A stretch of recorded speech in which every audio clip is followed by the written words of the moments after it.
Alright, I'm gonna wait for the little movie to play. I like the little movies that play when you like sit on the start screen. Hold on, wait, let me get the full picture of this. Oops, wrong one.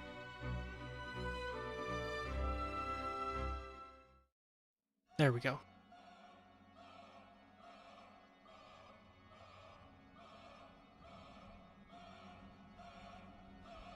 When people die, they just go away. If there's any place a soul would go, it's in your memories.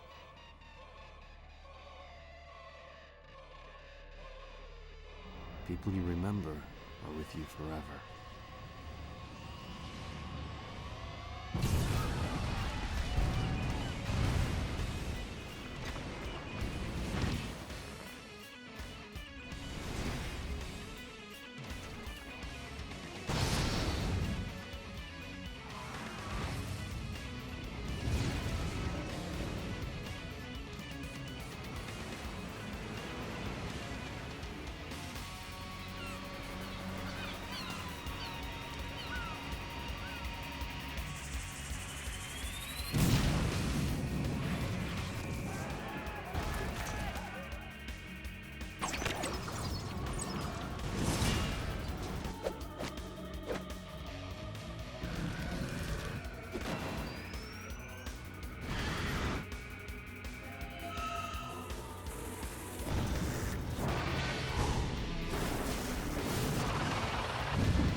No use for the past.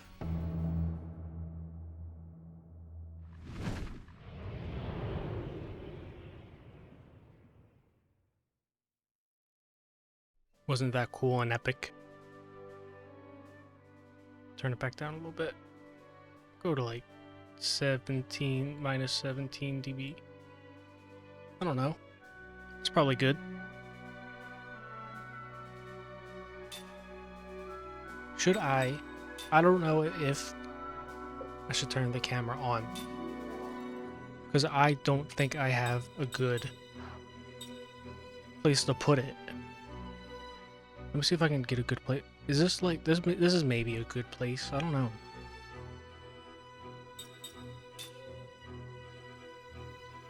I'll have to see.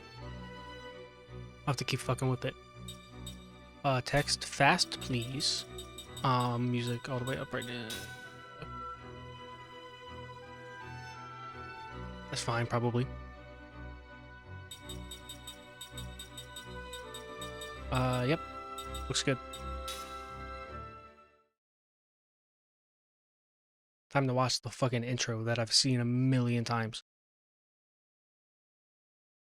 Let me make sure the audio is okay. Well, I need to hear it, like, mixed in with other audio from the game.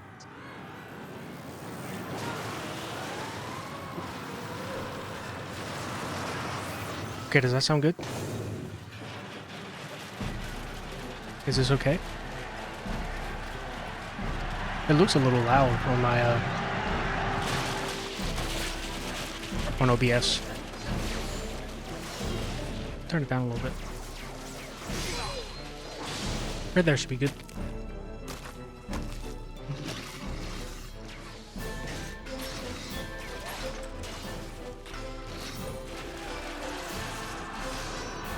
I'm gonna put in some in-ear monitors to hear the beautiful, beautiful Lost Odyssey soundtrack. But if you can see this one's a little fucked up and it doesn't sit in my ear properly. So that's a little upsetting. I could put on the big headphones. I'm putting on the big headphones. Fuck it. I was gonna try the in-ear monitors, but is not an enjoyable experience. And the whole reason I'm playing this is to enjoy it, because I have like 4 other games I'm playing. With 2. I have Dragon Quest V and Opuna. And now I'm starting a 3rd fucking 40+ hour game. But I've really wanted to play Lost Odyssey. I don't know why. I really, really, really have wanted to play it. Alright, I'll shut up. There's a big war happening.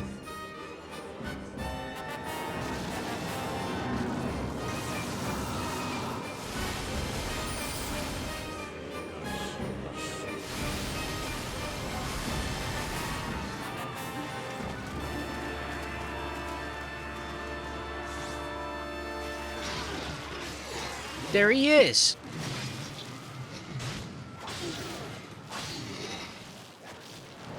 He looks so ugly in the pre-rendered, like, scenes.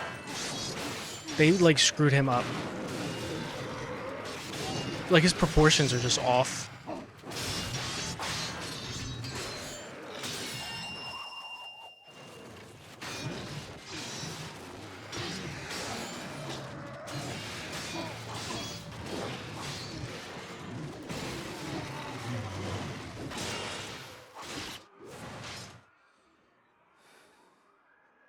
They screwed him up bad.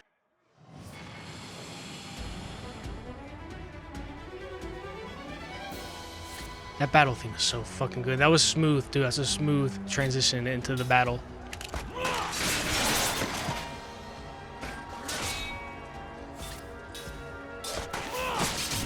I've done this intro so many times on so many different things. Right now we're on the Xbox One,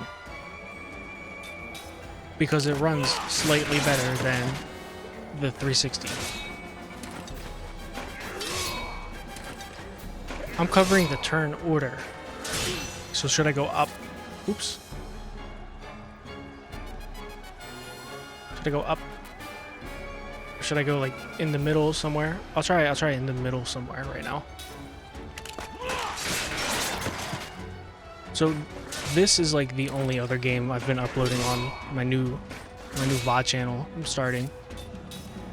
And that was like an old kind of thing. That was in 2022. And I was like, should I try something else? Should I play something else? And I was like, no. I really want to play it. This is like one of the best RPGs of all time.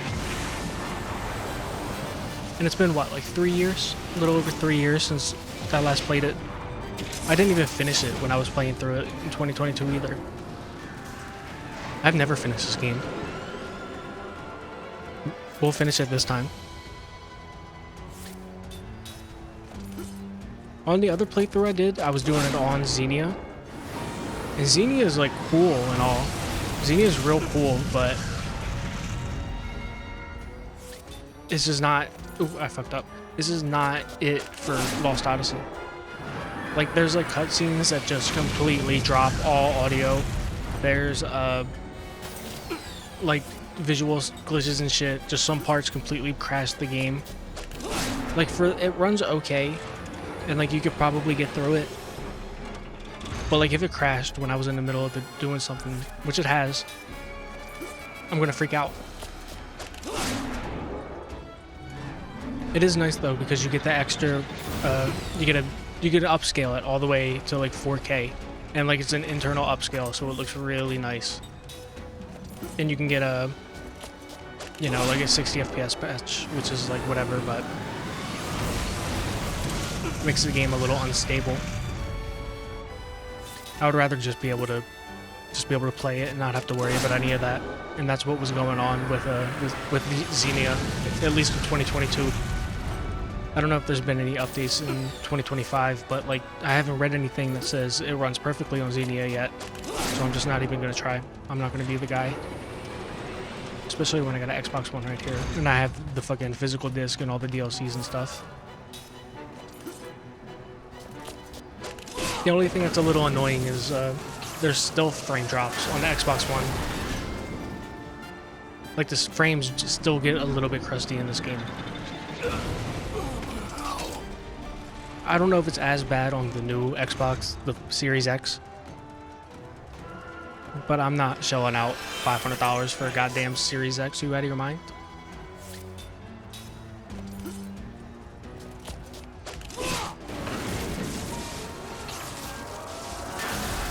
Nice. Hopefully all this audio is like good and I'm not being muffled.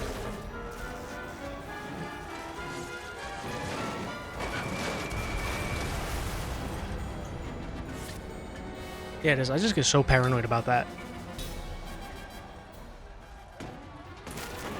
Do a whole fucking 8-hour stream. None of it's usable because the audio's all fucked up.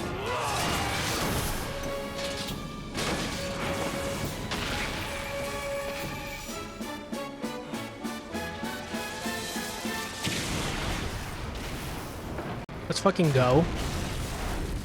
In case you missed it, I wiped, but he came right back and rezzed. He's immortal. Which is very interesting. I love stories about like people being immortal.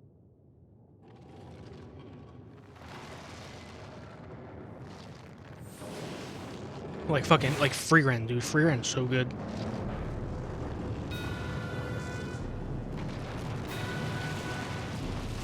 Let me see something real quick. Oh, not during a cutscene. Let me not do that during a cutscene.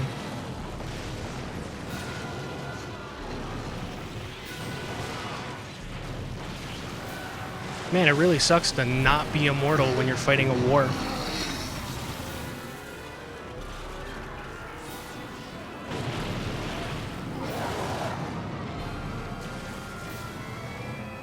That's the worst part about war. Mortality. You can just fucking die, dude.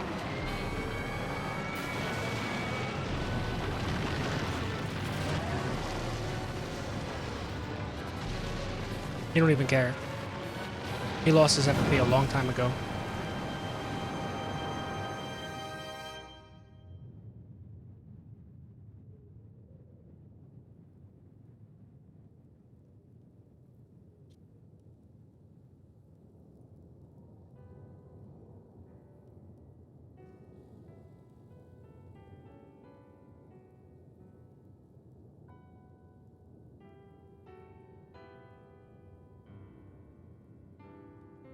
Tis not even a I can't even talk right. Tis not even a scratch.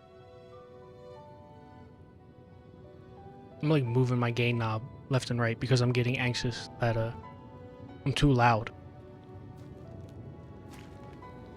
Dude, there's something off about him in these pre-render cutscenes. I really don't know. It's his face. Is it just like an Unreal Engine 3 thing? Unreal Engine 3 was so ugly and like muddy and gray and brown. It's so funny the stark contrast between Unreal Engine 3 and Unreal Engine 4 and 5. Like you look at shit like Gears of War. You look at shit like this. You look at shit like what else was on Unreal Engine 3? Fucking just the 360 era in general. Then you look at shit in Unreal Engine 4 and 5. And it's like Fortnite, you know? It's like Marvel Rivals, just all colorful.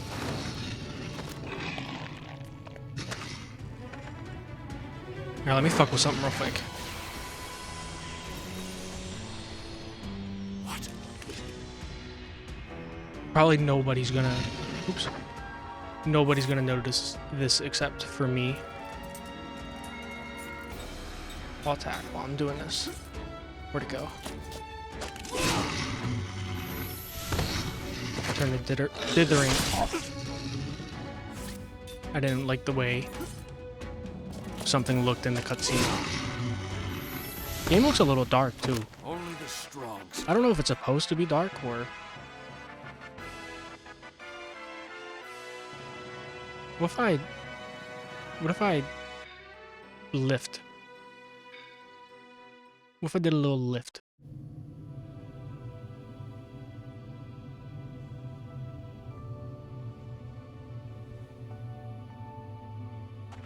How's that? I have to look on the laptop. No.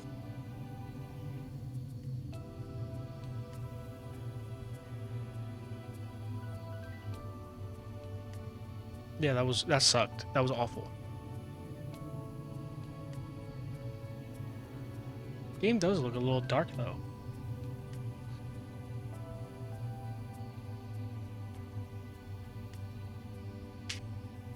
Looks a little dark and pixely. I should have fucked with all this beforehand, huh? So I'm just a settings fucking maniac, dude. Don't give me settings, dude. I'll be fucking with settings all day. Let me go to full color space, because I seen this when I was looking at some stuff. Because I felt like the game was a little dark as well. Okay, full color space. Watch this.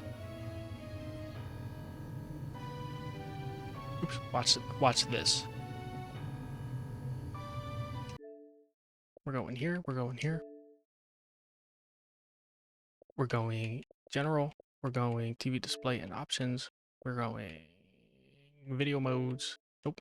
We're going video fidelity and overscan. We're going to PC RGB.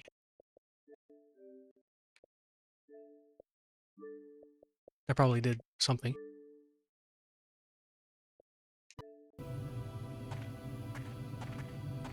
Then maybe it looks a little better.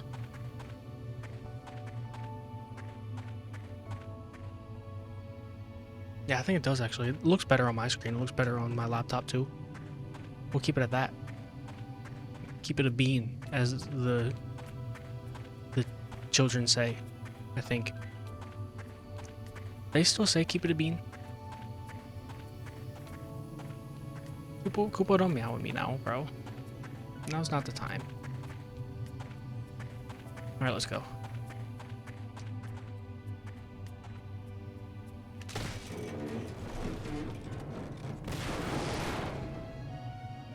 I really wish Xenia was like 100%. It would be so cool if Xenia was perfect and everything worked. Because, oh yeah, this is the DLC ring. I don't think I want to use the DLC ring. I feel like that's a little bit cheating, you know?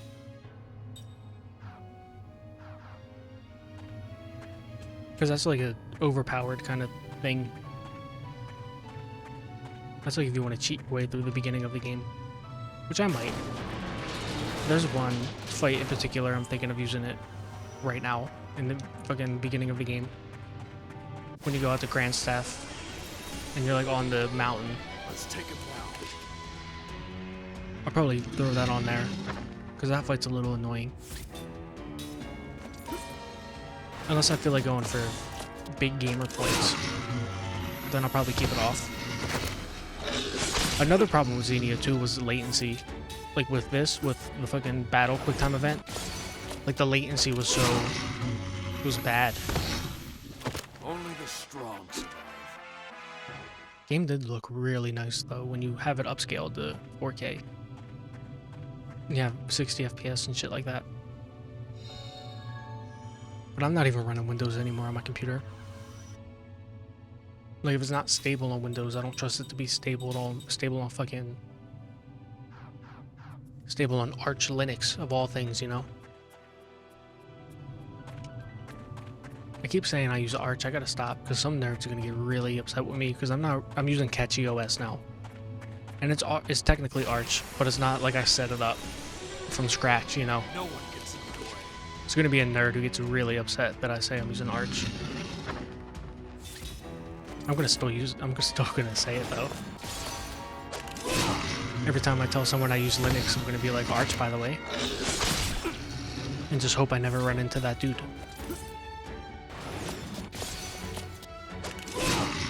Yeah, Xenia, the last few times I've played this game, like in any capacity was on Xenia, the input lag is atrocious. It's fucking, it's awful.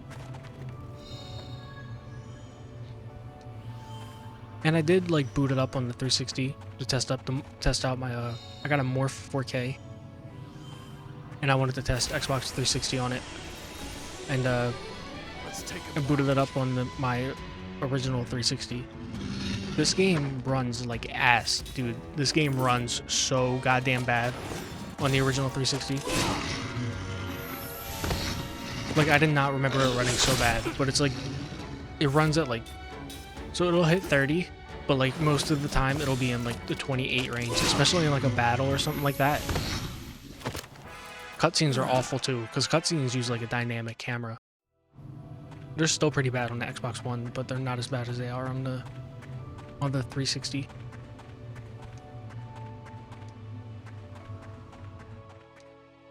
I'm excited to be playing Lost Odyssey, dude. I'm so excited. I love this game. I love Kyle. I've played Disc 1 probably about 5 times. Like, maybe not all of Disc 1. I've been to Grandstaff and I fought the big worm probably about 5 different times. And the fucking problem is save files are tricky, dude. It's hard to keep old save files, especially when you're running it on an emulator and different consoles and shit like that.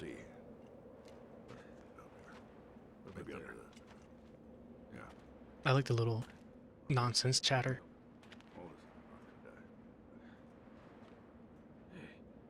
Hey. What? That guy over there. He's still alive. Huh? Hey, you!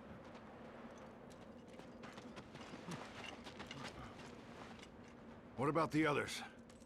You alone? What's your name? Your unit? Second Lieutenant Kai Marganar, Commander, 17th Platoon, Armored Magic Troopers. It's a miracle you made it.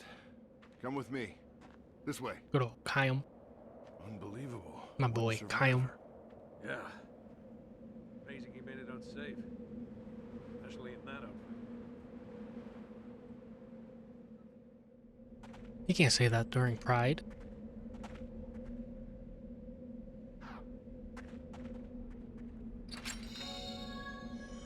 Let me get all my cool items. No, I know how the game works.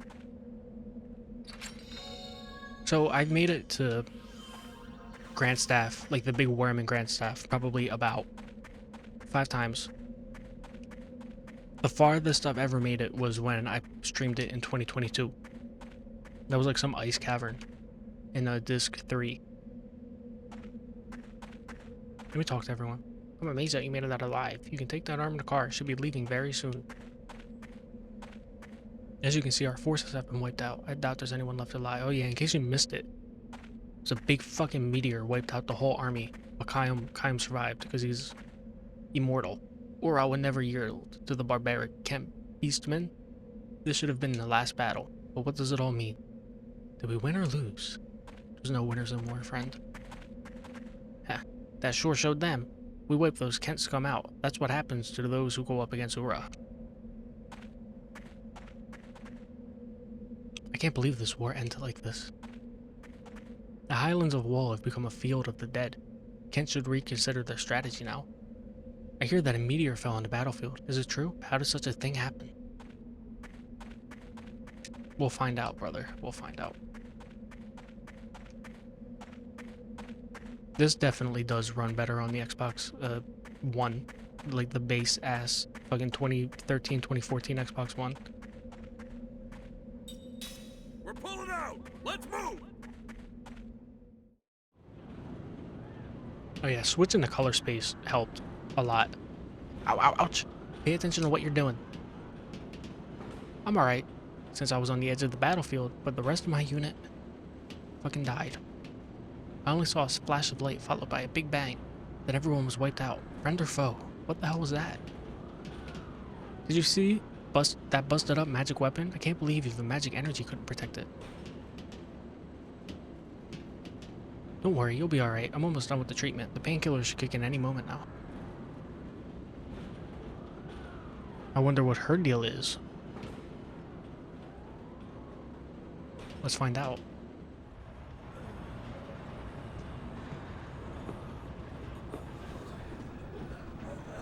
Oh yeah, this cutscene's getting a little frame droppy.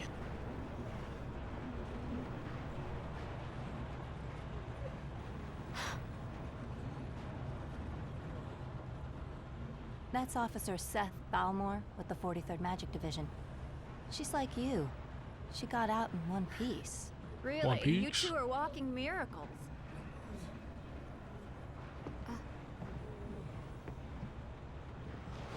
Hey,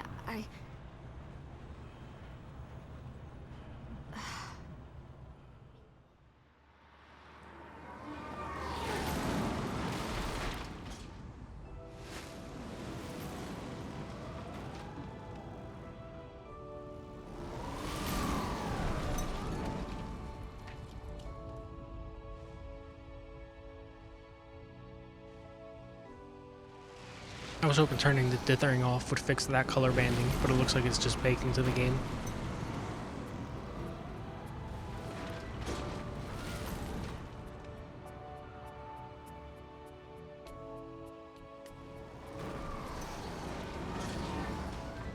This is the beigeiest, fucking dark greenest, fucking grayest, brownest game. Well, RPG at least.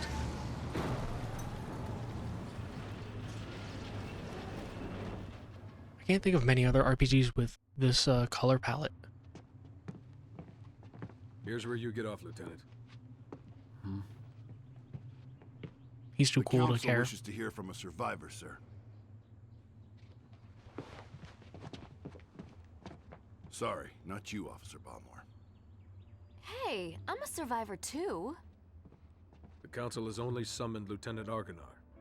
Sit down and shut up. Damn, dude. Well, that's just weird. This way, Lieutenant.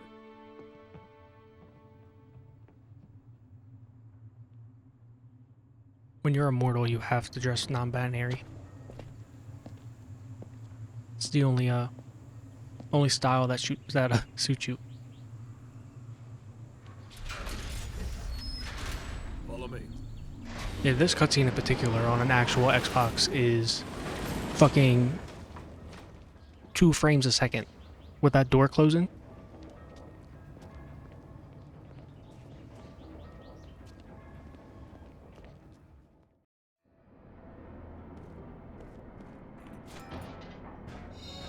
I love this song so much.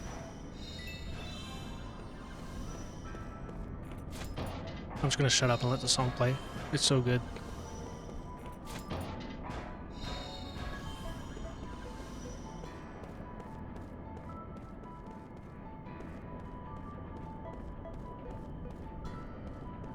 This is one of Nobuo Uematsu's best. He really was fucking... he was eating with this.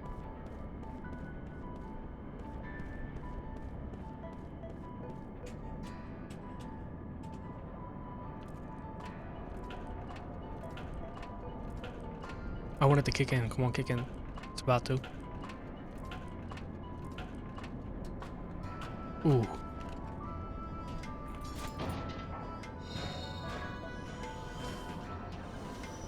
If you want to get into the city, you should take the lift at that tower up to the monorail station.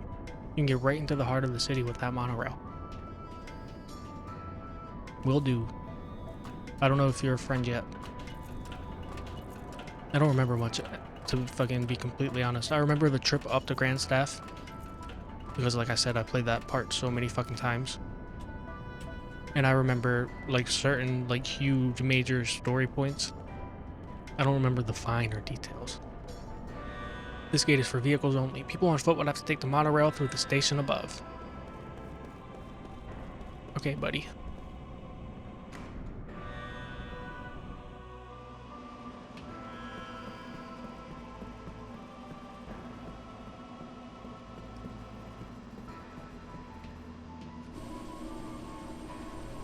I don't even think I knew that was a fucking thing. I don't think I've ever done this. What's up here? I'm gonna get real explory during this playthrough. I might try to 100% this game, honestly. I'm on like an actual Xbox with a signed-in Xbox Live account. Why not?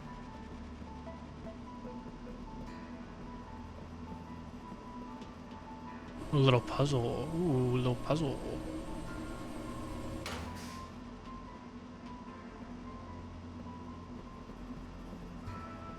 Wait, actually, how do I...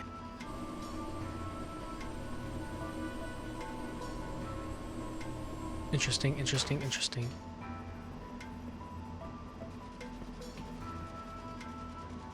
How do I do this again? This cargo lift doesn't work the same way as the others. Do I hit a button here?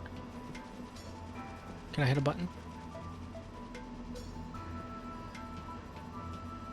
Ooh, I'm so excited to be playing this. I keep getting chills. I love this game so much.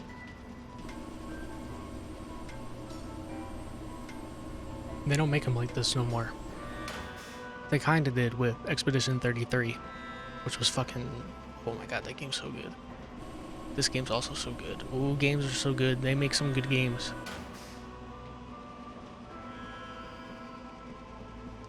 Is there a little button?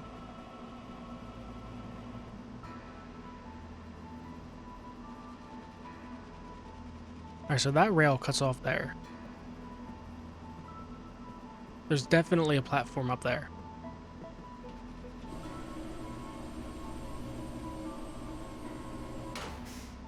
We're gonna figure this out. There's definitely a reason for this to exist. There's probably like a button. I've never done this.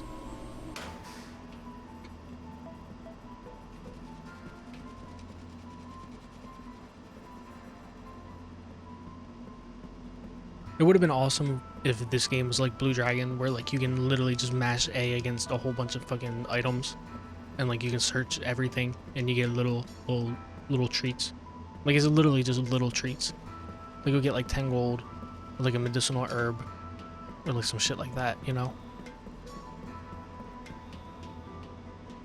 I have a soldier telling me he lost his helmet. Where the heck could it be? He said he dropped it through the gap while he was going up on the lift, but when he went to go fetch it, it was gone. I'll find a soldier's helmet too. Probably.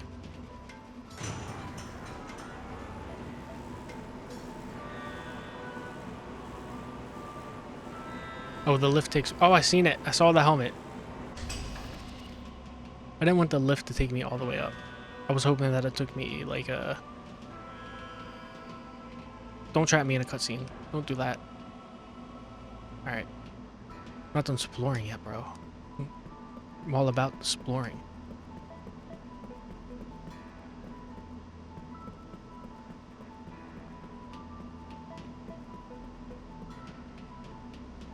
Let me go back down.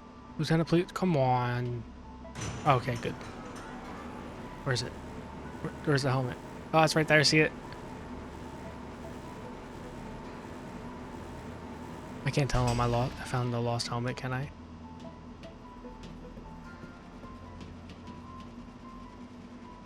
Should have dropped through the gap. I don't think I can do anything to grab it.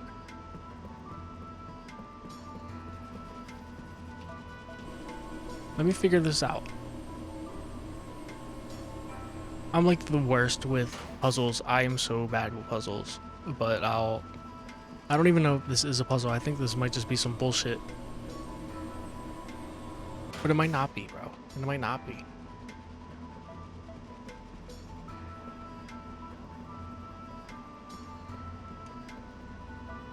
There's definitely a platform up there. Do I have to come back?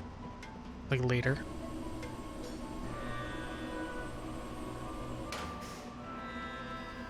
Let me look it up. I'm looking it up. Because I'll be here all day.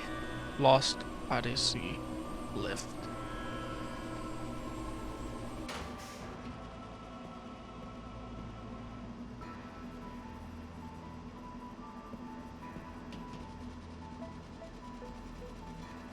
Beginning of the game.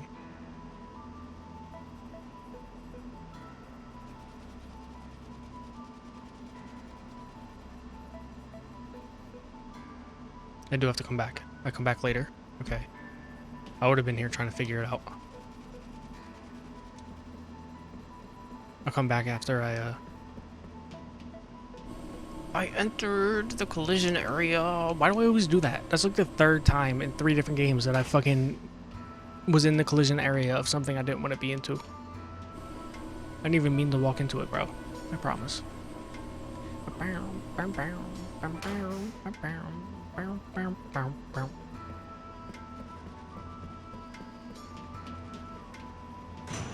This song's so good, dude. dude. Look at that. Look at the helmet.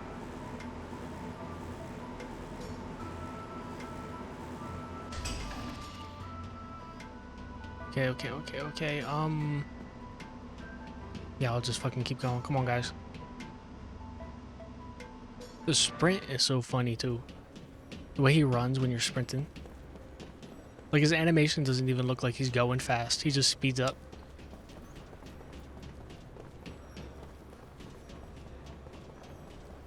These little flyers.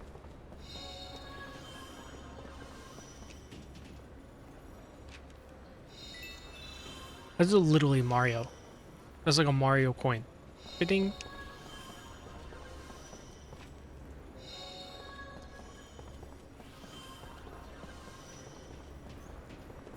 Anything else? Lost Odyssey got some little treats too. Just not as much as Blue Dragon. Like Blue Dragon, there's a little treat in every fucking area.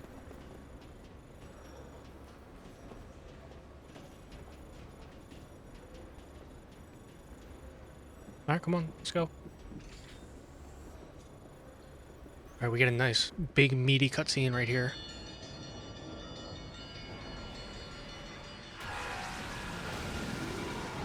Hold on, I'm gonna let the meaty cutscene play. Be right back.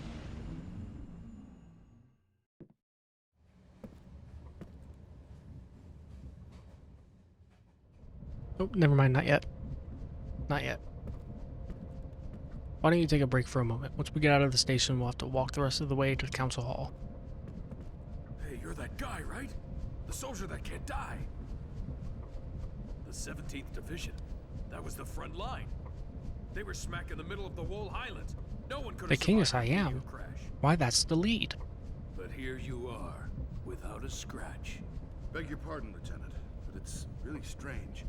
The few we were able to save were far from the center of impact, and even those men were seriously injured. It's hard to believe that anyone could have survived that inferno. Then don't believe it. Ooh. The council won't like that attitude. Come on, tell us. How'd you make it?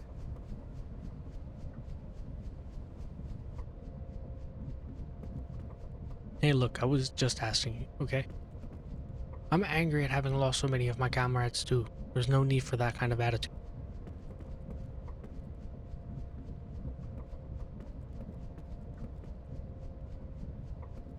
I don't want any trouble from you until we reach the council hall. They'd have my head over it. The magic industrial revolution is the real problem. It brought us more wars, more problems with monster attacks, and even more troubles caused by magic energy. There's mass panic at the capital and fear that it will be the target of the next meteor. Some people have already started to flee. You heard about the meteor that fell in the highlands of Wool, right? Everyone died, it seems. It's terrible. They say that people from both sides were wiped out together on the highlands of Wool. What the hell happened out there? Uro will be fine. This is exactly why we had the magic industrial revolution, to protect us from things like this. The story about the meteor has already spread through the capital. Could this also be the work of magic energy? People everywhere are frightened. Alright, here's the big meaty cutscene. Be right back.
Yeah, I checked my audio.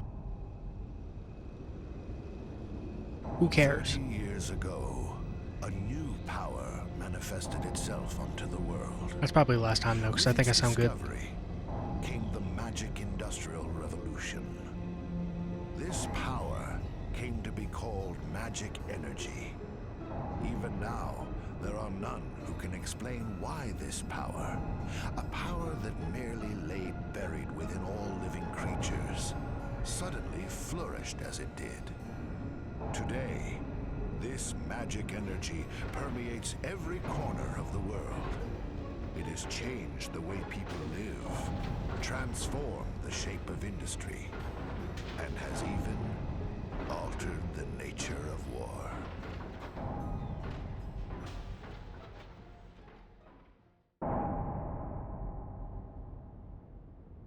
Is it true the Kents have requested a truce? Indeed. We heard that enough men were committed to cover the Wall Highlands and that most of the Kent force were eliminated. This war was started by them. It's only right they withdraw. We've also lost a tremendous number of troops.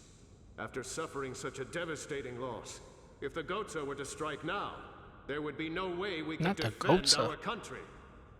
And there are also whispers that Goatsa was pulling strings behind the invasion.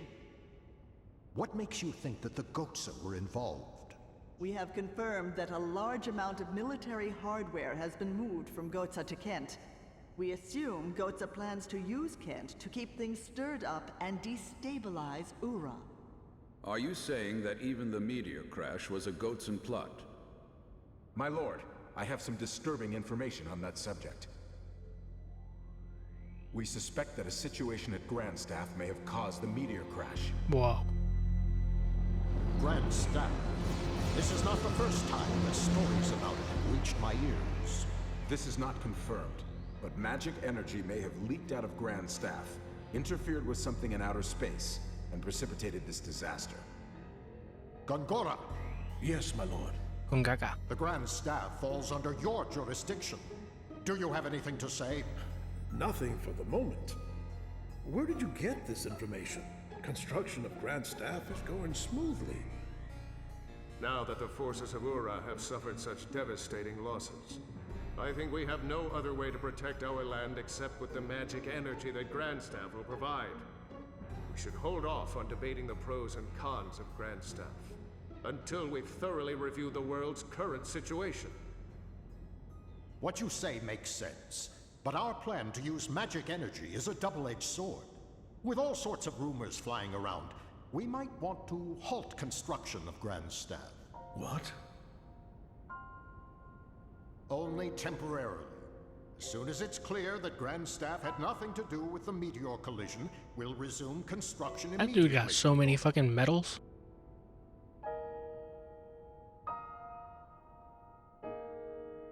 I assume they're military medals.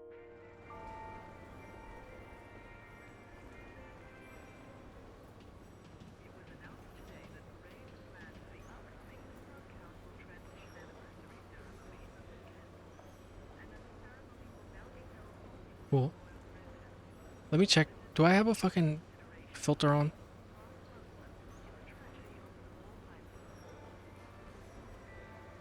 I have this on. That's why. Oh, I'm dumb. I'm stupid and dumb. Now it looks normal. Hey, did you hear? Everyone who went to the Highlands of Woe was annihilated. Get on the lift, Lieutenant Agrenar. Council's waiting for you. Please get on the lift. Let me fucking explore, buddy.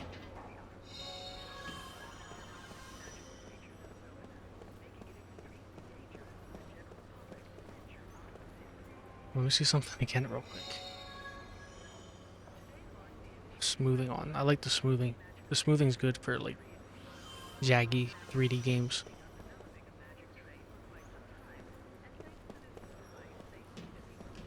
Thank you for riding the monorail today. We hope to see you again soon.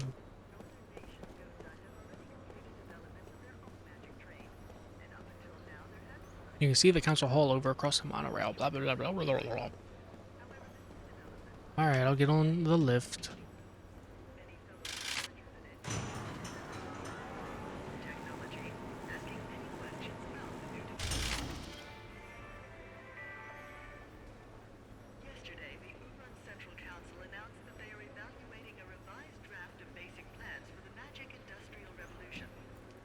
We don't have time to waste here. Once we're out of the station, please follow me straight to the council. We must get moving, Lieutenant Argonar. It's quite a long way to Council Hall. Well then I better save my game.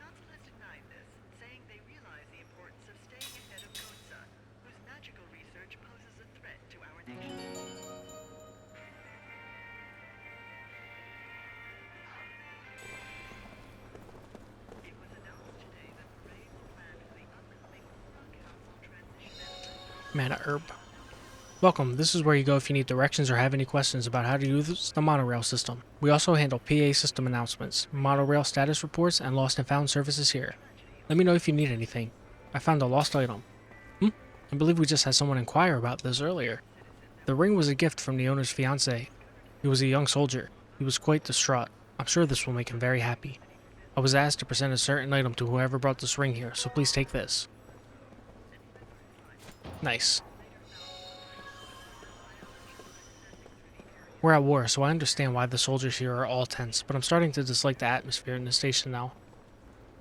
Like, can I do, like, I have the Pro controller, the Xbox Elite controller. I can, like, do, like, a soft zoom in, right? I can. I had my trigger on, like, button mode.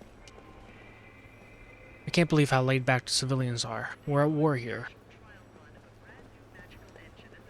If you want to ride the monorail, go up to the second floor, assuming the monorail's even working, that is. This dude got a boo-boo.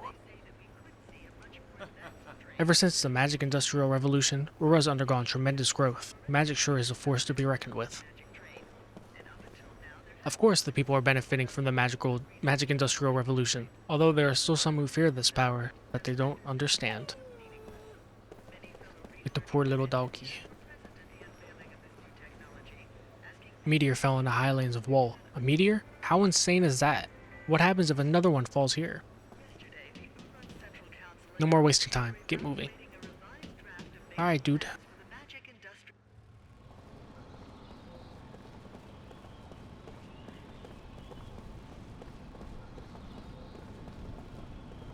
The battle at the Highlands of Wool took a nasty turn. All the soldiers in the city are on edge and stern looking.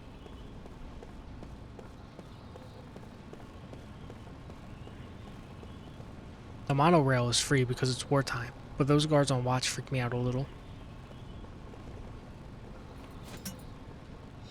Nice, nice, nice, nice. This is the boarding area for magic taxis. Unfortunately, it's out of service and needs orders from above.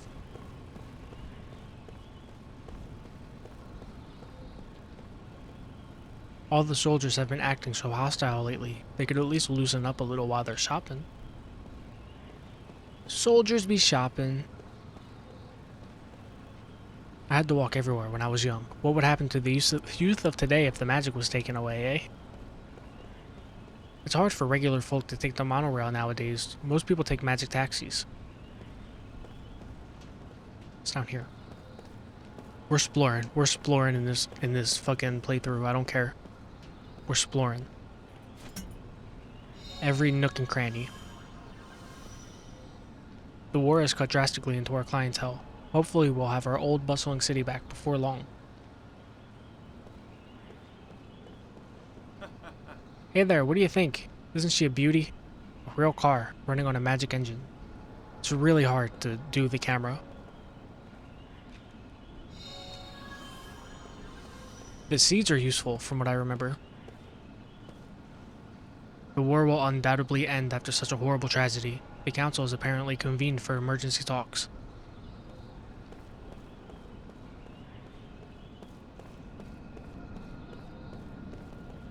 I was just at the station, but the monorail and taxis are all stopped. How am I supposed to get to the Great Gate?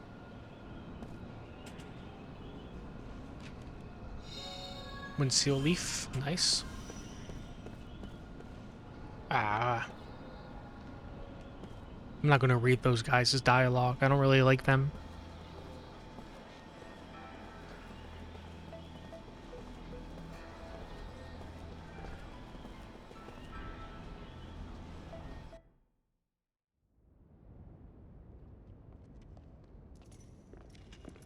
Well done. You may leave.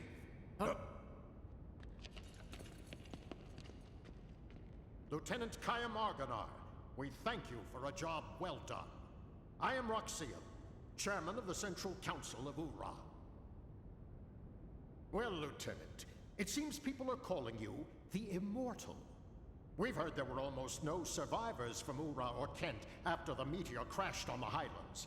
And yet, you appear to be unharmed, even though you were presumably at the precise point of impact. Tell me, how did you survive? I don't know. My lord, please allow me to explain. Fine. Speak. Thank you, my lord. Actually, this man is immortal thanks to my magic energy. He is under a spell of immortality that I conjured. I wish to know more. This immortality spell, how does it work? I don't know. What? Are you saying that you don't know about the spell cast on you? I don't remember. I recall nothing. My lord, this man has lost his memory. However, he is skilled in magic energy. So I have been studying his abilities. Then what can you tell us, Gongora? With all due respect, my lord, the spell is a curse. It is said that merely hearing it brings death near. For the safety of everyone, it is better that the spell be kept secret. Very well. Since I trust your studied opinion, I shall take your word that we should not know the spell. Death is determined by fate, and one cannot fight it.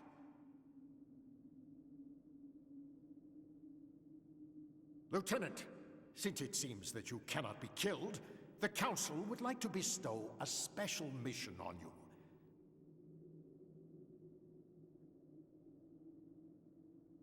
We want you to go to Grandstaff. My lord. Gongora, you cannot keep this hidden any longer.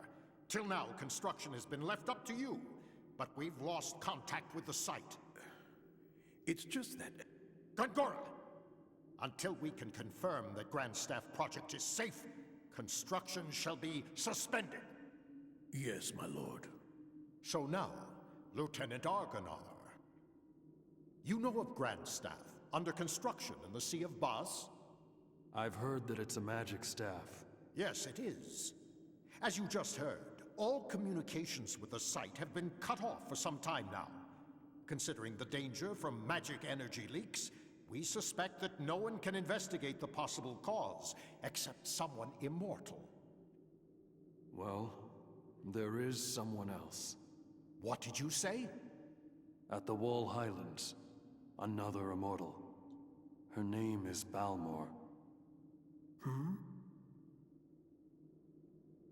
Well then, this other one shall accompany you. I shall summon her. Quickly, make the arrangements. Right away, my lord. My lord, pardon me for saying this, but I'm building Grandstaff for the sake of our nation and its people. Enough! We will await Kayam's return and report. Of course, my lord. You are dismissed, Lieutenant. You get all that? I don't like this Gongaka guy. I have a word from Chairman Roxian that you are off duty until further official orders from the council. There's a fine inn just along this street for you to stay and wait for your orders. We have already arranged for the council to contact you there. But first, let me take a save. Oops.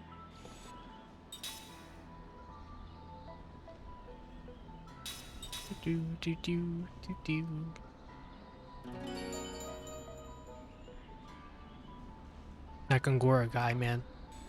Mr. Gungaga. He doesn't seem like a good guy.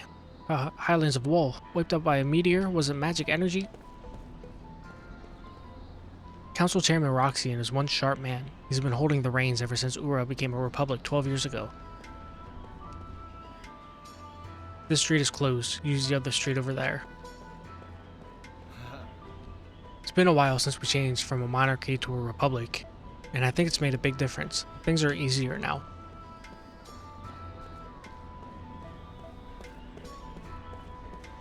Hey, can I tell you a secret? There wasn't any magic when my grandpa was a kid. It's not really a secret, you fucking idiot.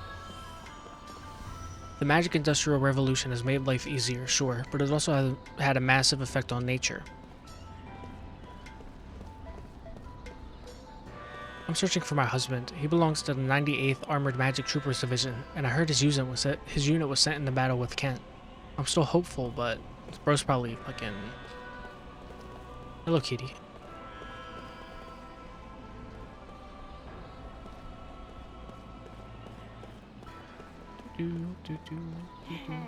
Lord Gongora, a member of the council, is also an expert in magic energy. No one can match him on the subject or in its use.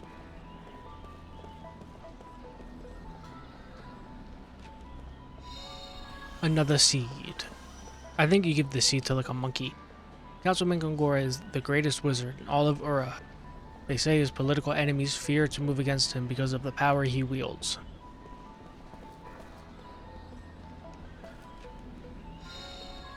Nice. Look at all this free shit just behind these posters.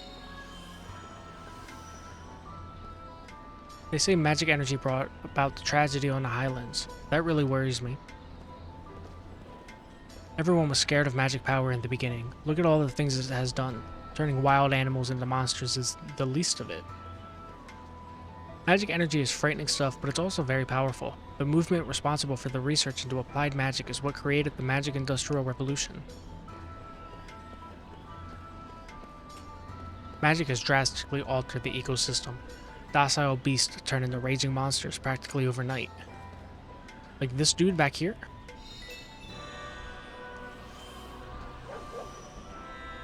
Oh, he is a beast.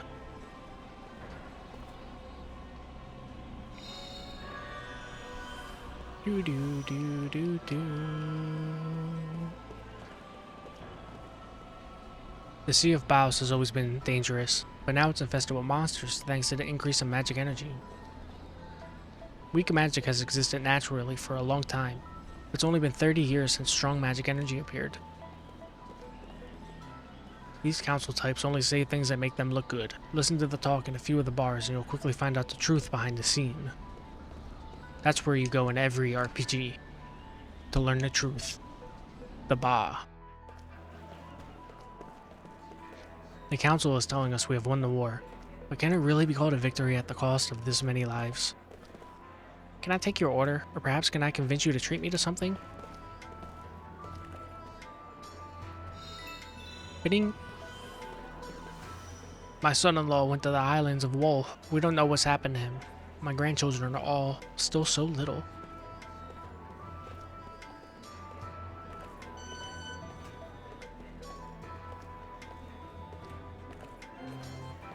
Shitty ass piano.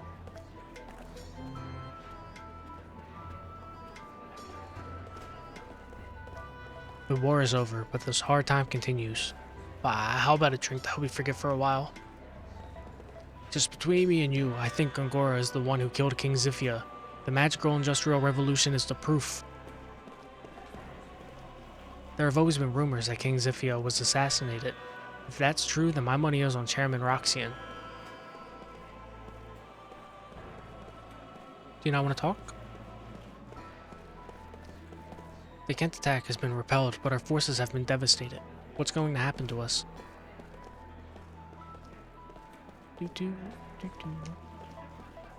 So you're the immortal who survived the Highlands of Wool incident? Are you even human? Those beastly Kent must have attacked Ura to take our magic industries. Apparently, Gotza in the north is pulling the strings behind the Kent attack. I guess eventually they'll attack Ura directly.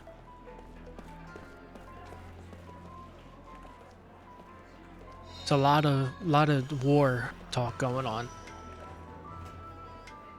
So Ura and Kent are at war, but there's also Gotza, who is maybe using Kent as a decoy so they can really attack. And that meteor probably came from Grandstaff. This is the main street in the city of Ura. You can take care of your shopping along with anything else you might need here. Things were good when old Zifia was king. There's been something wrong with this country since it became a republic. Oh my, you look worn out. There's an inn just over there. Go get yourself some rest and a proper bed.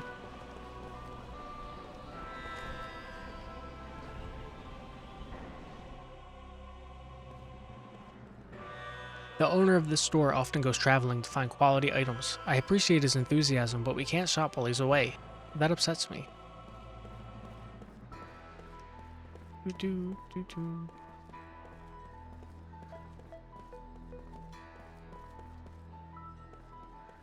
Nothing.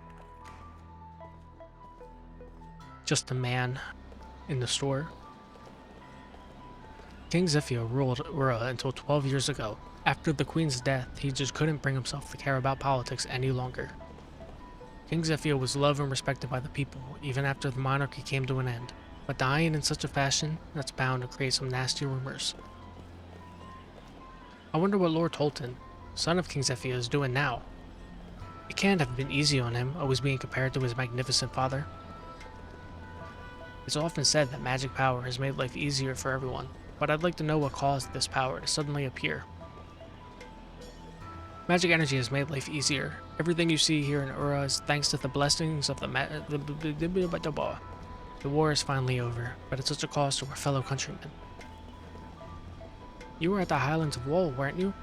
My son was in battle too. Do you know him? Is he still alive? Lady, I couldn't fucking tell you. Alright, so all you gotta get from that is all these NPCs. Is that there's a war. Ura versus Kent. Big meteor happened. A bunch of people died. Maybe Gotza is behind the Kent attack, and they're waiting to strike. They're waiting to strike bad. And there's a new type of government that was instilled, and they think the king was assassinated, possibly by Gungaka. Kitty.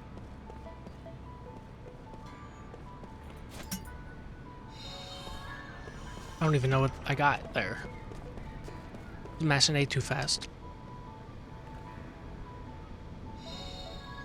Seed. Seed.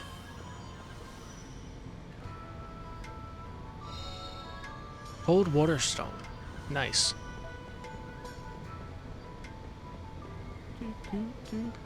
Puppy dog.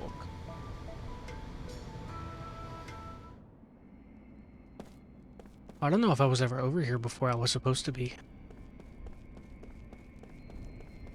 Let's fucking explore.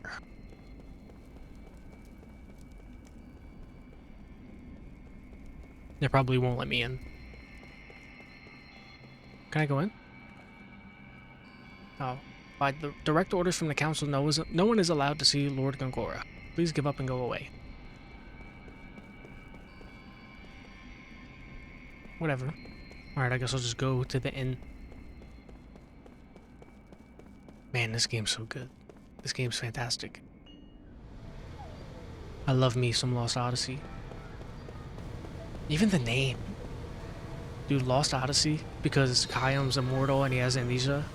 Is Lost Odyssey. Ooh. Chills, bro. Chills.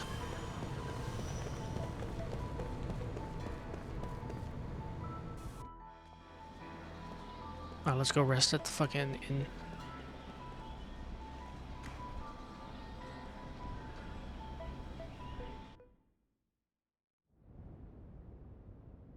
And now, counselors, I propose that Gongora be removed from Grand Staff Project, with control transferred to this council. My lord. In addition, until Lieutenant Argonar completes his investigation, I propose that Gongora be confined to his residence under surveillance. Those who disagree with my proposal, raise your hands now. It appears I have no choice but to agree. I see there are no objections. It is decided.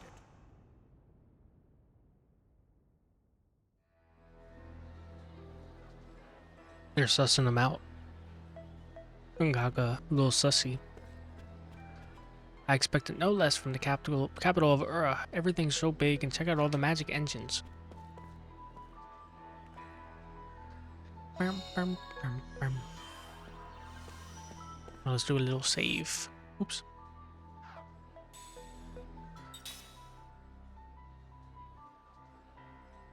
Yes.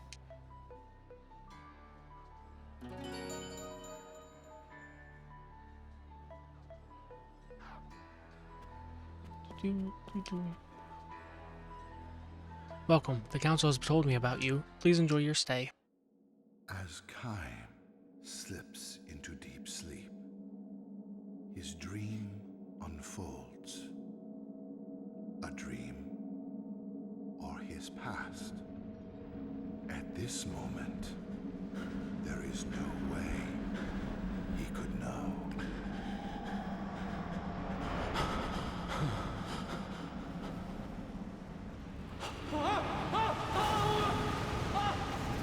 That fucking sucks.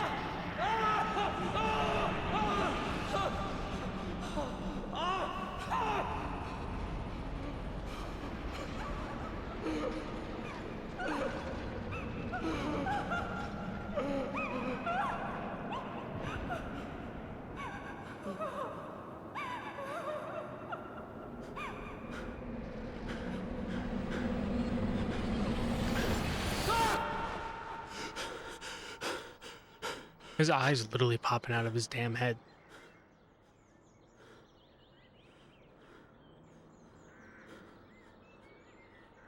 Oh, he got PS2 fingers.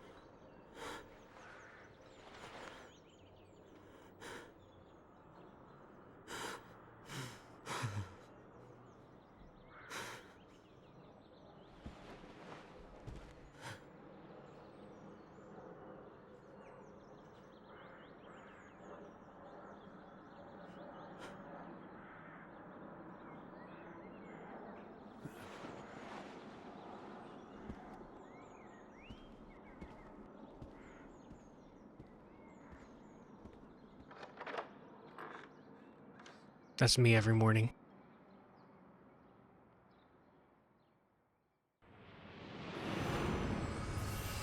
Kaim recalls a memory that was locked deep within his heart. Ooh, we're reading. We're reading. Let me take a break first, though. After I come back, we're reading. Be right back. Ooh, why'd I say it like that? Be right back.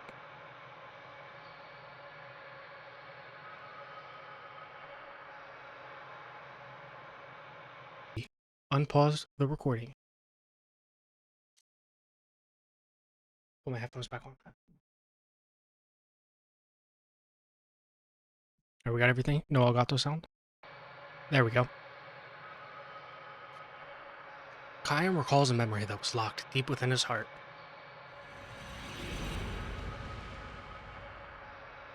I'm gonna clear my throat. A dream has been revealed.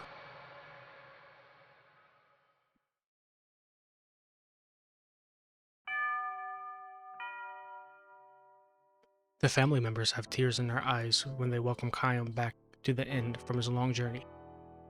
Thank you so much for coming. He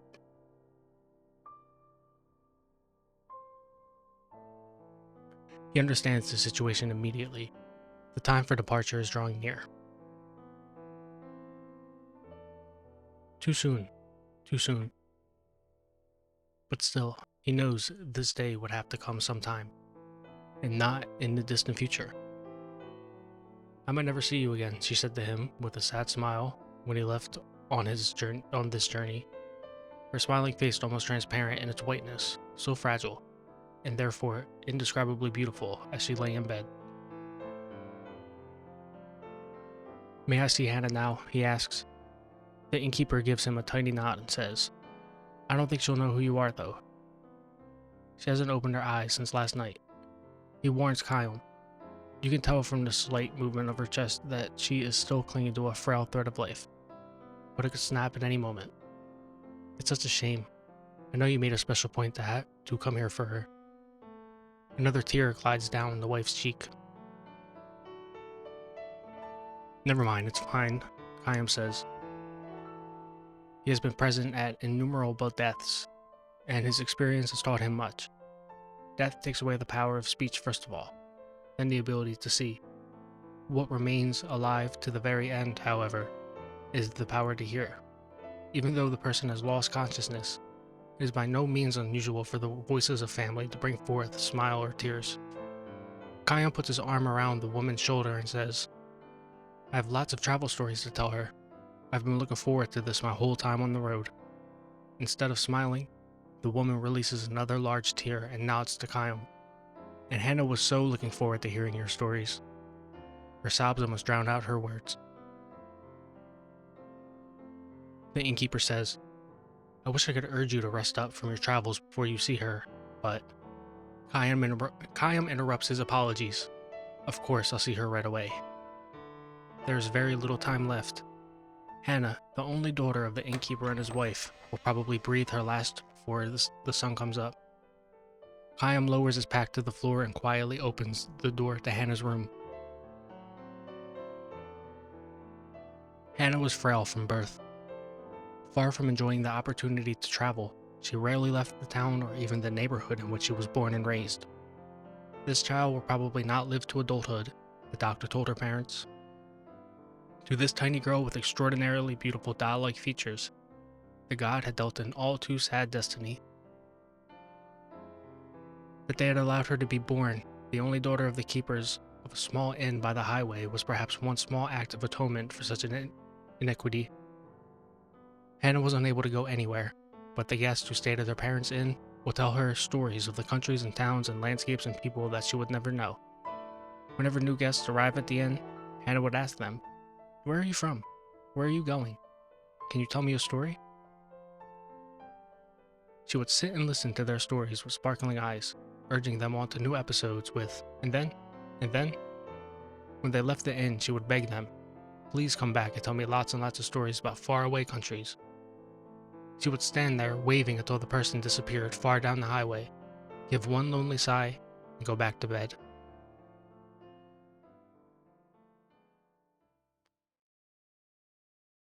Hannah is sound asleep. No one else is in the room, perhaps an indication that she had long since passed the stage when the doctors can do anything for her. Kion sits down in the chair next to the bed and says with a smile, Hello, Hannah, I'm back. She does not respond. Her little chest, still without the swelling of a grown woman, rises and falls almost imperceptibly. I went far across the ocean this time, he tells her. The ocean on the side where the sun comes up. I took a boat from the harbor way, way, way far beyond the mountains you can see from this window. And I was on the sea from the time the moon was perfectly round till it got smaller and smaller, and then bigger and bigger until it was full again. There was nothing but ocean as far as the eye could see. Just the sea and the sky. Could you imagine, Hannah? You've never seen the ocean, but I'm sure people have told you about it. It's like a huge, big, endless puddle. Kion chuckles to himself, and it seems to him that Hannah's pale white cheek moves slightly. She can hear him, even if she cannot speak or see. Her ears are still alive. Believing and hoping this to be true, Kion continues with the story of his travels. He speaks no words of parting. As always with Hannah, Kion smiles with the special gentleness he's never shown to anyone else. And he goes on telling his tales with a bright voice, sometimes even accompanying his story with exaggerated gestures. He tells her about the blue ocean, he tells her about the blue sky. He says nothing about the violent sea battle that stained the ocean red. He never tells her about those things. Hannah was still a tiny girl when Kion first visited the inn. When she asked him, Where are you from? And, Will you tell me some stories? With her childish pronunciation and innocent smile, Kion felt a soft glow in his chest. Oh, I got a cough.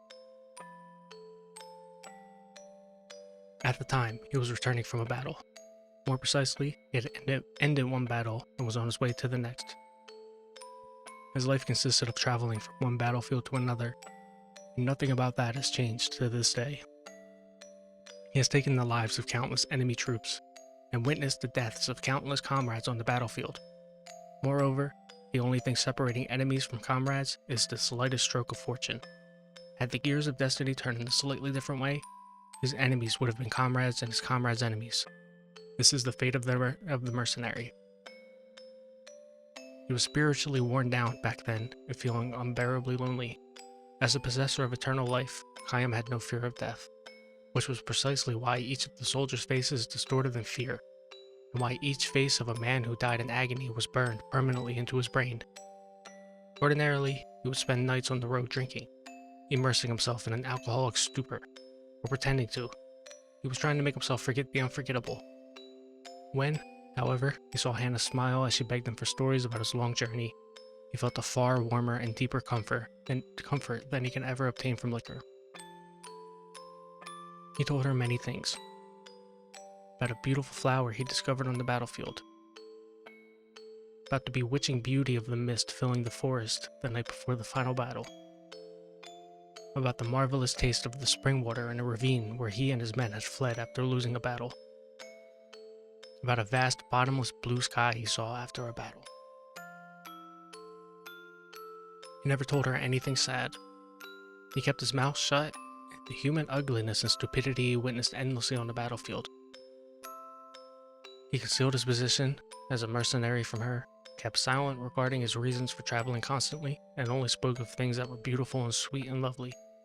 He sees now that he told Hannah only beautiful stories of the road, like this not so much out of concern for her purity, but for his own sake.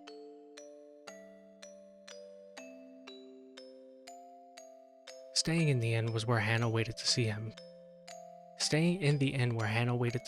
turned out to be one of Chaim's small pleasures in life. Telling her about the memories he brought back from his journeys, he felt some degree of salvation, however slight. 5 years, 10 years, his friendship with the girl continued, little by little. She neared adulthood, which meant that, as the doctors had predicted, each day brought her that much closer to death.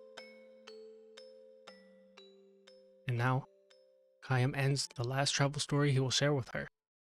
He can never see her again, can never tell her stories again. Before dawn, when the darkness of night is at its deepest, long pauses enter into Hannah's breathing. The frail thread of her life is about to snap as Chaim and her parents watch over her. The tiny light that is lodged in Chaim's breast will be extinguished. His lonely travels will begin again tomorrow. His long, long travels without end.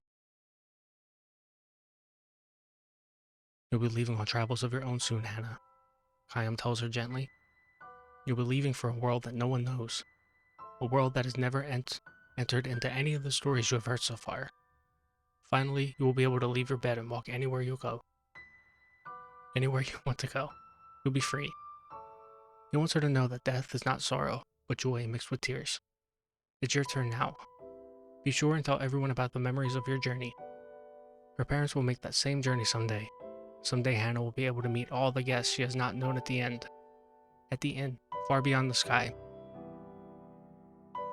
I, however, can never go there. I can never escape this world. I can never see you again. This is not goodbye. It's just the start of your journey. He speaks his final words to her. We'll meet again. His final lie to her.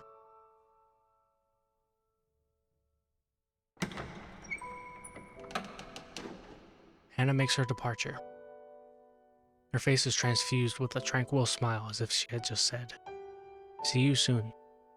Her eyes will never open again. A single tear glides slowly down her cheek. End. These are so good. Poor guy. Poor guy, look at him. All he knows is sadness. Dude, reading is hard. There's a DLC dream. Do I have to use an item for that? Memory lamp? No.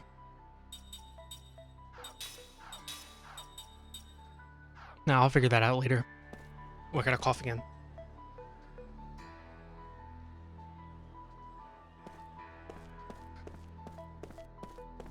It's not audiobook levels, but I'm doing my best.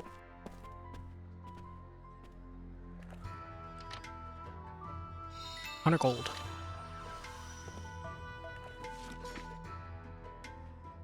Guest book. To our dear guests, do you have any questions, comments, or suggestions? Kindly write them down here. We came here for our honeymoon. We'll never forget this experience of a lifetime. We'll treasure it forever. Thank you. It rained the whole time. How could I have any fun? It's like bad weather just follows me around. The soldiers were loud, everything was so expensive. I just want to go home. At least the girl was really cute and her food was good. This was my first time in the city. It's been an interesting and meaningful trip. I'd like to visit again. I came here to send off my son to the army. He's such a kind-hearted boy. I'm worried that he won't fit in with those military type. I just pray that he'll be back safe. I rode on the monorail. I saw the castle. I played with the dog. I'm gonna go to my grandma's house tomorrow. Can't wait. Nice little journal. What is that? How do you like determine which words you can use that accent with? Like journal or goyle? Stuff like that. Like what is like the like girl and journal are like those two words have like no spelling in common. Well, you can go girl, you can go journal. Read it like a goon, you know, like the goon accent. Great Gate. This magnificent structure serves as the entrance to the city of Ura, as well as providing protection from enemies. Monorail station has now become an essential part of Ura's transportation, and it is one of the blessings from the Magic Industrial Revolution. Downtown Ura. The beautiful sights of Main Street are the most memorable part of Ura. The charmingly authentic Flagstone Boulevard melds seamlessly with the wonders of modern magic engine technology to create a wonderful blend of old and new Ura in one unique view. The Palace. Even under Ura's modern republic government, the palace's majestic exterior continues to loom over Ura. Rebuilt as part of the Magic Industrial Revolution, this symbolic structure continues to serve as one of the city's most recognizable buildings. Transportation. Monorail. Magic taxi. Taxi. Nothing. Hello, Koopa. Hello. She's upset I'm at my computer. Have you been in Ura for a long time? This is my first time. I'm looking for a job to make something out of my life. Oh man, the army would love you. Anyone can become a council member so long as they were capable. That's my goal for the future. We all need to have big dreams, right? The army would love him. Do.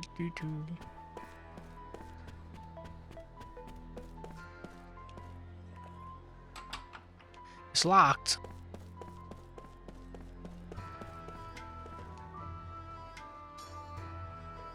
Did you sleep well? No messages for you yet, I'm afraid. We'll hold any messages that come for you here, so please don't hesitate to take a stroll outside. I'm sure you'd like to forget the horrors of the battlefield. Oh, by the way, feel free to use any of the items you find here. They are compliments of the house. I was fucking planning on it anyway, dude. You gonna stop me?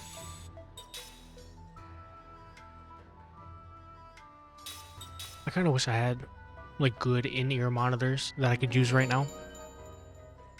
Like the big bulky headphones. Like, I kind of want to, like, I don't know, they're fine, I guess. I think I'm just being a little bit too anal. What are you doing at the back door here? Speaking of anal. Get out of here. It's locked. Can I go back to the monorail? That's what I want to do right now.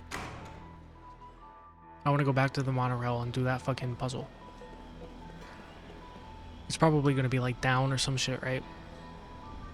They were talking about the monorail being like down. Let's go see. The running is so funny.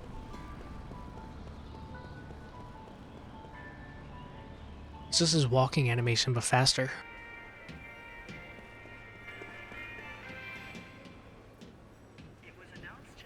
Why'd he do a circle?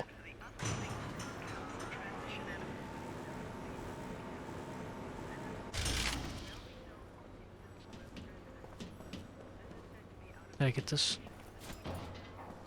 Yep. Can I go? Monorail out of service.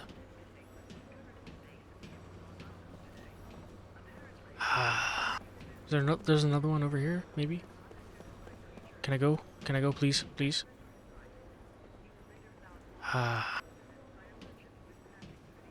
I'll come back later.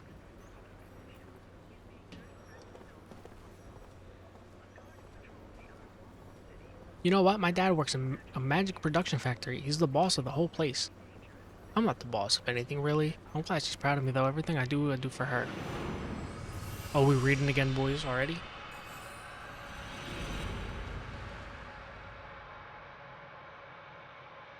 We're reading again.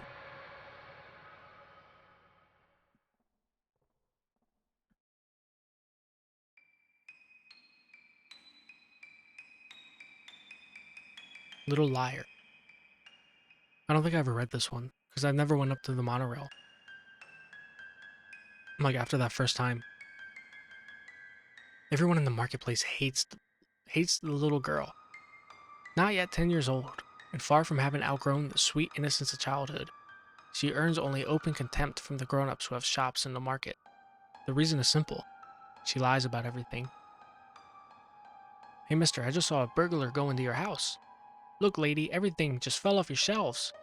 Hey everybody, did you hear what the traveler said? Bandits are planning to attack this market. Even the most harmless white lies can be annoying if repeated often enough, and the shopkeepers have found themselves growing angry. You better watch out for her too, the Lady Green grocer warns Kyom. Nobody here falls for her lies anymore, so she's always on the lookout for newcomers or strangers. Somebody like you would be a perfect target for her. She could be right. Kyom is new to the town. He arrived a few days ago, and has just started working in the marketplace today. What do her parents do? Kyom asks while unloading a cart full of vegetables. The woman frowns and shakes her head with a sigh. She doesn't have any. They died? The mother did, at least, maybe 4 or 5 years ago. She was a healthy young woman who never so much as caught a cold in her life. Then one day, she collapsed. And that was it for her. How about the father? She sighs more deeply than before and says, he left to find a job in the city. The parents used to operate a variety store in the market, though the mother almost single-handedly took care of the actual buying and selling of the many goods they carried.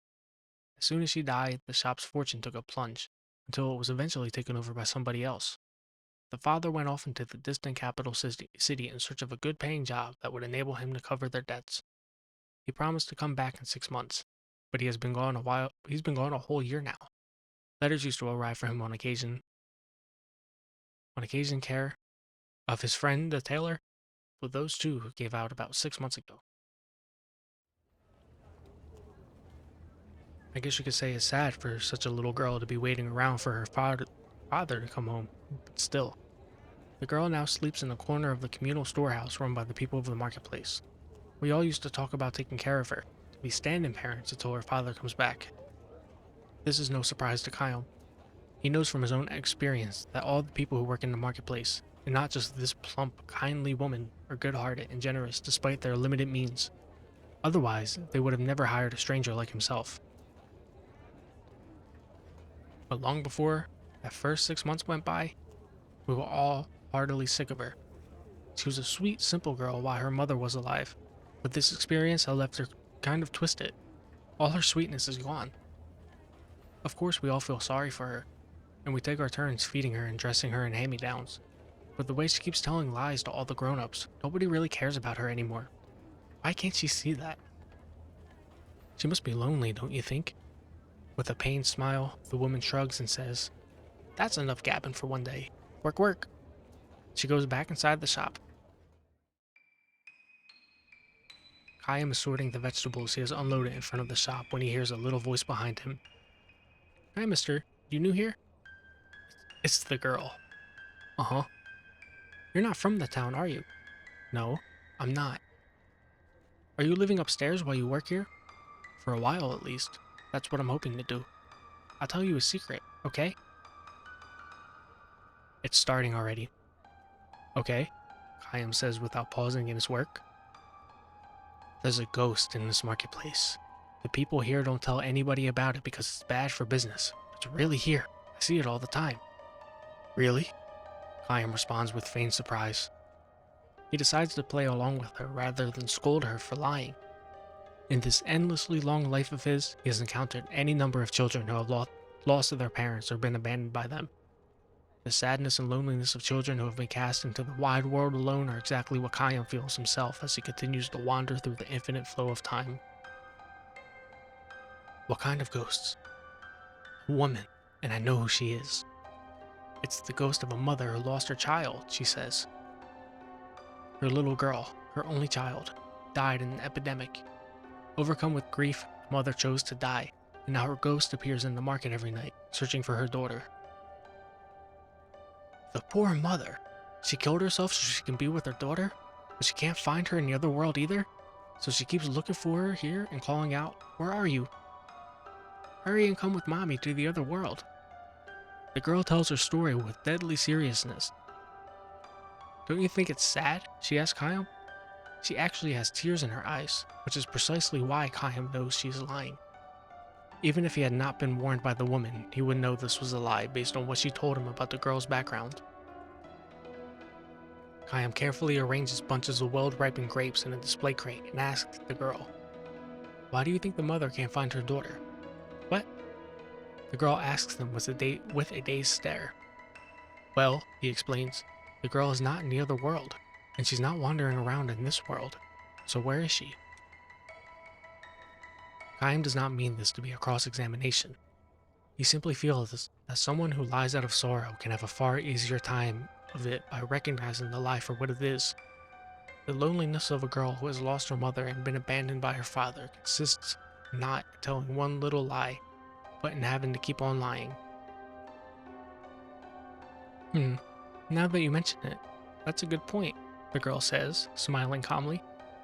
Really, where did the girl go? Kayam momentarily considers pointing at the girl as if to say, "Right here," but before he can do so, she continues. "This is the first time anyone's ever asked me that. You're kind of different. I wonder..." "No, you are. You're different," the girl insists. "I think we can be friends." Her smile deepens. Kayam smiles back at her, saying nothing. Just then, they hear the lady greengrocer coming from the back of the shop, and the girl dashes away. Just before she disappears around a corner into the alleyway, the girl gives Kayam a little wave as if to say, "See you soon." For the first time, the face of the girl, with the all too grown-up speaking style, shows a hint of childness befitting her years.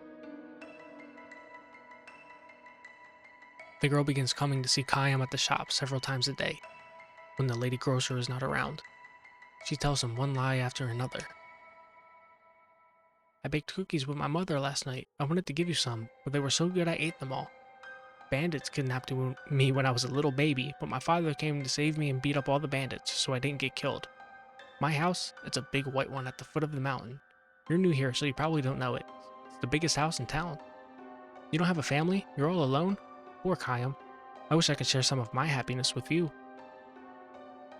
All her lies are born of sorrow. Sad, lonely lies. She could never tell it to marketplace people who know her background. At the end of every chat with Kayam, as she is leaving, the girl holds up her fingers to her lips and says, "This is just our little secret. Don't tell the lady grocer." Of course, Kayam says nothing to anyone. If he happens to find himself in a situation where the market people are speaking ill of the girl, he quietly slips away. Lies and disparagements are funny things. They don't take shape because someone tells them, but rather because someone listens to and voices agreement with them. A truly isolated individual can never speak ill of anyone. The same can be said regarding lies. Because she has someone to tell her lies to, the girl need not fall into the abyss of true isolation. To protect her small, sad share of happiness, Kayam plays the role of her listener, raising no objections. One day, when the girl comes to see Kayam, she takes special care not to be noticed by the lady grocer or by the owners of the neighboring shops. "Tell me, mister, are you planning to stay here a long, long time?" "No, I'm not," Kayam says, continuing to unload vegetables and fruit. "You'll be leaving when you save up enough money?" "Probably." "But you don't have enough yet." "I'm getting there," he says, turning a strained smile on the girl. This is a white lie of his own. He already has enough money to support himself on the road, nor has he taken his current live-in job because he needs money so badly. He is here because he has not found a destination he wants to travel to. A journey without a destination is an endless journey. Wise men say you need dreams and goals in life. But dreams to accomplish and goals to realize shine as guideposts in life, precisely because life is finite. So then, what should be the dreams and goals of one who has been burdened with a life that has no end? Khaim's is not a journey to be hurried, nor is it one that can be hurried. Perhaps drifting day after day with no destination cannot even be called a journey.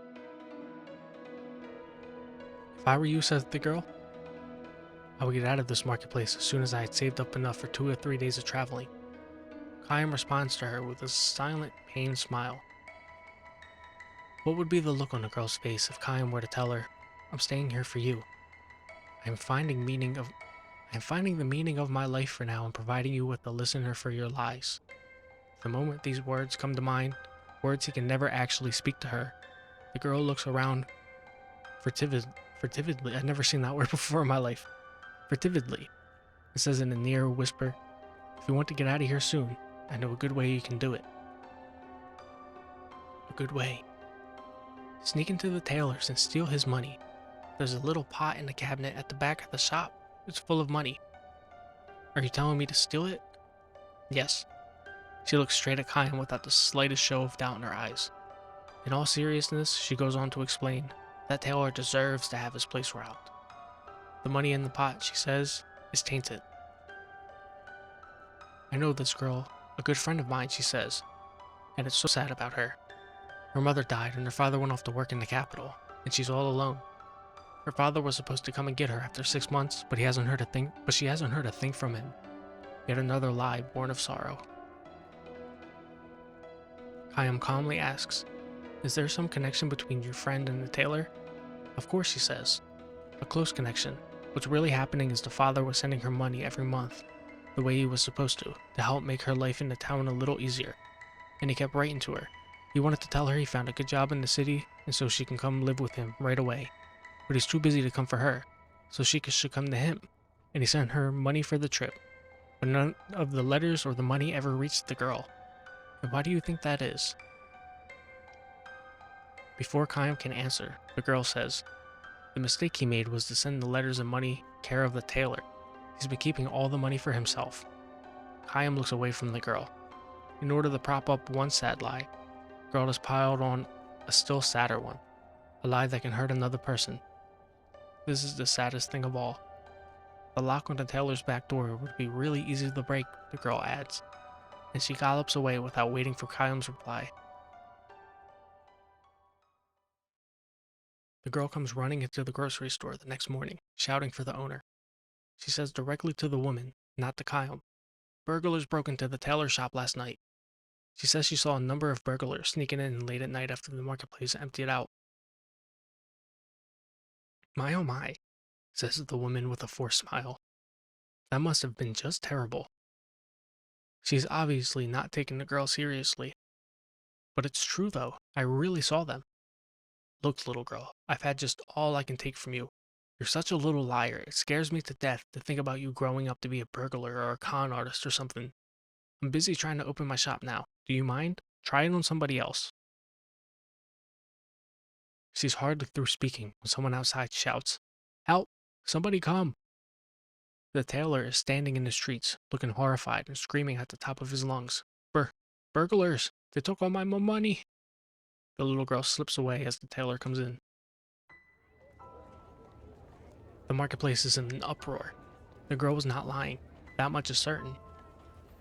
But, all too accustomed to her lies, people now suggest the possibility of another kind of lie. Maybe she did it. What do you think? And so it begins. I think you might be right. Talk about play acting. I wouldn't put it past her. Let's go find her. We'll make her tell, even if we have to get a little rough with her. Nobody objects to this suggestion. Some run off to the storehouse and others start searching the marketplace.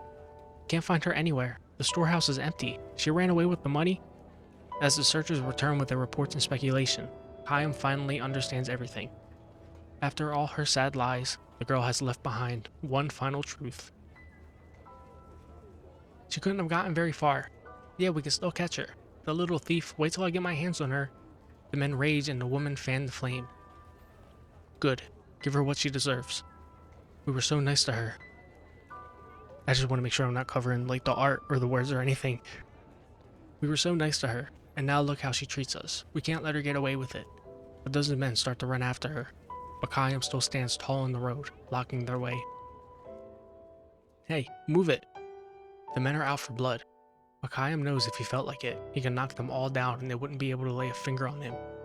Instead, he relaxes his powerful stance and throws a leather coin pouch on the ground in front of the men. The stolen money is in there, he says. What? Sorry, I stole it. A confused stir quickly turns into angry shouts. Kayam raises his hands to show he will not resist. Do what you like to me. Do what you like with me. I'm ready. The lady grocer breaks through the wall of men, shouting at him. How could you do this, Kayam? I wanted the money, that's all. And you're not just saying this to protect the girl? The woman's intuition is too sharp. Forcing a smile, Kayam turns to the tailor and says, It was in the pot in the cabinet, right? The man nods energetically. It's true, he must have done it. I had the money in a pot. He's the thief. The money wasn't the only thing in the pot, though, was it? What are you saying? You had some letters in there, too. Letters from the girl's father. That's a lie. Don't be crazy. It's true, though. No, there couldn't have been any letters. I threw them all. The tailor clasps his hands over his mouth. But it's too late. The lady grocer glares at him. What's this all about? She demands. No, I mean, you better tell us everything. The people's angry glances turn from Kayam to the tailor. Some days later, 2 letters arrive from the girl addressed to the lady at the grocery store and the nice man upstairs. Kayam's letter says that the girl managed to find her father in the capital. He has no way of knowing if this is true or not. It is hard to imagine a little girl finding her father in the big city so easily without knowing his address or workplace. Still, he decides to believe it. When the girl's letter says, I am happy now. Human beings are only animals that lie. Human beings are the only animals that lie. Lies to deceive people, lies to benefit oneself, and lies to protect one's own heart from the threat of crushing loneliness and sorrow. If there were no lies in this world, much strife and misunderstanding would surely disappear. On the other hand, perhaps it is because this world is a mixture of truth and lies that people have learned how to believe. When he is through reading his letter, Kayam turns to the woman, concentrating on her own letter. She shyly raises her head when she senses Kayam looking at her. I give up, she declares. Listen to this. I am so grateful to you and the others in the marketplace for all you have done for me. I will never forget you as long as I live. A liar to the bitter end, that girl, she says, smiling through her tears. That was beautiful. I'm about to cry. That was so nice. They're such fucking well written stories, dude. What was I doing?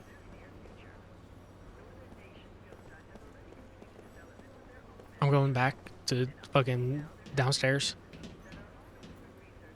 That was a really good story.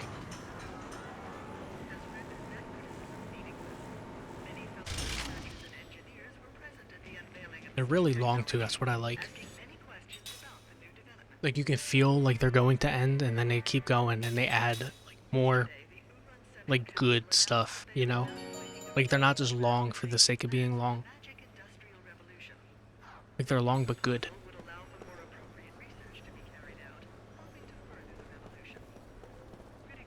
Now let's go back.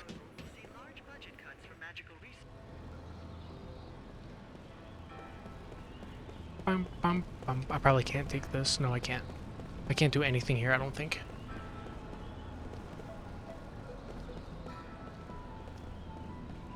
We're gonna find all the stories, don't you worry. We're gonna get them all. I want to know how to get the DLC story. Hope I don't sound like shit while I'm reading. There's no real way for me to tell until I watch it back. Let me go. No, I don't go up this way. I already went up that way. There we go. Oh, I'll let it cut the cutscene play. I'm gonna see what I sound like when I'm reading. Be right back.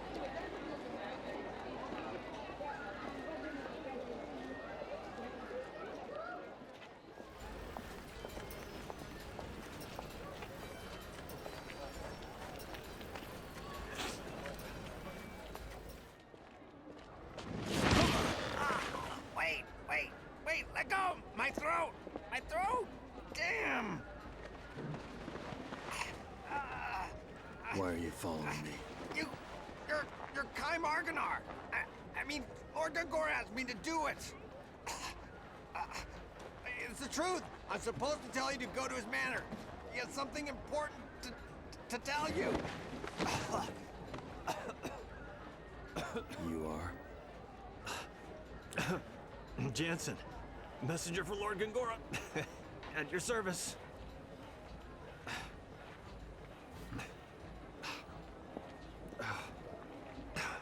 Man, what an attitude. Jeez whiz.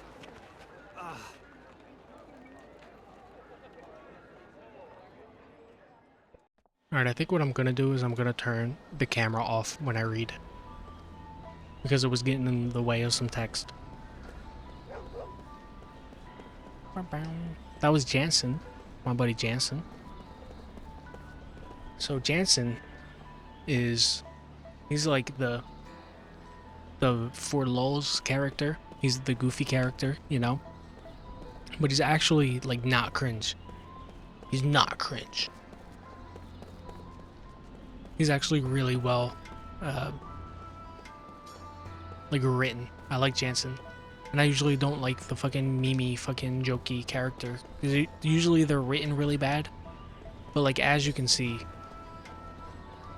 this game's written pretty good.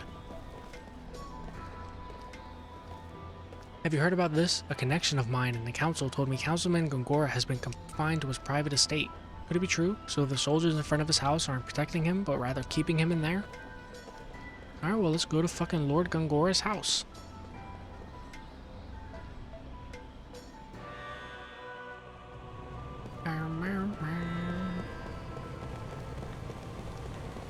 If I'm missing any stories, I'm gonna find them. I'm gonna look up a guide.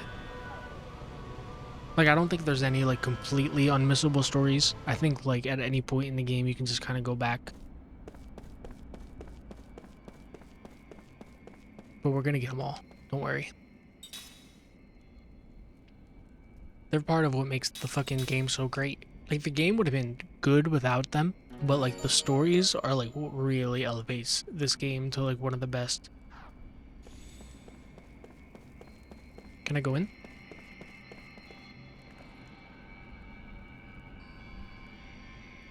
Lord Tolton is visiting.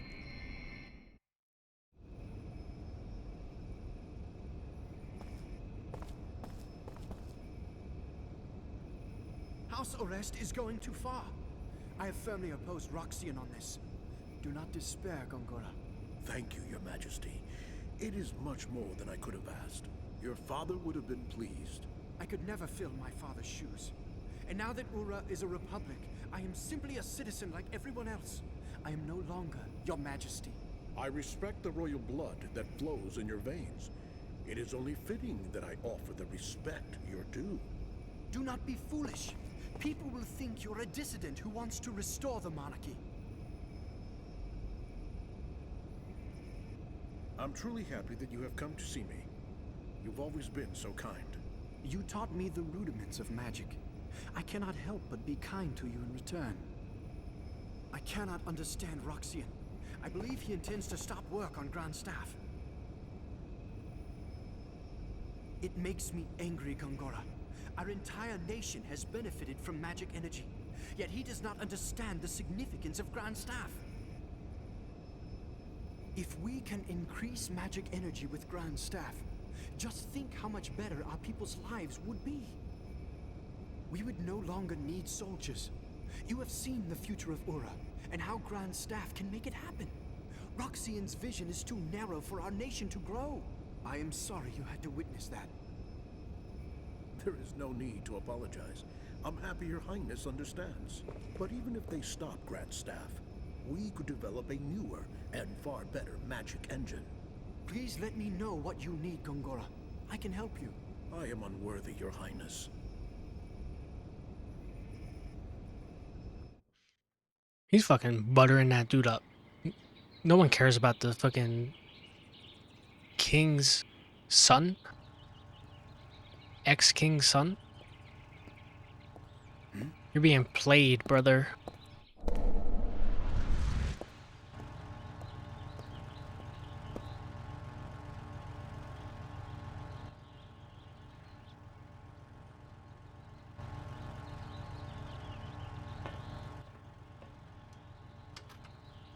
Please, go in.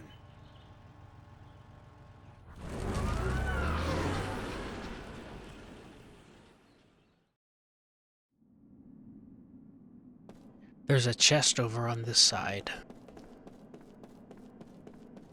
I think I have to go through the door.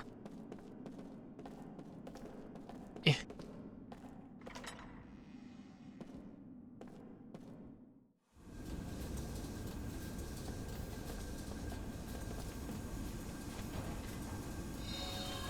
Yeah, the frame rate is, after playing it for quite a while now, the frame rate on the Xbox One is way better.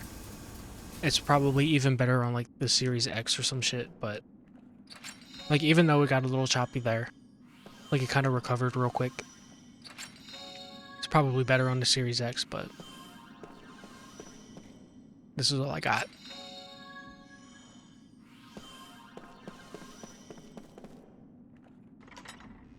Nice little 3 chest. 3 chests, triple ballin'. What's over here?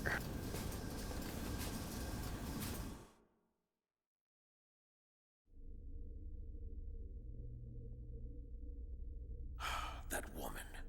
How could she be an Ura without me knowing? He's talking about Seth. Lord Gongora is on the 2nd floor, as always. Use this lift if you want to see him. I do want to see him.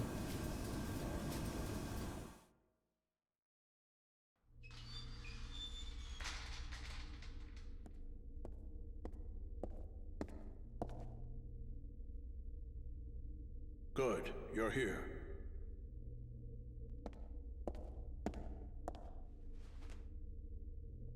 Ew, Kyle. I asked you here for only one reason. Hold on. What is it? Oh no, great, here he comes. Hey, whoa, hey, you are really short-tempered. Hey, I don't have a sword, okay? Easy. Why are you here? I told you I'm just a messenger. I came to see if you really come or not, which you have, so that's good. That's enough, Kaim. He's on our side. Thanks. A little late, though. We can use him. He's cunning and quick, and he has many connections. I want you to take him on your investigation of Grand Staff. No way, sir. You know, I thought he'd say that, my lord. His shoes, hello? Look, this other immortal joining the investigation, she might be dangerous. Why? The woman was once a pirate. I don't know how it happened, but she's now a soldier for our army. Well, the past is the past, and I know little else about her. Take Jensen with you. He can help keep her in check. Despite what else he may be, he has a healthy respect for women. Okay, I don't like this. I don't like this part about him. Look her, if you catch my drift. I mean, you've seen her, right? Okay, be that way. Look at him furrow his brow. Too serious. Pirate. All right, understood. All right then, I'll be there early. Oh yeah, you can count on it. Remember, Kaim, you're the only one I can trust.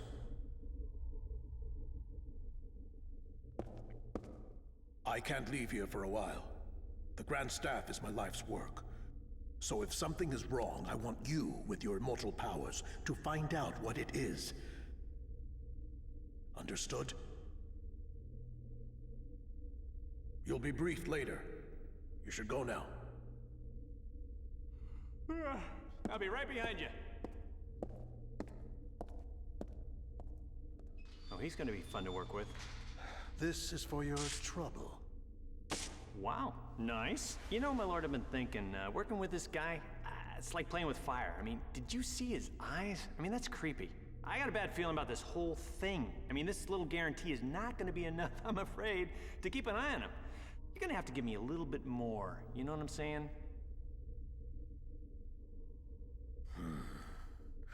You're already under a magic contract.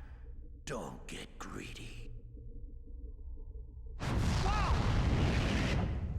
Whoa, hey, okay, that's some serious mojo, buddy. Easy, easy. Is your fee still unsatisfactory? Okay, not funny. I'm not laughing, okay? I didn't stick my neck out for this, okay? Jeez, everyone's a pain in the ass. I'm taking a bath.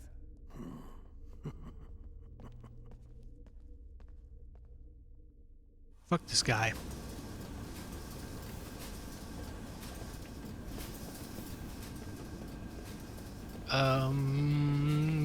We leave?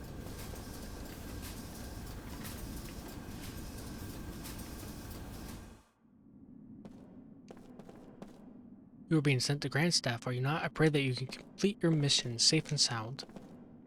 That guy got the right attitude.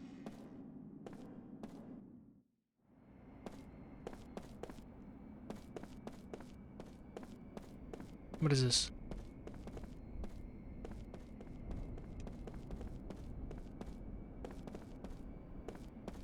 This is nothing. Okay. Cool. Maybe later. I'll come back later.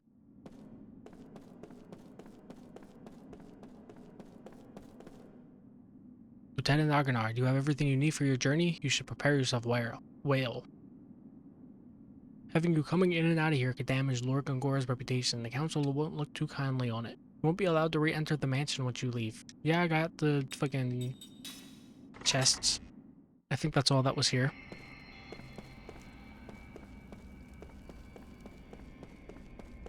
Let me save. Save my game.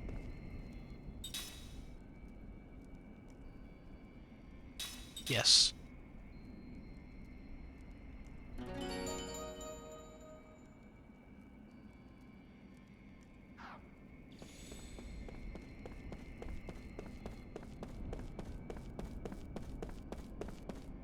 I think I just go back into the streets and then I get the Seth cutscene. Oh, I just do this.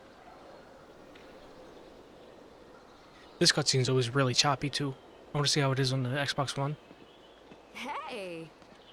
I've been looking everywhere for you. I heard about the Grand Staff investigation. Looks like we both got the short end of the stick.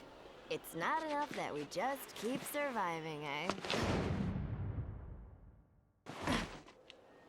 Wow, she's cool. There's always something. So, what did you learn in the council? Nothing to do with you. Really? Say, haven't we met somewhere before? Hmm? Ugh. Nothing to worry about if you can't remember. Neither can I. You too, huh? I can't recall a thing. All I know is that my name seems to be Seth Balmore. People say I used to be a pirate. Isn't it strange that both of us lost our memory and are immortal? Maybe we met a long time ago. I sort of get that feeling when I look at you. When we met before, were we enemies? Or allies? Or maybe even lovers? He didn't like that. Looking forward to starting our journey tomorrow, Kaim Arganar. Tomorrow? You still haven't been contacted by the council? You set out for Grand Staff tomorrow morning. I thought you would have heard by now. Oh, by the way, I'll be joining you on your little trip. So you are going with me then? Being late is strictly forbidden. Mwah.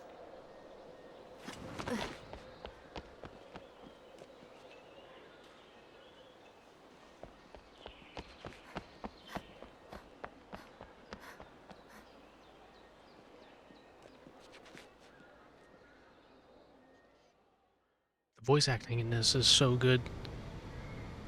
Which is funny because, in comparison, Blue Dragon, which is the other Mistwalker 360 game, has terrible English voice acting.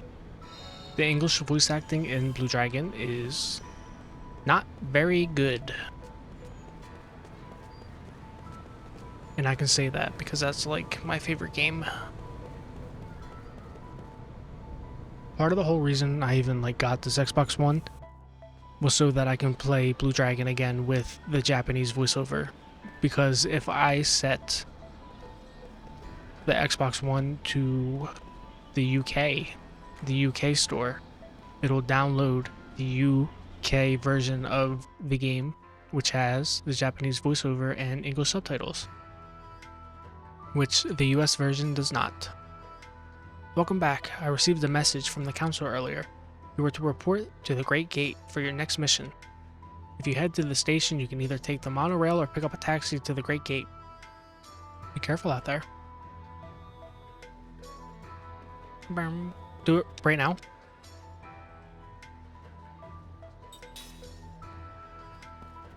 Probably right now. Let's go.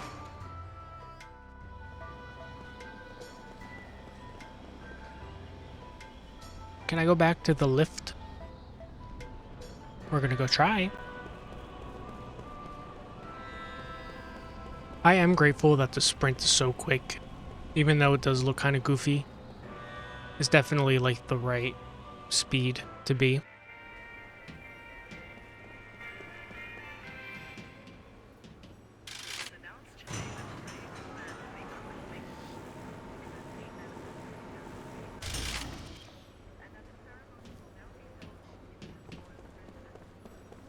Let me go, let me go, let me go, let me go.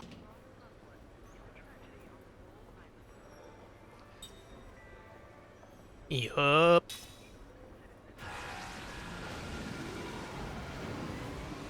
Oh, let me mute my mic real quick. I gotta look at something.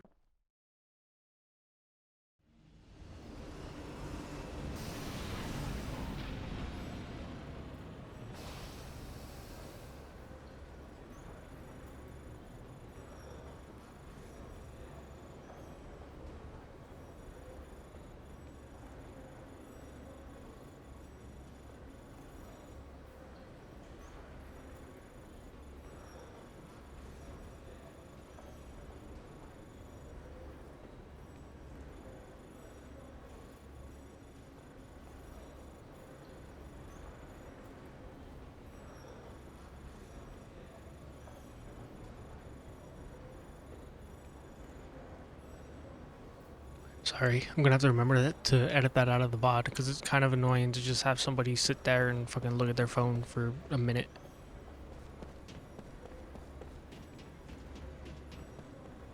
I need the gameplay. Get back to the gameplay. This battle has turned into our worst nightmare. Everyone was killed. You guys are still on that? You guys are still on the big meteor that killed fucking almost everyone?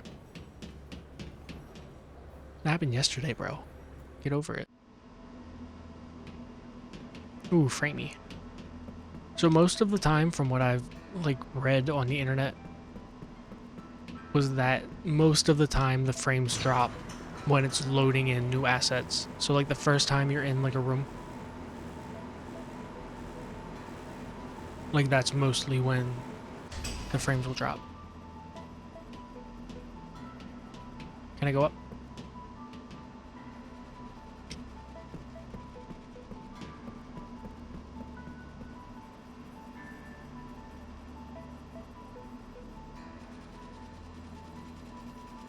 Okay, here we go. We're just looking it up. We're just straight up fucking looking it up. Where is it? Okay. You start with lever A. And we start with lever C. And then we go to lever B. And then we go to lever A. And then we go to lever A. Bam. Nope, not working here, buddy. If you want anything, just take it. I will. I wonder if I can get the helmet. Wonder if I can help that poor soldier out who fucking left his helmet up there.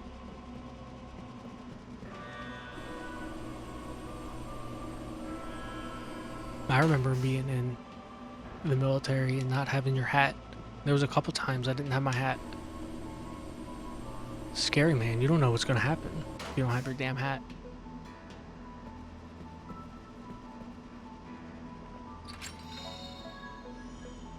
Platinum gauntlet. Doesn't look like I can get the dude's helmet. Let me look that up. City of Ura helmet. Not City of Utah helmet. Lost Odyssey.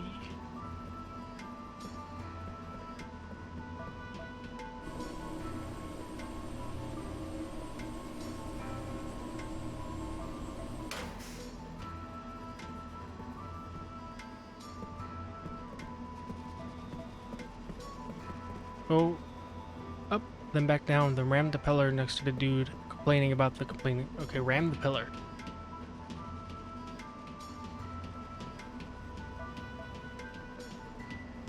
Ram the pillar next to the dude. Ram the pillar.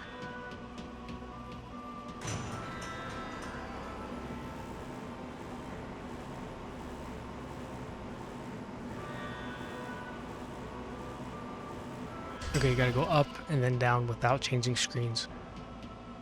Then you can ram. Ram Ranch. Gotta ram it. There we go.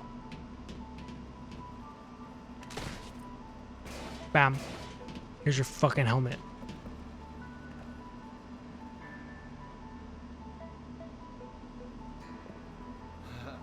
Hey, that's a soldier's helmet. Where was it? Wow, it was stuck on there? I'll return the helmet to the soldier. Thank you.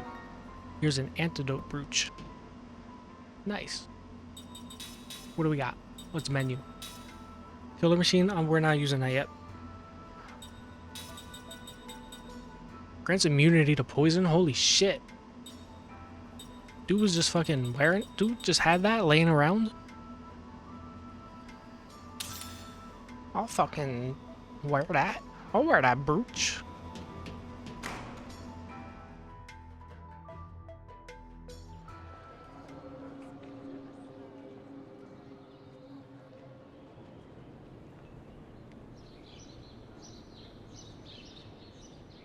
Why aren't we leaving? We should have already been gone by now. I'm waiting for somebody. What? Who? There's somebody else on the team. Huh? I haven't heard about that. I have. You don't like him.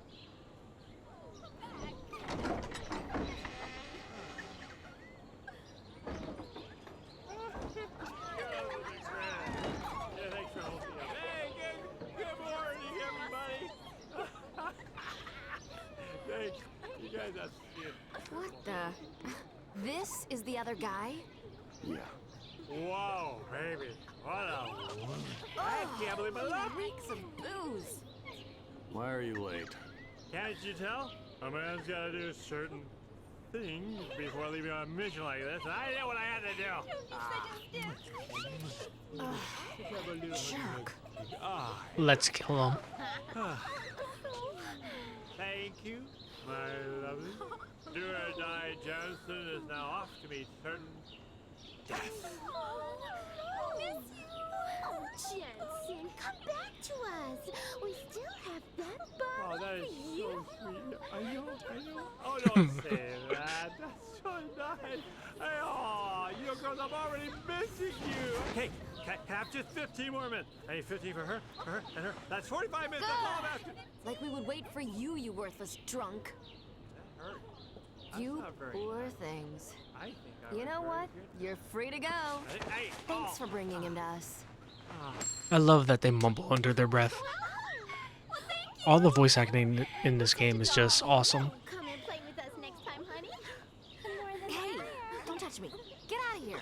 Shoot. Oh, that's not very nice. Okay, bye-bye, girls. Don't cry.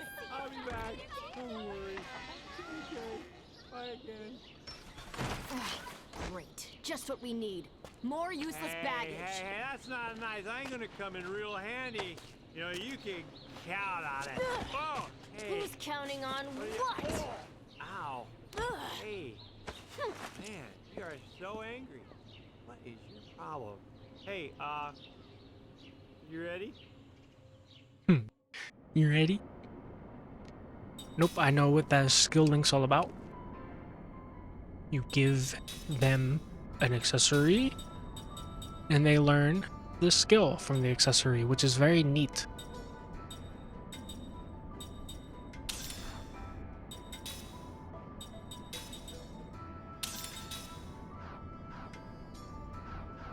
Bam. Alright, let's go. I really like the map music too. I'm about to hear it. So you're the rumored immortal, Kayam Agnar. I heard that you're under orders to investigate the Grand Staff past the Ilpson Mountains. Am I right? I have to warn you though, the Ilpson Mountains are home to all kinds of ferocious monsters. Even if you really are immortal, as you say, crossing the Ilpson Mountains is like walking into Death's grip. Death grips.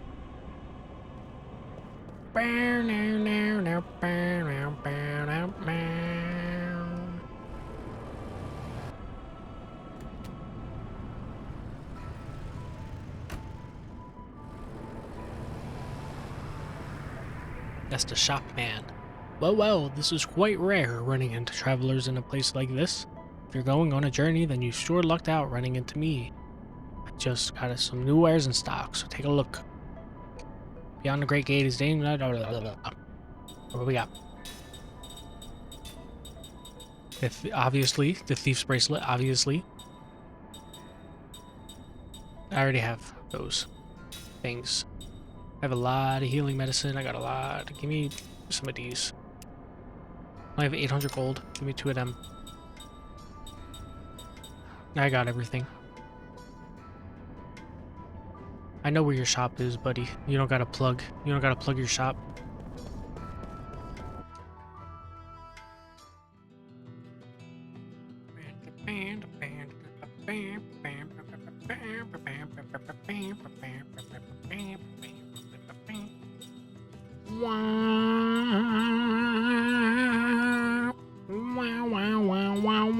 What happens if I go here?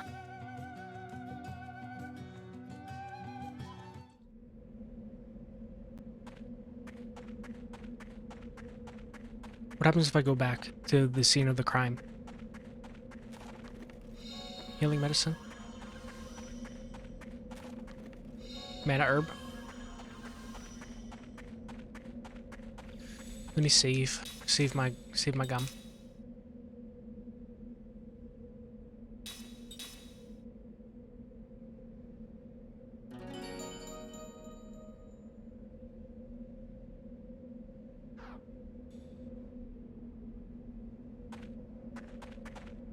You get back here. No one's allowed past this point. Alright, I guess not. The area around the battlefield has been deemed off limits due to the dangers posed by the frequent fissures and landslides. It's not like there's much to see there anyway. Alright, dude, whatever. I'll be back at some point, probably.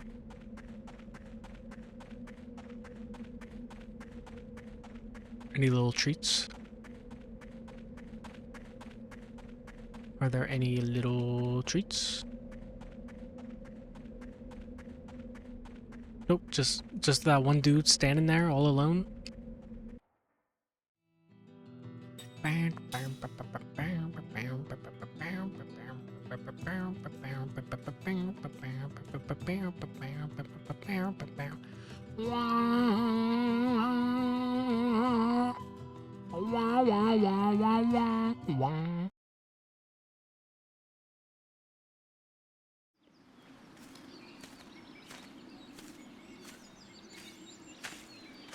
Quick, easy bug. I just gotta follow him. This is like a death march. Hey, we gotta get through that. There's no road. Pull yourself together.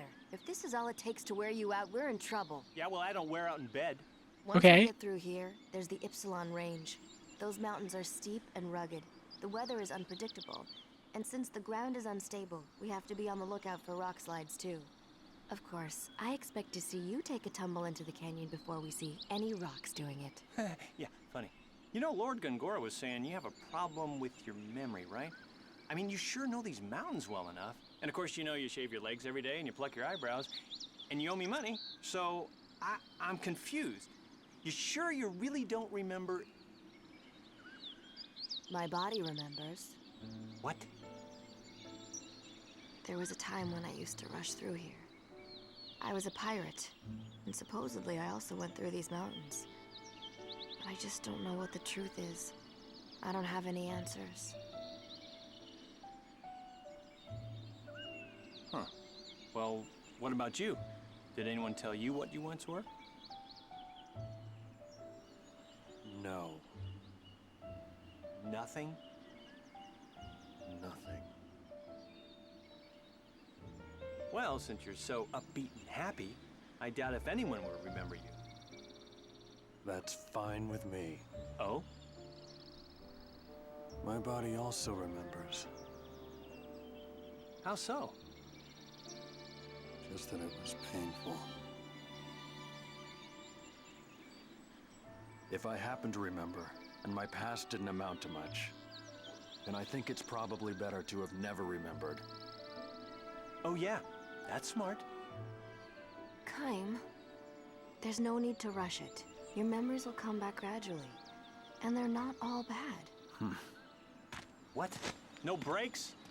Bro remembers his child dying every night. Water? A little fruit. I don't think that's gonna work on him. Massage. My feet don't stink. Kaim, you up for that? Hello?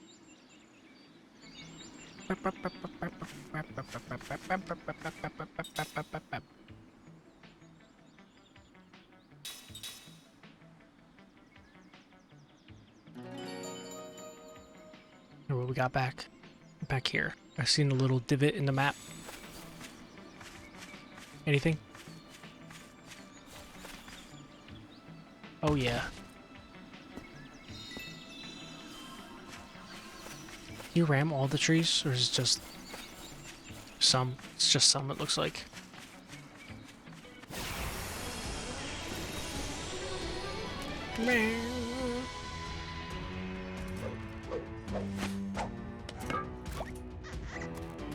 Ooh, the Kellions. Hey look, the enemy's got a little formation going. In a formation, the front row provides preventable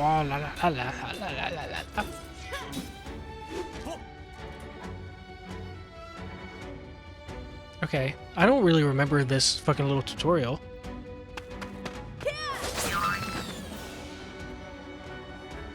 La la la la la la. You want the guard condition to stay up so that the people in the back can be protected. That's really all it was saying. Oh look, now they're casting a spell. Here's a little hint. Action order and display on the bottom. Well, he puts up the guy trying to cast a spell. Extended the amount of time he needs to pull the spell off. While casting interference.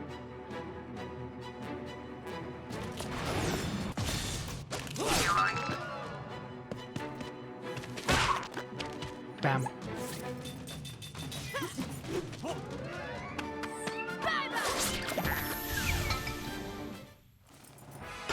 Phew. That was a close one. No. Oh, ram the tree.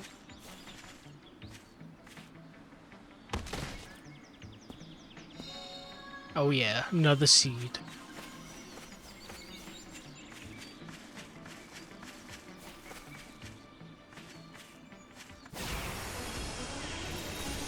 You know, it's tough being so popular.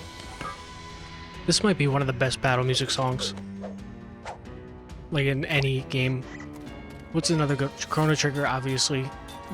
Really good battle music. I really like Final Fantasy X's. I like the I like that. What else got good battle music?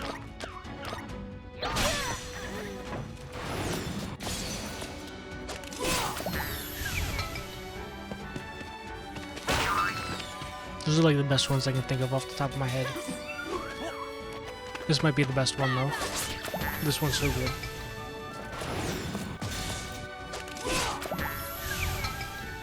Uematsu was really fucking doing his thing when he came up with this, man. I haven't heard Fantasian. Well, I've heard Fantasians, I just can't remember it. Fantasian's definitely a contender for a game that's gonna be on this channel. I have it on Steam already. Fantasian's definitely coming up. I love Mistwalker.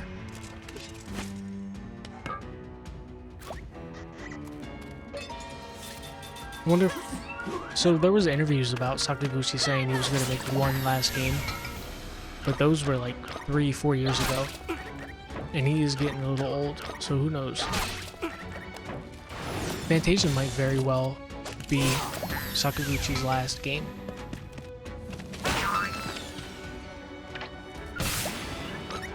I know Uematsu said it was going to be his last full-length soundtrack. He's composed for games though since. He did music for music for Grand Blue, but he doesn't do like the whole soundtrack, you know. He's just done some songs here and there. I feel like he got one more in him. He got one more in him.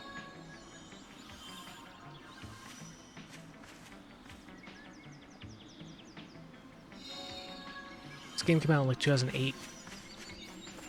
Like 17 years ago. He's like 65 now.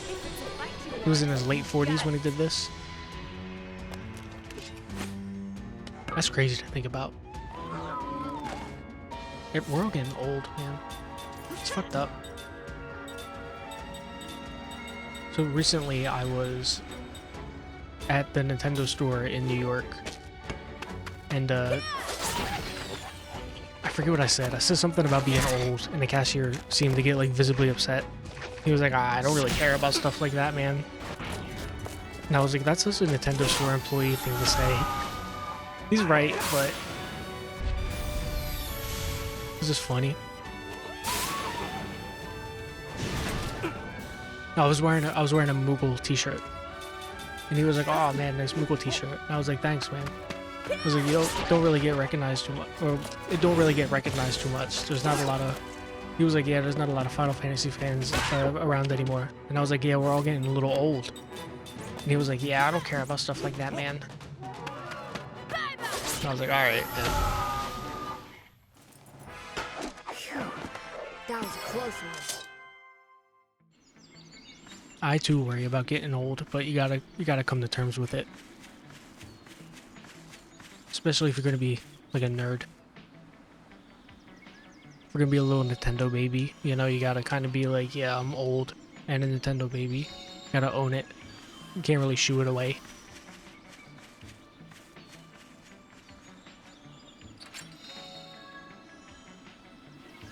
I own it. I'm not a little Nintendo baby, but I'm definitely like a pretty weird guy. You gotta own it. The more you try to fight it, the worse it comes off, you know? And the more miserable you are.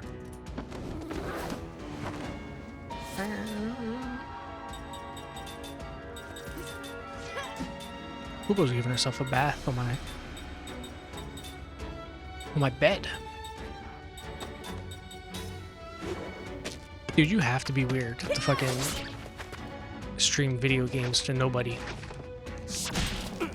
It's definitely very weird to be playing Lost Odyssey and streaming it on YouTube and Twitch to 0 people.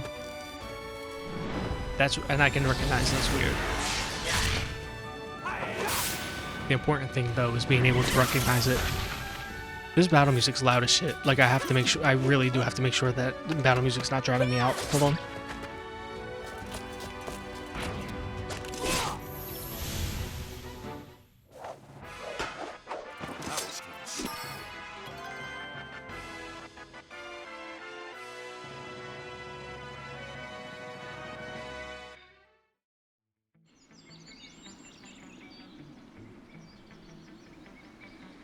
Forgot to mute. It's not that loud. It just looks really loud on my, on like the OBS, like a sound monitor thing. Like I'm like at the top of the yellow, like I'm going into the red sometimes, and like the game is like touching the yellow a little bit, and like I can't tell just by visually looking at it if it's like drowning me out or not, but it doesn't seem like it is.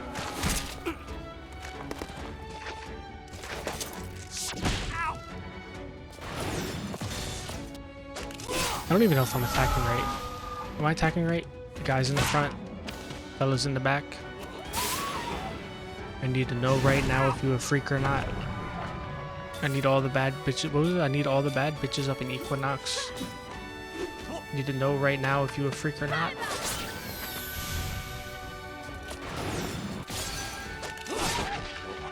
I need to get these motherfuckers some rings, man.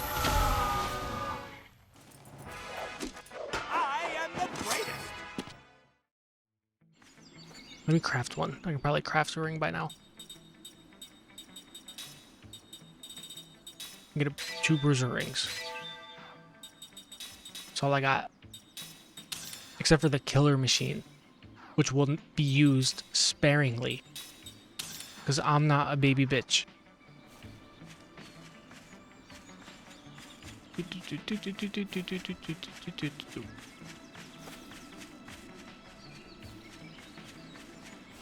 Was I already here?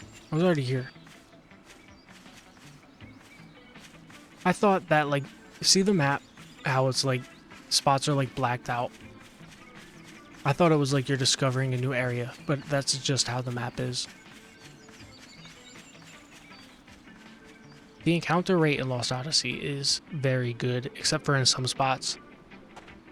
Like, that was beautiful that I just backtracked by accident and was able to make up for it with no random encounter. That was fantastic.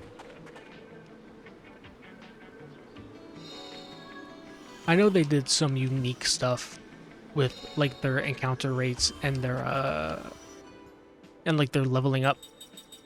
So like it's set up in a way where like if you hit the level where you're supposed to be, you're gonna get no XP. It's kind of like how it's exactly how it is in Expedition 33. I didn't set the skill links. You're gonna get black magic. And Seth, you're gonna steal. Yeah, so in Expedition 33, it's like you can grind to like a certain level in an area, but like depending on where you're at in the story, like the game is like, okay, you need to be this level. This is the level where like the XP curve is gonna get cut off like exponentially, so that you're always properly leveled. Lost Odyssey does kind of the same thing, which I think is neat.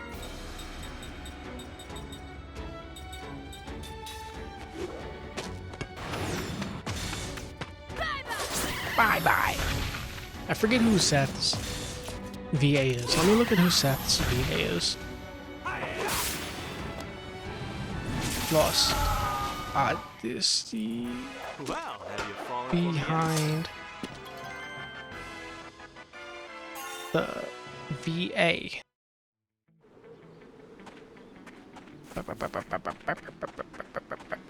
I love this game, dude. I love this game so much.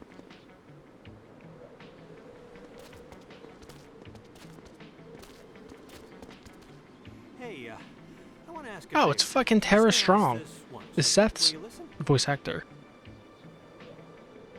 All right already. What do you want?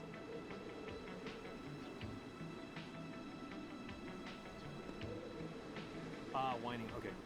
Is that all you can say? Can't we just rest in that hut over there? All you do is complain, complain, complain. like you two. I'm a normal human being. Kayam is fucking Megamind, the voice actor. What should we do? All right, let's rest. Thank you.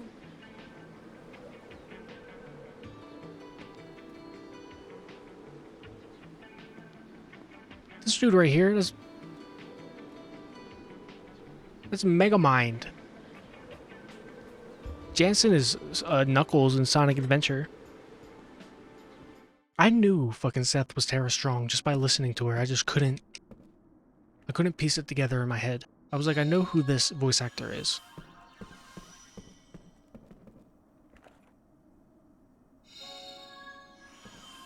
Let me salve my gum. Let me salve my gum. Yes.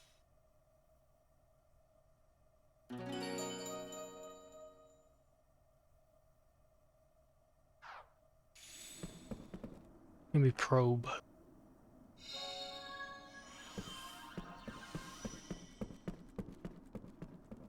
Let's go and rest. Is there a little story here? I don't remember.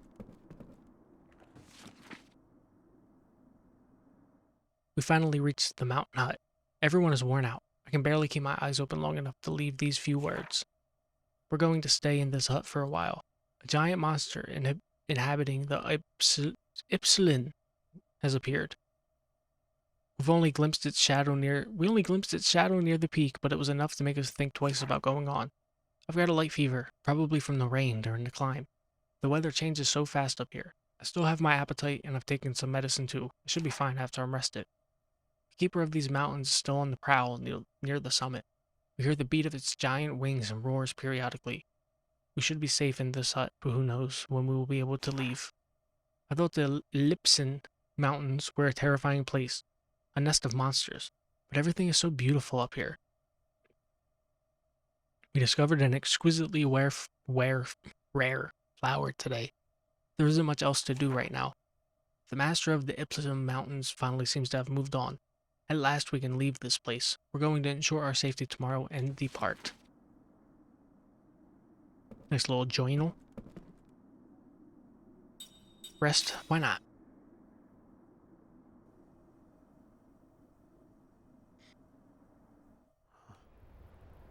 We do get a Kayam dream, I think. If I have to read, I'm going to take a break.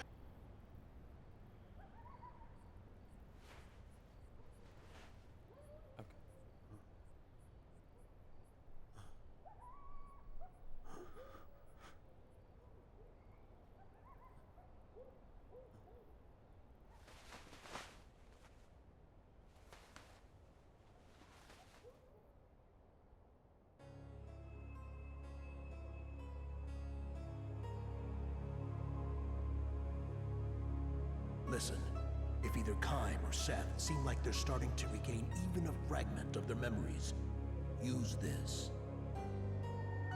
Uh-oh. You sussy baka.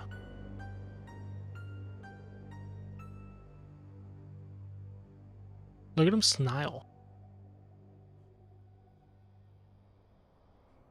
Oh, hi. I couldn't sleep. I'm usually exercising, sparring with people, and I work out a lot before I... Was that all? Was what all? About what? You know what I mean. Yeah. Well, no, I don't know what you mean. What do you mean? See, I think he's written very well. He's actually kind of funny and, like, endearing.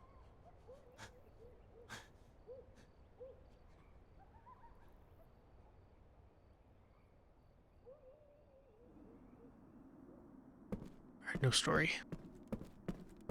Can light the candle, though. Pick up. Hello, Koopo. I'm gonna take a break.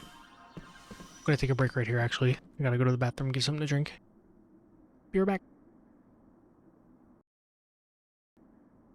Am I right, gamers? That's what the gamers like, isn't it? Gaming? Cats are annoying me because they know their food is about to dispense. They can feel it in their tummies. I've had an automatic feeder for probably like 5-6 months now. Maybe even longer. But they still think I am the one who's going to feed them. It's the robot that's going to do it. Good morning, Kyle. Once we leave here, we'll almost be at the peak. Let's get moving. Okay. My monitor has like a message. So I have a 1440p monitor. And I have the game scaled up to 4K on my more 4K. And my monitor's like, hey, I can't handle this resolution. You should set it to 1440p. Well, it's not gonna rain. And I'm like, no. I know the weather. I have a sense about these things. And the sun's gonna break through any second, and you'll be peeling off the clothes. Trust me. Oh, great. It's raining. What'd I say? It's gonna rain. I knew it. Hey.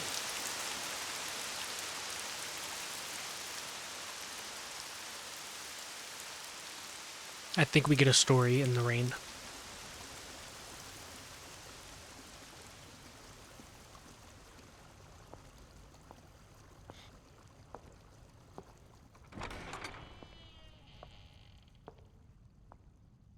Fika King.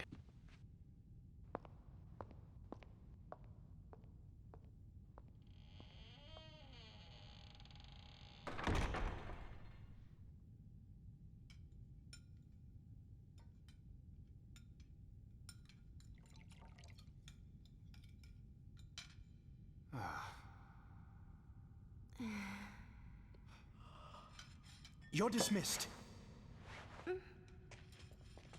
Bro can't even eat his soup in peace. Oh, Lord Gongora, please wait. Pardon the intrusion. Oh! Gongora! My soup! A moment, please.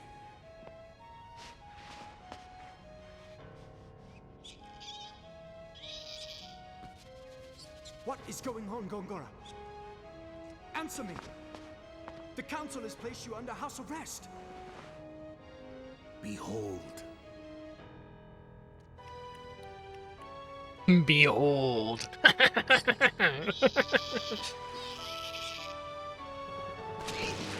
Whoa.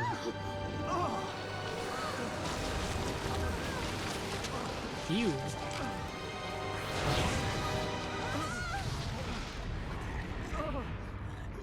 Gongora, what is the meaning of this?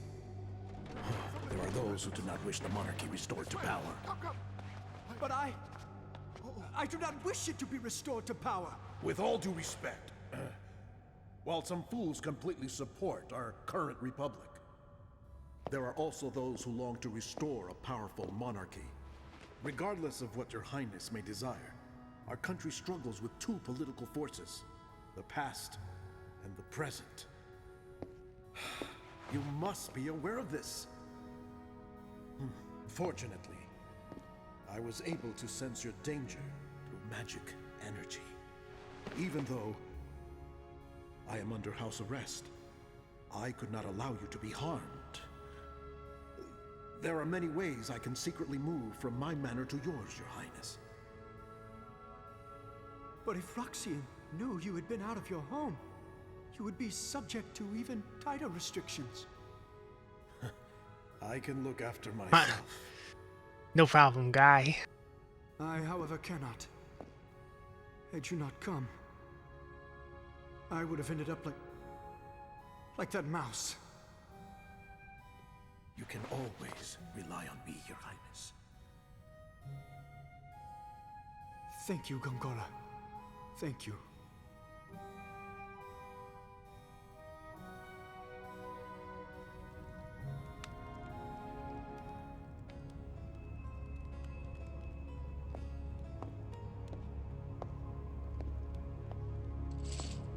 Well done.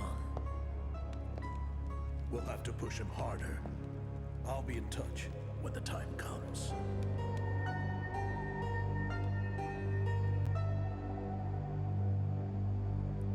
This dude's not very nice. So Sorry, I'm looking at my phone. I know these cutscenes, though. I know what's going on. Trust me. Trust, bro. Trust. We're about to get a story in the rain. Let me prep my voice to do some reading. Me, me, me, me.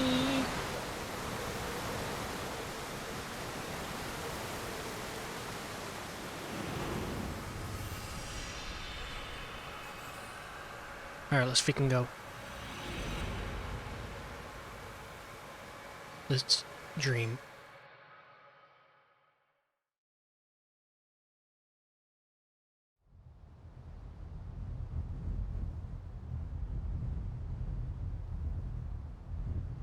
The upstreamers. Oh, let me turn the camera off. Let me not forget. So we can get all the text. Strong winds have always blown across this vast, grassy plain. Perhaps the area's topography has something to do with it, but the direction of the wind remains consistent irrespective of the time or season. From east to west, from the horizon where the sun rises to the horizon where the sun sets. Swept by the unceasing winds, the misshapen trunks and branches of shrubs all incline to the west. Tall grasses do not grow here, and the grasses that do grow will all lie flat on the ground, bending westward. Caravans and herding folk traverse the single road that crosses the plain. They do not come and go, they only go, moving from east to west, using the wind at their backs to gain distance. Travelers heading west to east always use the circuitous route. It snakes around the southern mountains. It is much farther that way, but much faster than crossing the plain head-on into the wind. The road across the plain is called the wind stream. Just as the flow of a great river never changes direction, the footsteps of those who use the road have not changed direction since the distant past, nor are they likely to change far into the distant future, from east to west. Human shapes that appear from the horizon where the sun rises disappear over the horizon where the sun sets. They never pass oncoming travelers, with only the rarest exceptions.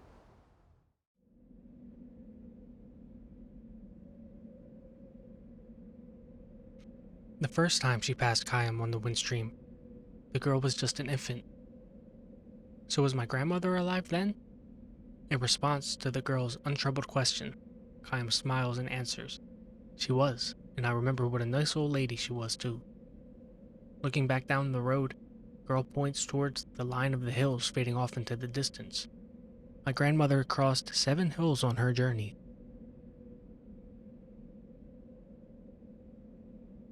Is 7 a lot? Uh-huh. Grandma lived a long time. Most people end their journeys after 5 hills. The people they leave behind build a little grave where they ended their journey, and then they keep traveling. The girl points down at the ground where she is standing. This is as far as I've come, she says with a proud, happy smile. The religion of the girl and her family professes a piteous belief that if they devote their lives to walking eastward, against the flow of the wind stream, they will arrive at the easternmost source of the stream itself. People call believers in that region the upstreamers. The word carries a hint of fear and sadness, but also a trace of contempt and scorn. The upstreamers are devoid of worldly desires. They live their lives for no greater purpose than traveling eastward on foot. They are free of doubt. They give birth to children en route, and they continue their journey while raising their children. When they age and their strength gives out, their journey ends, but their family's journey continues. From child to grandchild to great-grandchild, their belief is carried on. The journey of this girl's family was begun by her late grandmother, who began walking from the windstream's western verge with her son, who was then the age the girl is now. The upstreamers do not walk for the entire year, of course. During the season when the winds are especially strong, from late autumn to early spring, they take up residence in various post towns scattered along the road and earn day wages by performing tasks that the townsfolk themselves refuse to do. Some upstreamers choose to stay in the towns, while others, conversely, take townspeople with them when they return to the road in the spring. These are people with whom they have fallen in love during the long winter, or boys who dream of travel, or grown-ups who have tired of town life.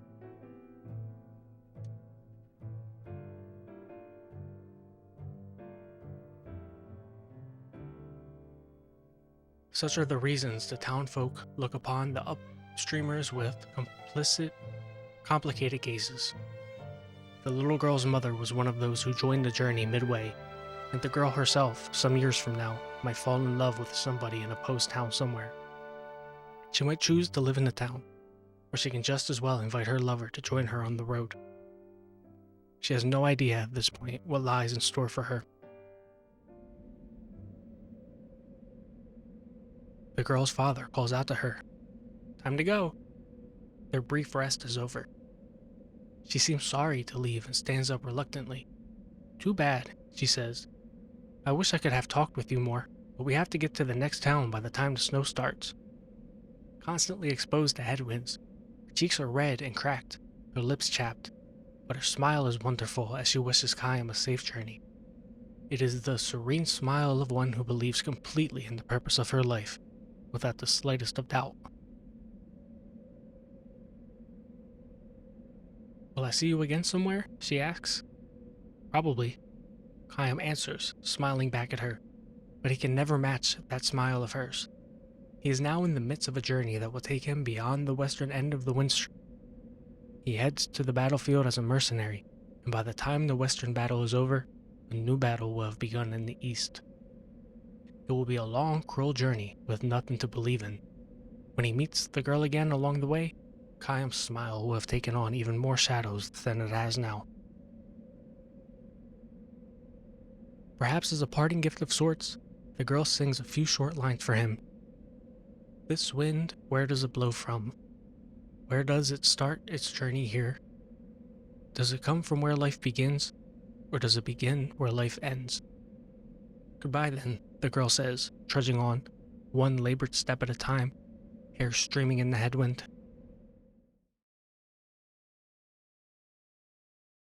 Ten long years have flown by when Kayam next meets the girl. It is spring, when the grassland is dotted with lovely white flowers.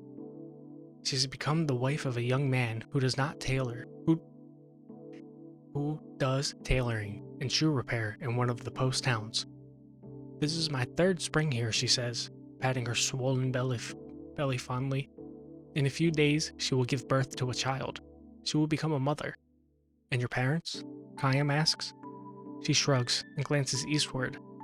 They are continuing their journey. "I'm the only one who stayed on here."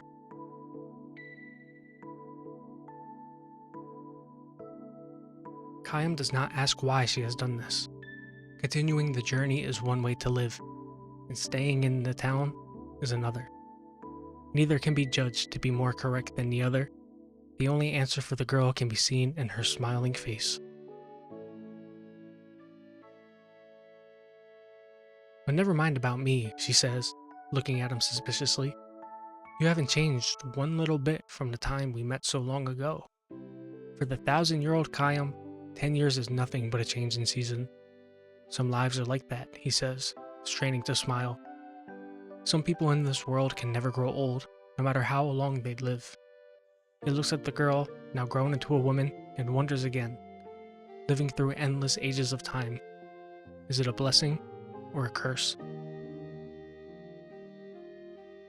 Kayam's remark hardly counts as an explanation, but the girl nods with a look of apparent understanding. "If that's the case," she says, "you should be the one who goes to the place where the wind begins. You'd be the perfect upstreamer." She could be right. After all, the lifespan given to humans is far too short for anyone to travel against the flow of the wind stream as far as the starting point of the wind. Still, Kayam responds with a few slow shakes of his head. "I'm not qualified to make the journey." "No? Anybody could be an upstreamer. Anybody, that is, who wants to see where the wind starts with his or her own eyes. Having said this, however, the girl adds with a touch of sadness, "No one has actually seen it though, I guess." The place where the wind begins. That place is nowhere at all. Even if, after a long journey, one were to arrive at the eastern end of the wind stream, the wind would be blowing there too. And not just an east wind, west wind, north wind, south wind, winds without limit, without end. Human beings who cannot live forever, daring to take a journey without end. This might be the ultimate tragedy, but it could just as well be the ultimate comedy. Kayam knows one thing, however. One cannot simply dismiss it as an exercise in futility.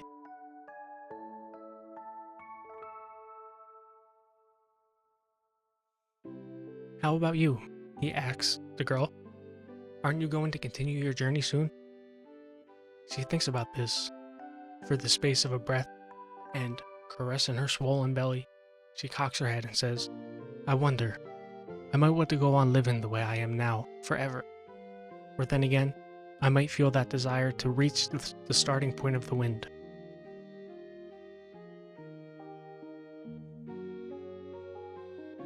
All the upstreamers without exception say that you can never know what might trigger a return to the journey.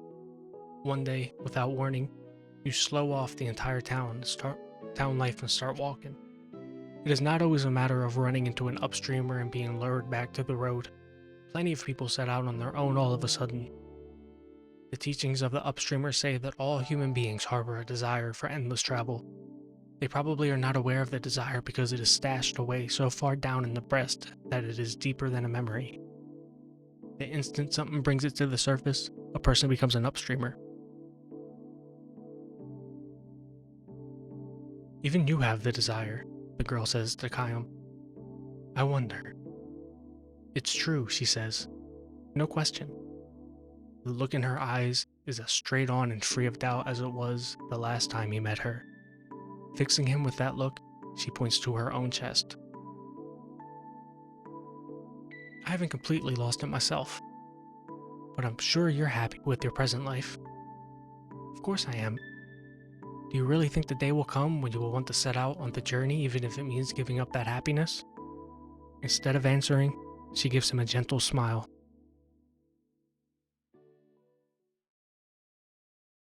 Many years flow by, but every now and then, something reminds Kayam of the girl's words, that everyone harbors a desire for endless travel. For Kayam, living itself is a journey without end. In the course of his journey, he has witnessed countless deaths. He has also witnessed countless births. Human life is all too short, too weak and fleeting. Yet the more he dwells upon its evanescence, the more he feels inexplicitly that words such as eternal, perpetual, apply more properly to life, finite as it is, than to anything else.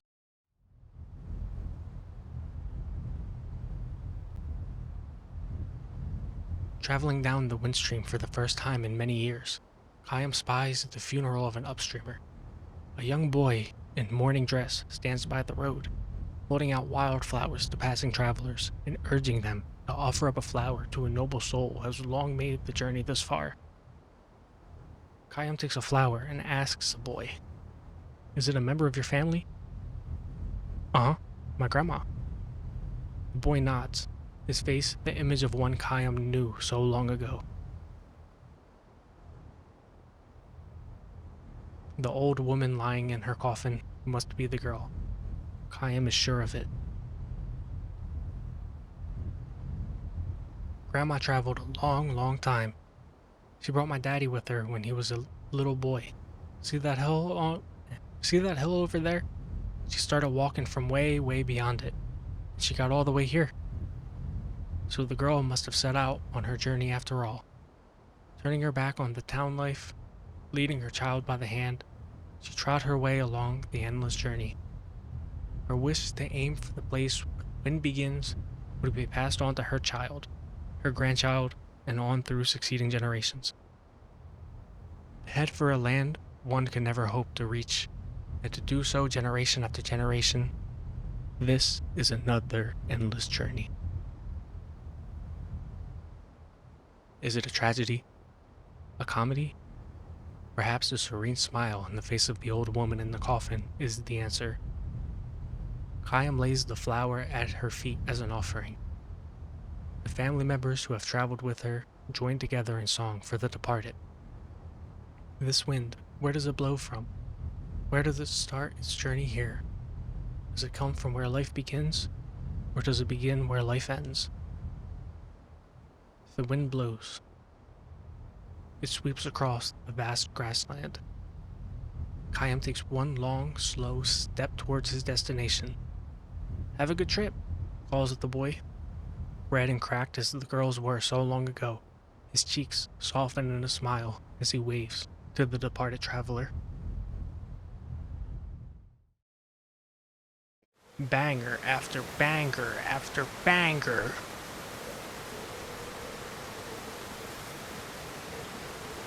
Now I gotta remember to turn the camera off and on. So many things to remember while you're streaming. Oh, I can get a random encounter here. That's not good. I don't know if it's this scene or the next scene, but you can hit a random encounter. Oh, the boss bird is what's coming up. Hold on. This is what I wanted the killer machine for. The boss bird at the mountain, the peak. He can freak you up, man. And I'm not sitting here going back and forth with him. I'm not. I want to get through Grandstaff. So I think for today, I'm going to get through Grandstaff. And I'm going to do the next thing, whatever it is. I forget what it is, but I'm going to do it.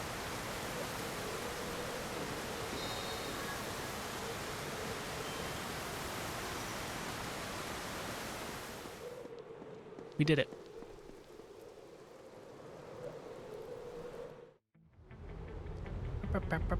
Yep, it's up here. I'm not going back and forth with this motherfucker.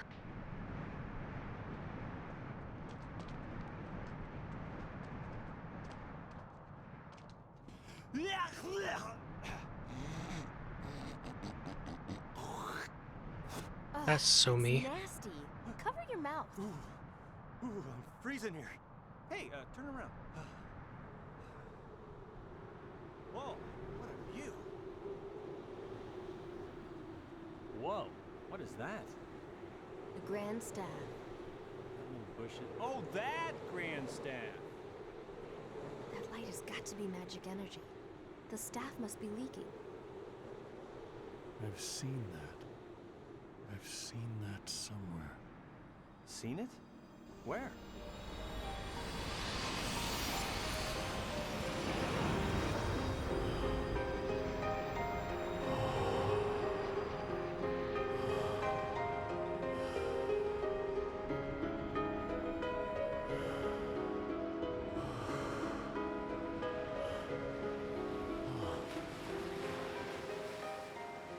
Whoa. Skinny legend.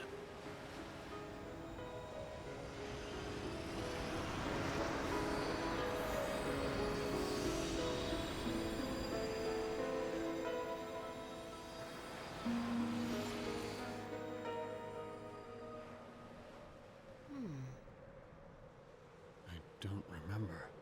Ooh, deja vu. Or maybe your memory's coming back. No. Maybe what you've forgotten you're remembering. What? Well, excuse me for helping. You are such a pain. Okay, fine. Look at the view. I'm gonna go ahead and fix everything. You just talk amongst yourselves. You've really seen this before? What do you mean by that? Just what I said. Do you feel like you've seen this before? What's with you? Just trying to be a friend. Don't look at me like that again. Whoa, Khayyam. Forget it. Hey. All right, come on, you two. I thought we were gonna run. Whoa.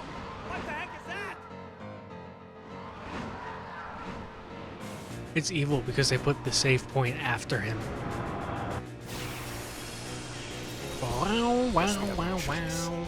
Wow, wow, wow, wow.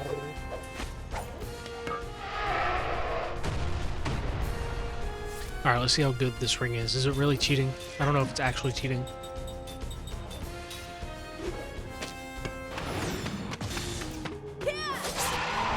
Archive, hit him. Ah, it's not really cheating. So that means I have the potential to get rinsed right here.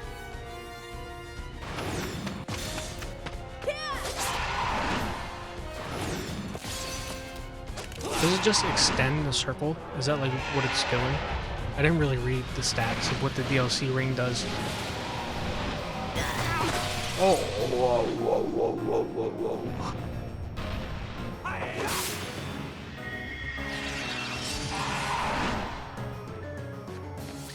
Alright, you know what we gotta do? We're healing. We're healing. What is it weak against? Flare? Maybe? I can't keep waiting 2 turns for Prism. That didn't do diddly squat. That did not do diddly squat.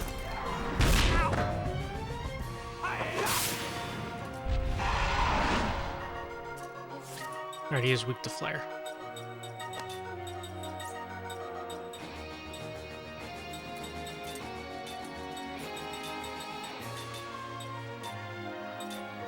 White magic.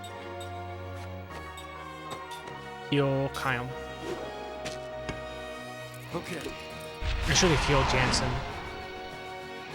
Because these two are immortal. Yep, I knew it. Well, he would have died anyway. Okay. Well, Kayam has the good ring. I probably should have had him attack. That was close.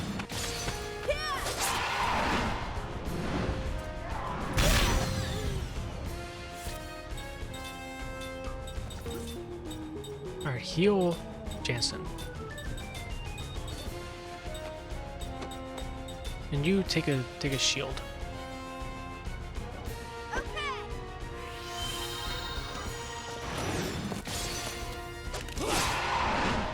Seth does more damage than Kyle. Stay up.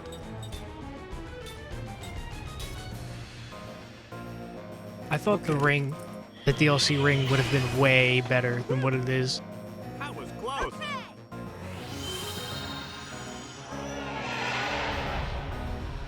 I think I'm dead here.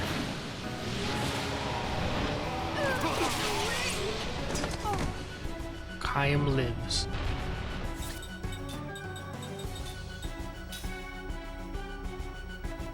Okay. We can do it.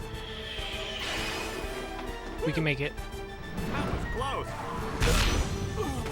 Maybe not.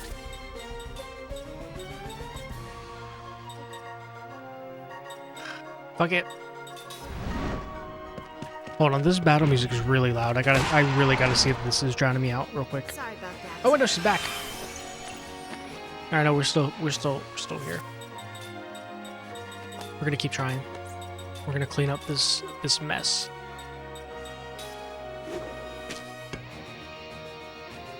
I probably didn't need to do that. Kayam was probably coming back next turn. Thanks.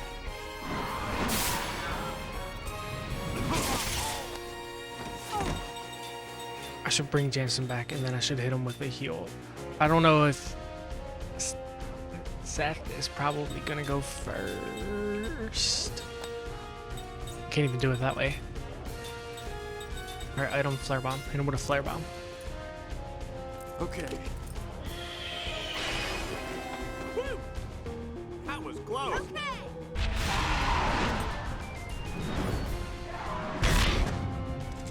She made it. Heal Jansen. Both of you heal Jansen. And then you live long enough to hit him with the flare. Okay.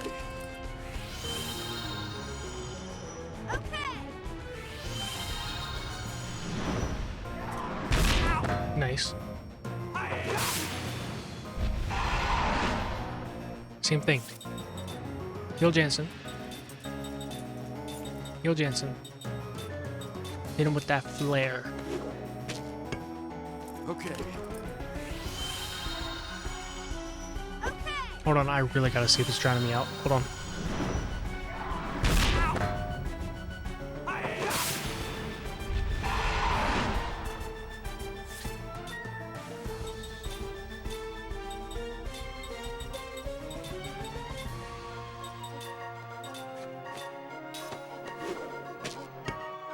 Okay.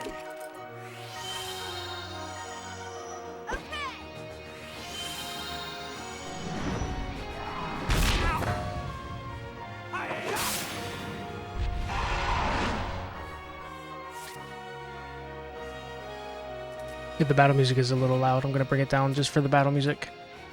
Okay. We're gonna keep doing the same thing. Jansen, he really seems to like hitting Jansen. Flare. Okay.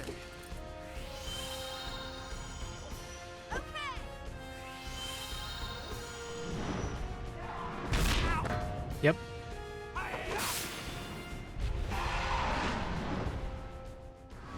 Does he have a second phase, or is he dead? He's dead. That's why we're the greatest gamer. That's why we're the greatest gamer. Let me turn the music back up now.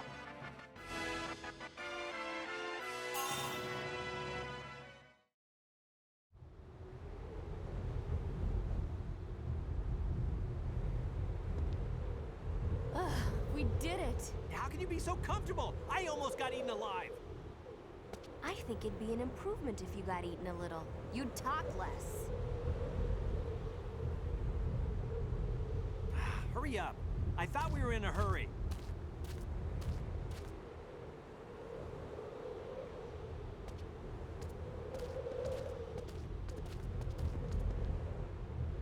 Cool.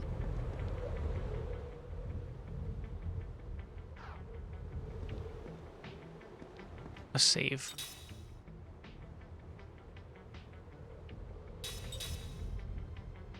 I don't think we definitely do not get a shop. Do we? I don't think we do. So I would really like to, let me use Jansen to, let me just fucking hit. No, let me use Jansen to heal everyone up. Then we'll hit him with a mana herb.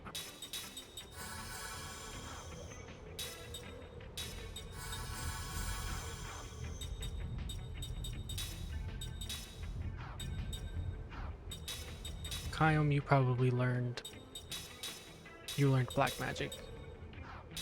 Anti-poison.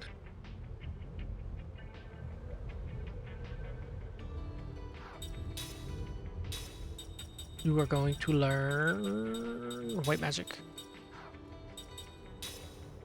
Jansen, you have factual analysis, right? Yep.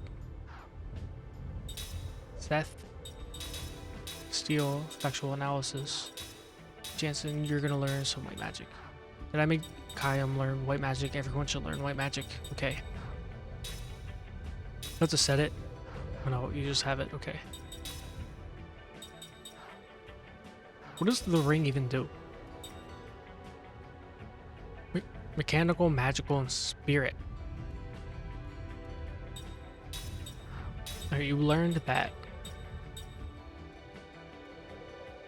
Take Knight's Code. You learned that. Take Antidote Brooch. You don't learn anything at all.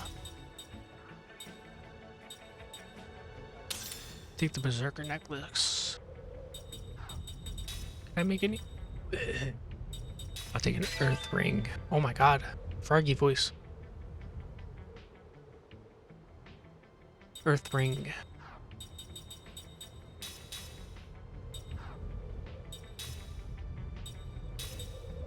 Give that to you. I'll keep the Killer Ring on Kayum. I thought it was better than it was. But I guess not.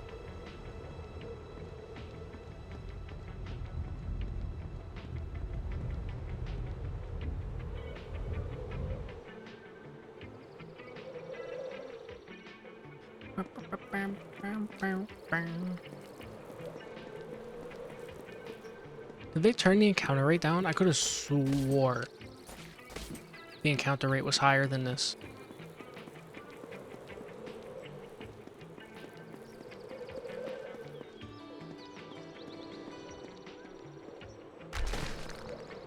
I haven't gotten a random encounter in quite a while.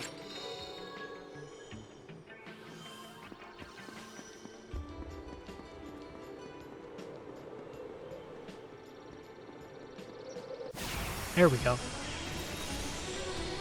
That was a little bit.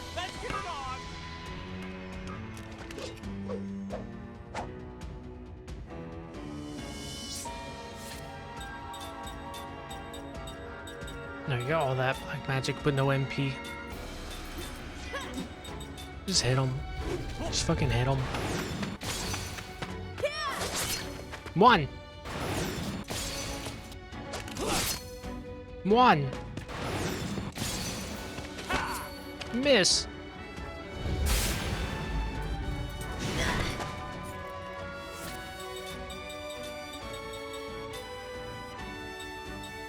Guess I hit him with magic?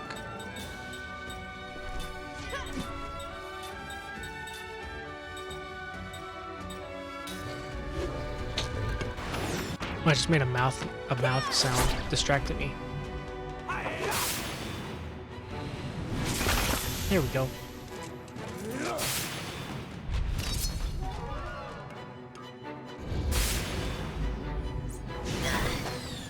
Youch.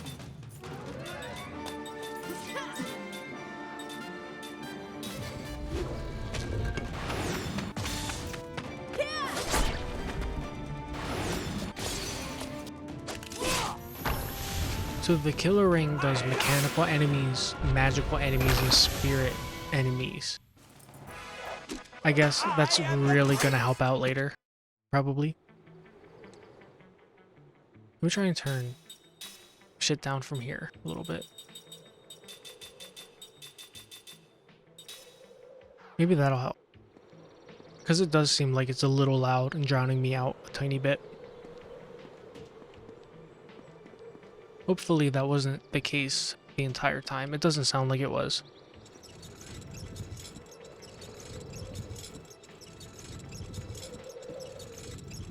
The squeaky wheel gets the oil first. Am I right? My girlfriend never heard that saying before. Am I crazy for knowing it, or is she crazy for never hearing it? I swore that was a pretty common saying. Not common, but like it's like a jokey kind of saying when you want to be old-timey. Or maybe it was just on The Simpsons, who knows? Could be either.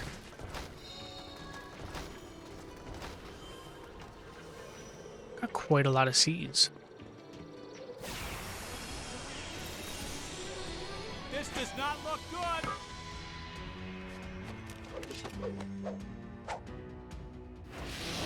What the heck?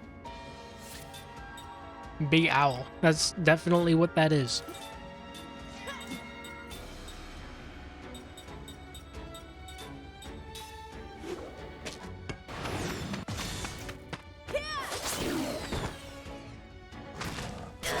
Youch. Holy shit.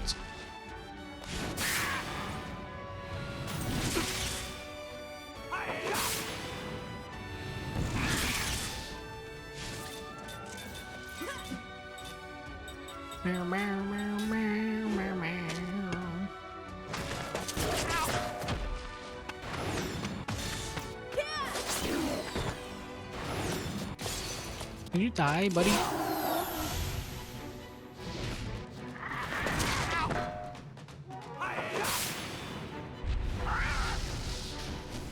Big Owl is angry.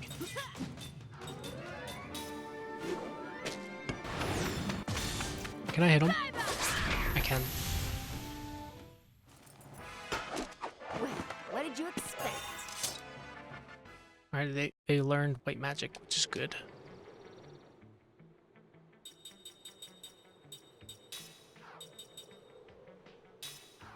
Skill. Set white magic. Set white magic. And then link with Jansen. Learn. I don't think I have to learn level 1 if I already learned level 2. Actual analysis. Learn level 2 black magic. Good. Let me heal, actually.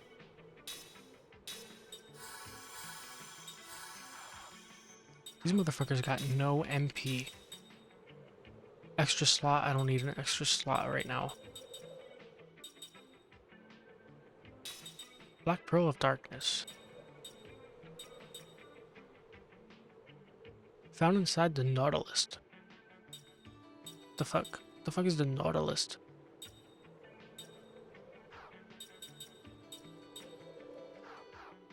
Or whatever.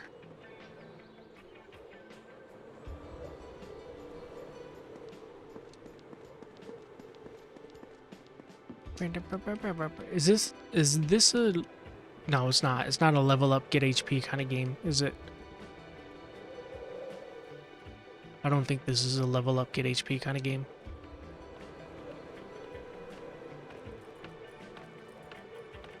Like if you level up, you get a full heal. I don't think that happens in Lost Odyssey.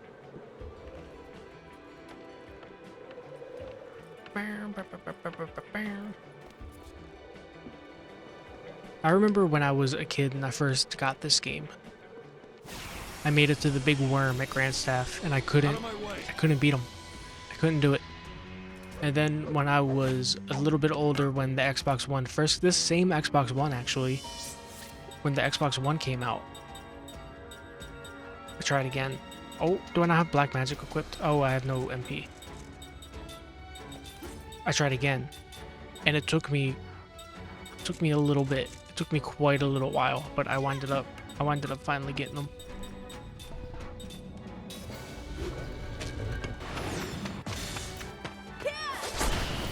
Oh fuck, he fucking hits back.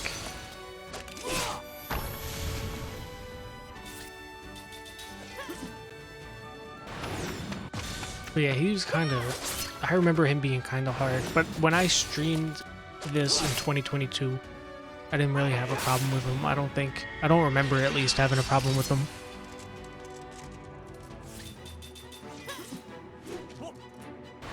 These guys don't even fucking attack. I do gotta use magic on them though, which is annoying.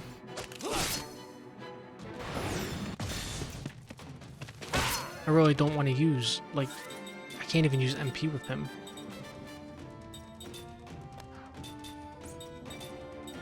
You don't even have black magic, bro.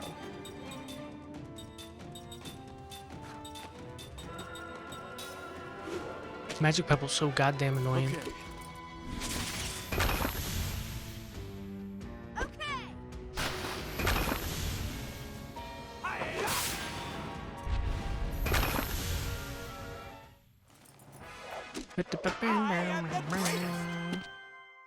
Is it a level up full heal? Nope, no level up full heal. That's what I thought. We're just gonna go down. I don't think there's really any worthwhile items looking for. I would like a couple more Healies. A couple more Healies. Might find some if I look. Might actually be worth looking for a couple more Healies.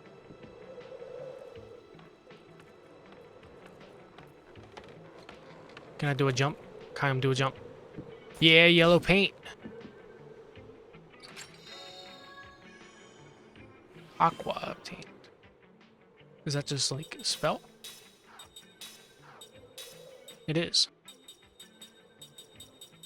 You can find spells? Alright, well that was actually worth getting. Because I think you need aqua for the fucking worm. Good thing I looked. I didn't even realize I didn't have it.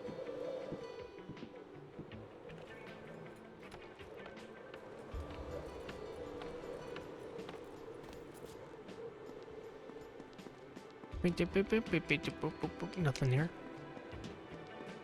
Misleading yellow paint. When did the yellow paint start? Uncharted, right? I think it was Uncharted where it really kind of took off.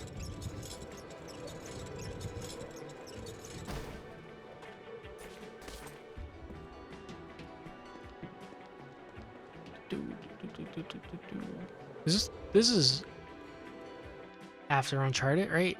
2008.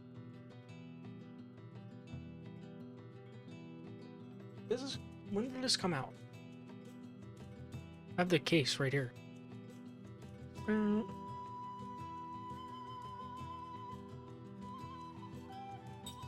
Let me go back to fucking the city of Ura first, actually.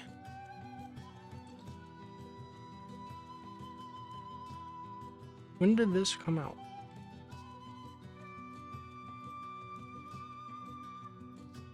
It was 2008, yeah.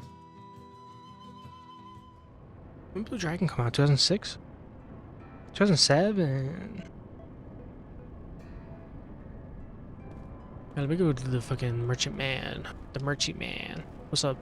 What's up, slime? Take me to the Central Station Square. And make it snappy.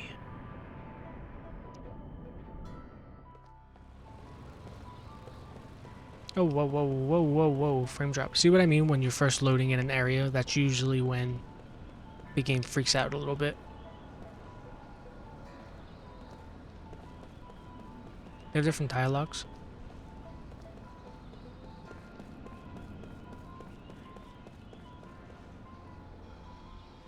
Yo, I'm loving every second of this. This is, for real, one of the greatest games to ever fucking grace God's green earth.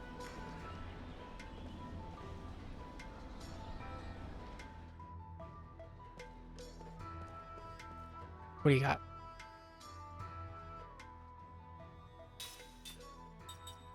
Still got all the same shit. I definitely need some of these bad boys though. Give me like 30 of them. Give me some of these too. Give me like 10 of these. Oh, I need these too. Fuck. How many more of them?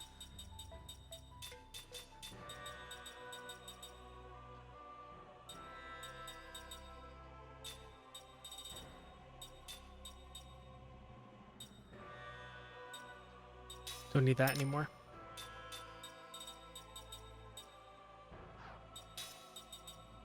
Fuck, I should have remembered the angel plumes. Alright, up. Four is good enough. Maybe.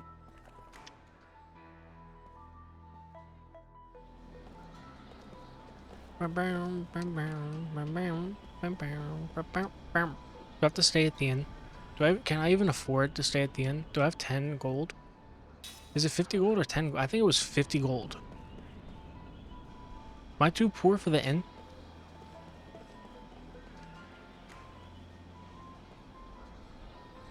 It might have been 50.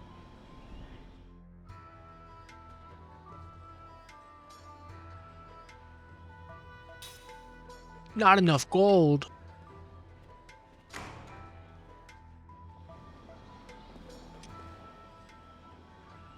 I don't need this. What am I talking about? I don't have to stay at the fucking stinky inn. That's mean. I'm sure that place is nice. It's like the only one in the city. We should bring back inns, man. I stay at an inn when I visit California. It's called an inn. I'm not gonna give away the name, but it has inn in the name. I rest there. I replenish my HP and my NP, you know? Alright, let's go.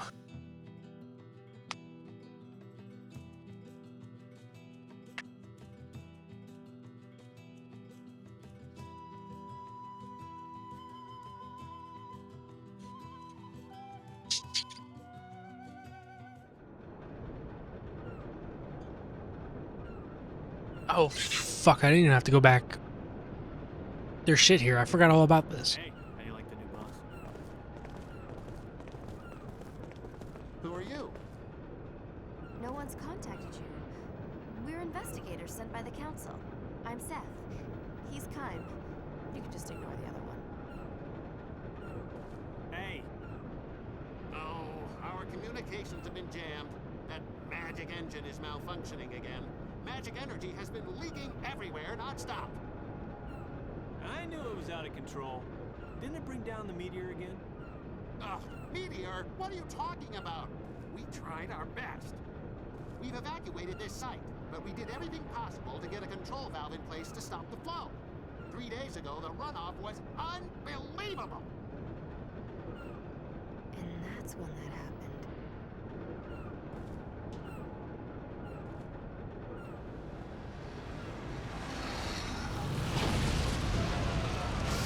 Holy shit.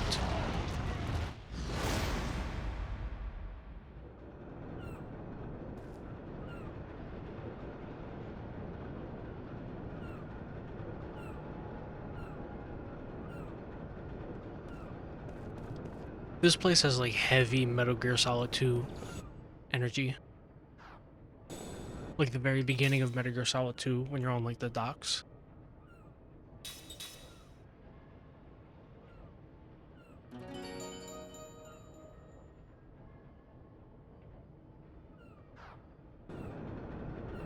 There's like a secret. It's a little secret up here. You just wait for this dude to leave. Is it this dude or the other dude? I think it's the other dude.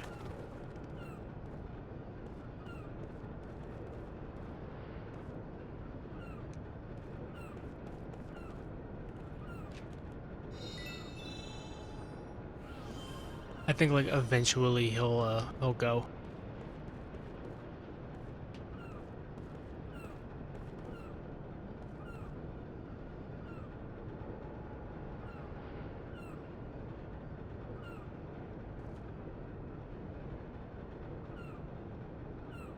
Come on.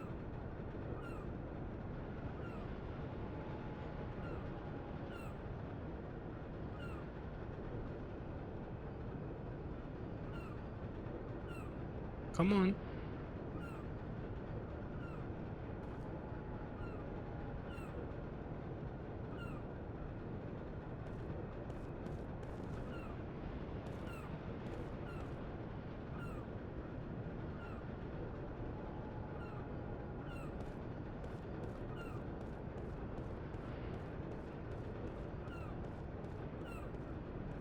I forget how it works.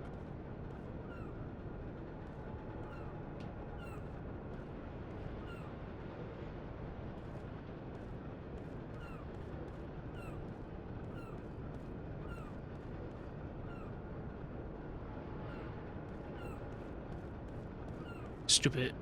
Stupid. Stupid. I don't even think it was supposed to. Sir, you aren't allowed back there. God damn it.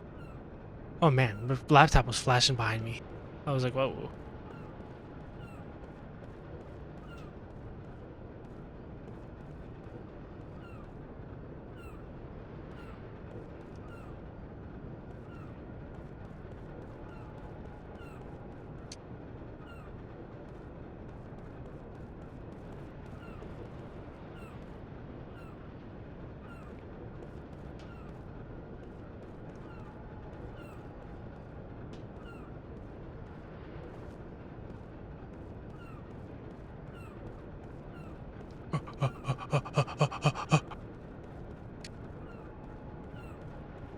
No, don't grab the box.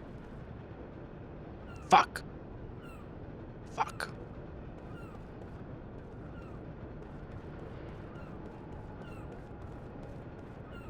Do I have to talk to them both first? I think I do.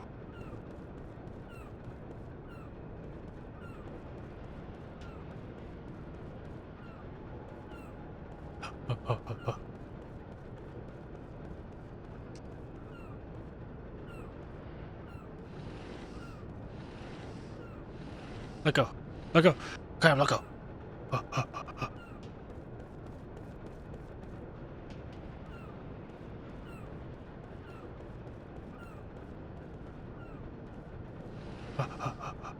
Let go.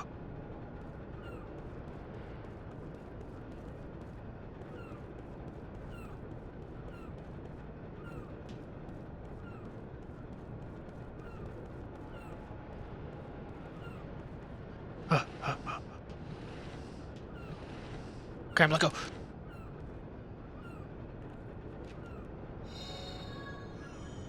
Nice.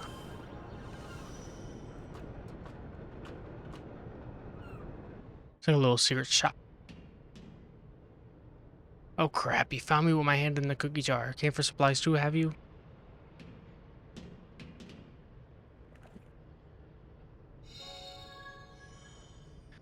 Freaking cops are outside. Equip. Enables you to always flee from battle. Well, you know who that would be good for? Jansen.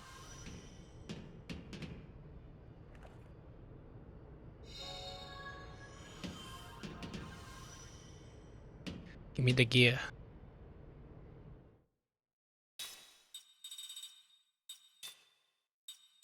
Oh, we had weapons.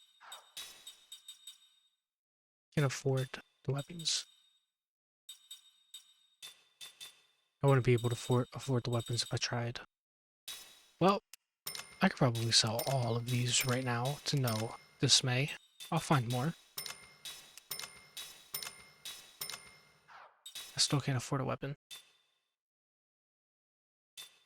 I've been scammed.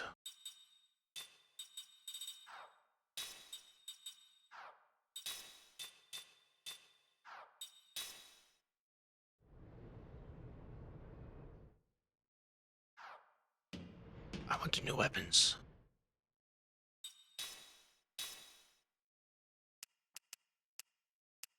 I can sell 20 of these, right? I can operate at a loss.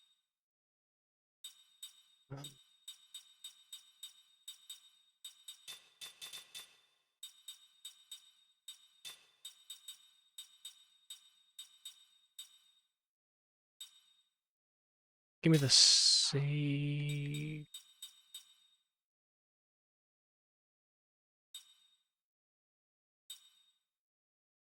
Hear me out. Give me the rod.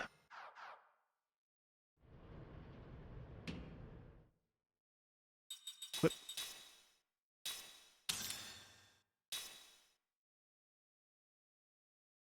Works well with the magic engines.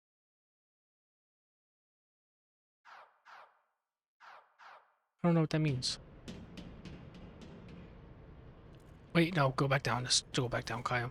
I think if I go out this door, I can come back.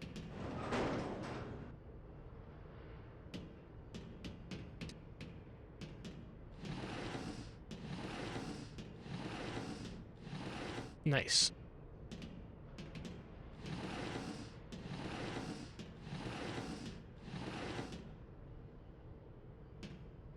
Let go, Kyle.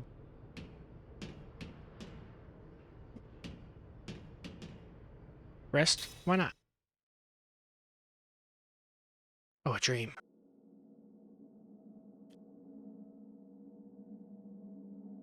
Oh no, okay. I thought it was a dream. You can just read them whenever you're at it, when you're at an inn.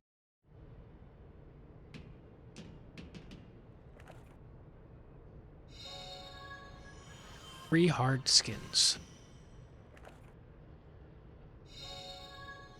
Poison.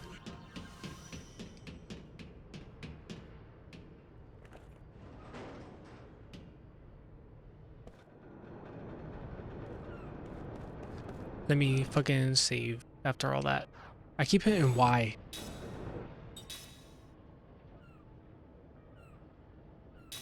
Yes.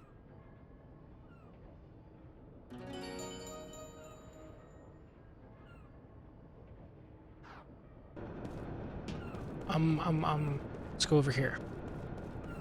Wait, let's go up there. I think the monkey, that's the monkey right there. I remember. The monkey, you feed him the seeds. Hello. A pea pod. Give it seed. Give it seed.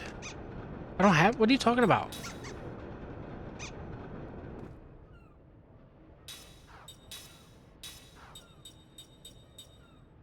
Where are all my damn seeds? Did I just give them all to him already?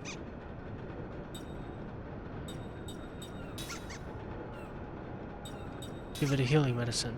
Give it a healing medicine. Give it a healing medicine. Give it a healing medicine. A healing herb.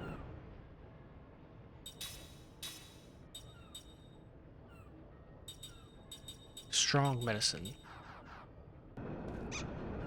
Give it a healing, healing, healing, healing. Keep giving it to him.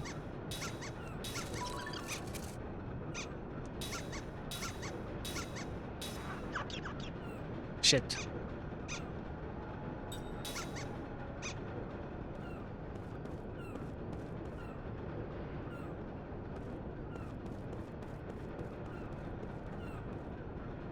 Bro's been crunching numbers. Dude, crunching numbers. Pretty exhausting.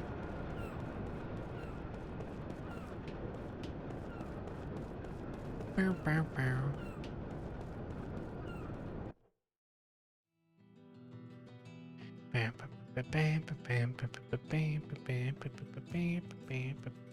A sea of bows.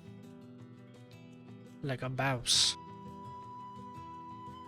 If this were 2013 and I was doing a Let's Play, this episode would be called like a bouse.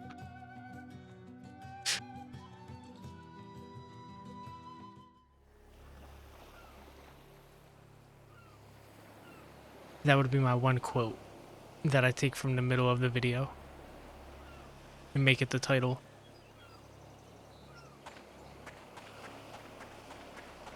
What we got over here? Nothing. Nothing to see a bouse.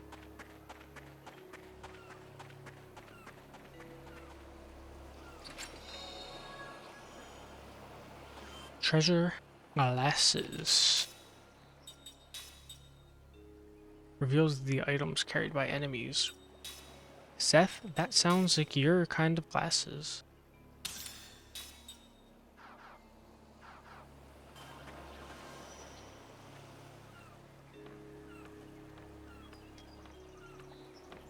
This area also feels weirdly Metal Gear. Is it the seagulls?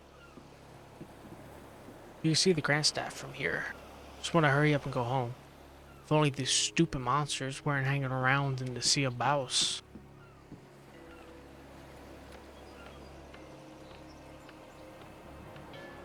You see the fucking... The water reflection is getting... It's getting Kayam too. The water reflection is making it weird. Like it's assuming he's there with the water to make it reflect, even though that's not really how it works. What do you have to say, sir? The junk up ahead used to be a magic power amplifier, but it's been destroyed by the influx of magic power around these parts. Heard that people have been lucky enough to find good stuff among the wreckage, though. You may be able to find some good stuff, but with magic energy added to the mix, you really don't know what kind of danger awaits you. Anyhow, points of bright light indicate a high concentration of magic energy. Keep an eye out. Okay. This place has a high encounter rate, if I remember correctly. Little cap.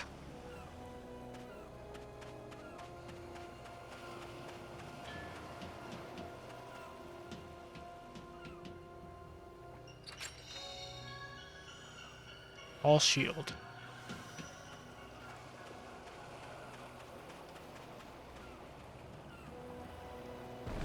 Whoa!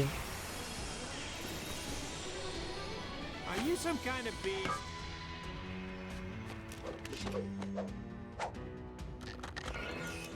You. Oh, paralyzed too? That's not good.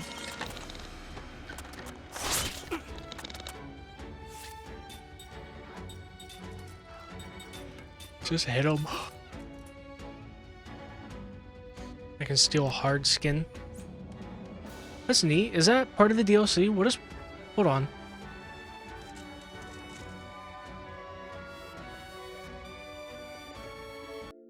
Let me see if it's part of the DLC. I don't even know what...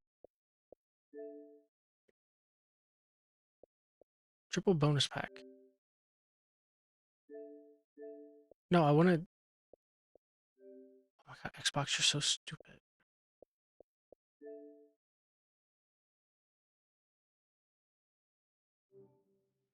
Doesn't this take you back? Fucking Xbox One screen. Is it the same on the Series X?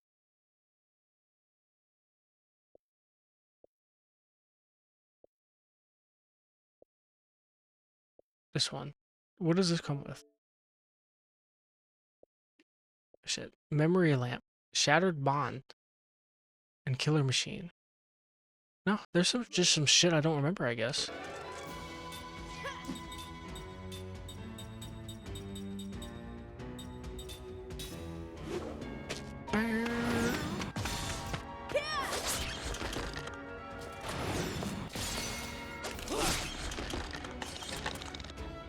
I'm barely hurting these dudes. Downswing.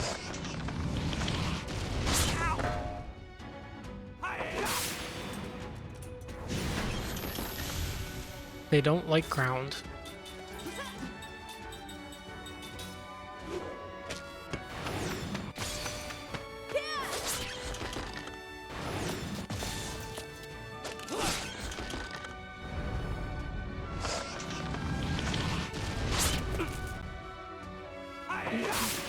Does fucking Seth have glasses on, or am I hallucinating that? What the fuck? That wasn't very fun. Were these like in a free update at some point? Because I don't remember them. Lost Odyssey, treasure, glasses.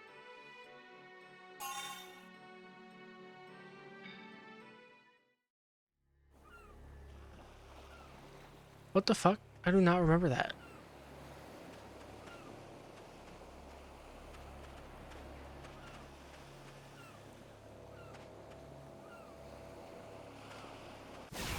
Shit. I don't remember when to hit these. I don't remember Jance's undershirt being like that either.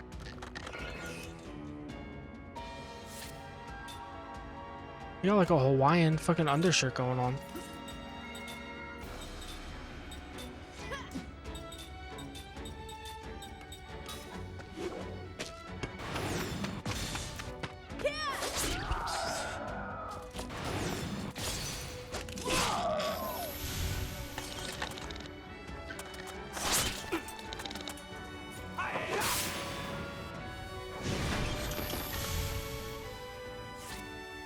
Now I gotta see all the cosmetic items.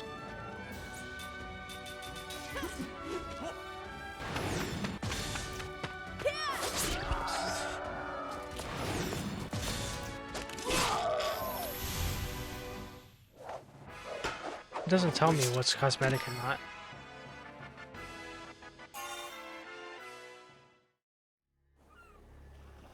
I never noticed that. What does he have? His turntail shoes?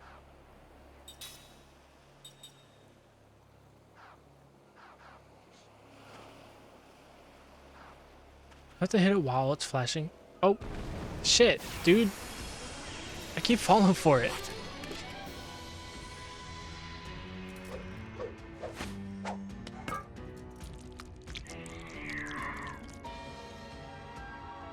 Does he actually have different shoes on? I never noticed any of that. I didn't even know there were cosmetic items in this game. Like in any capacity.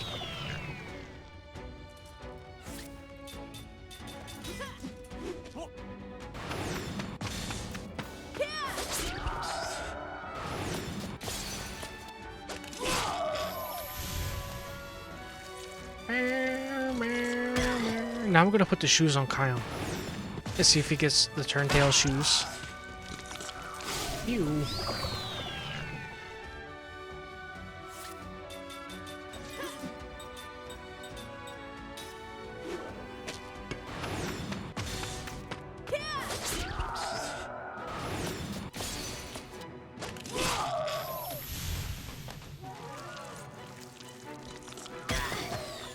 It's only 11 o'clock.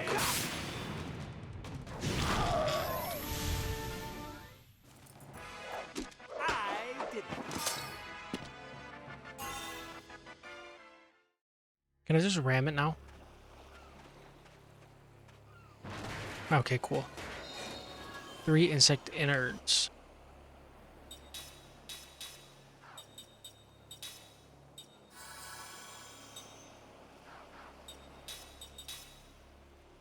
Do a little healing.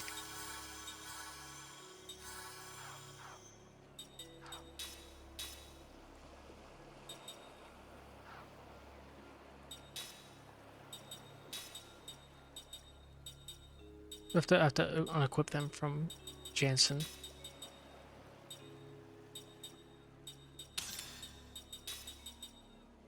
Let me see if they work on Kyle, or if they do anything.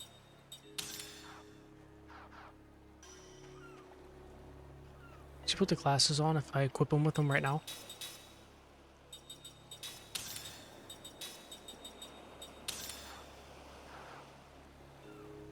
Holy shit.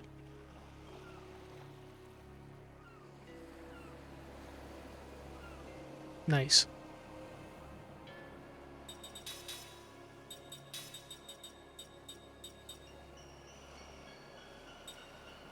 Platinum Gauntlet. We're still using those glasses, and you should still have those on. And then we're gonna go to skill. Skill link, Black Magic. Why not? We already have level 2. We can keep that. Okay. Wait. Dreams. I don't know how to activate the DLC one. I never read the DLC one. Hello, Koopa.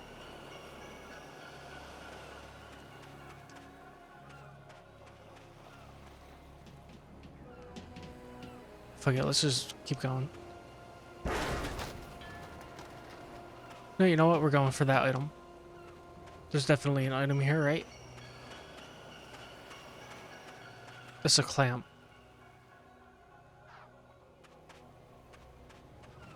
Kick the clam. 4 sticky tapes. Can I make a ring? Anger ring. Slightly increases the chance of critical hits.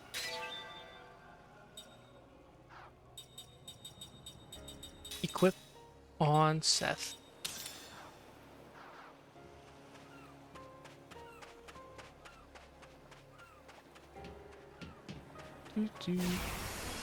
I was just about to make another comment about the encounter rate too.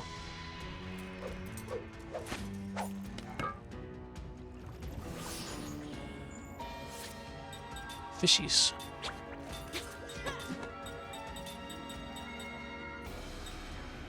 Wind.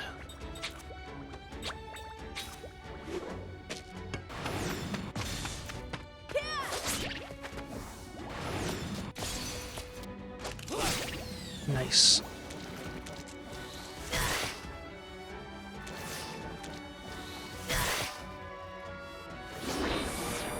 Fast cast.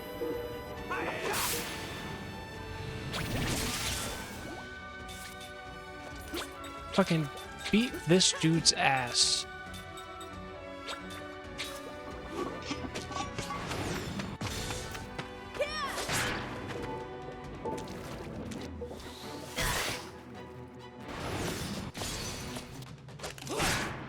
Shit.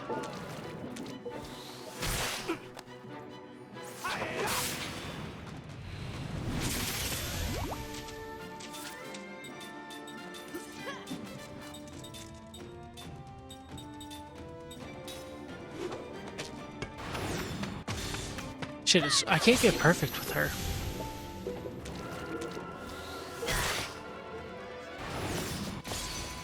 Kyram's easy because he has the fucking cheater ring on. What a waste of time. Good level.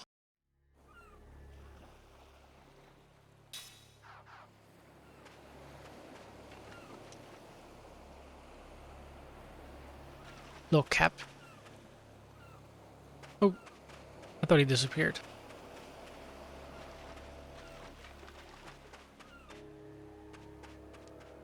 Kick the clam. Seed. Maybe the monkey will give me something for 15 seeds.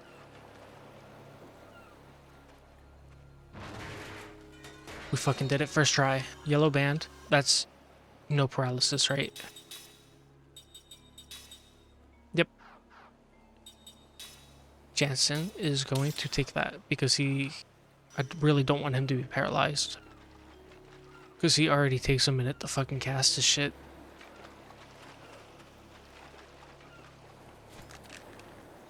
Mana herb.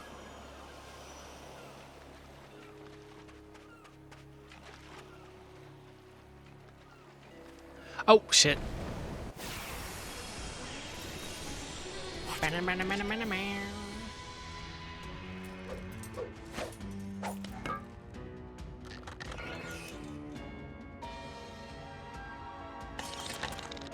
Oh, even though he's immune to paralysis, you still miss this first turn.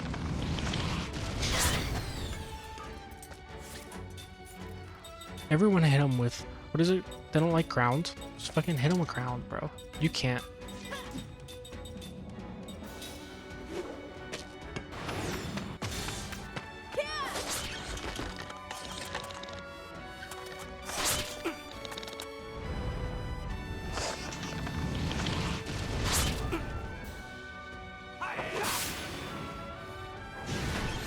Nice.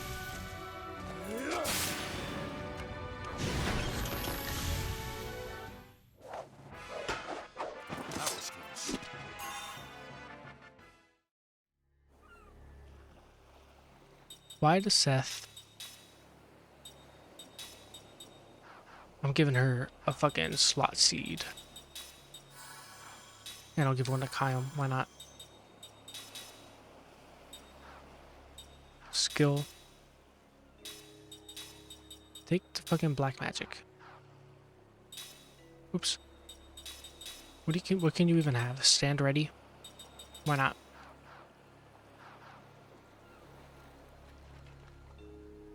Oh, hit it. Anti-paralysis herb. Shit. Not too smart, eh?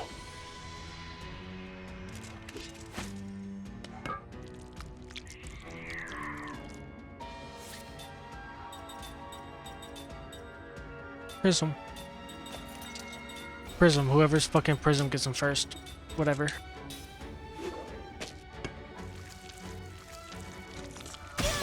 Oh my god. I didn't think that hurt that bad.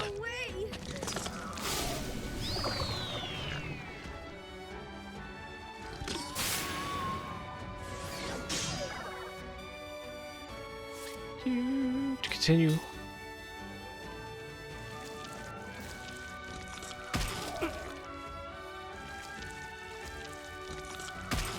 Do. Damn, these fucking things really do take quite a bit, don't they? Spells. Oh my god, Kyom.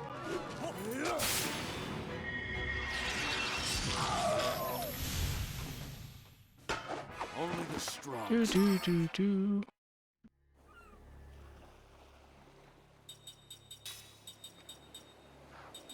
Heal. Heal. Mana herb. You fucking take the mana herbs. Take it healing herb, why not?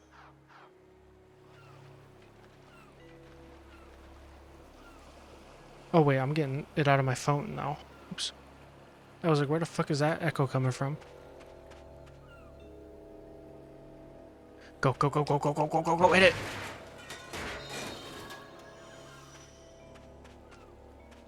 Go.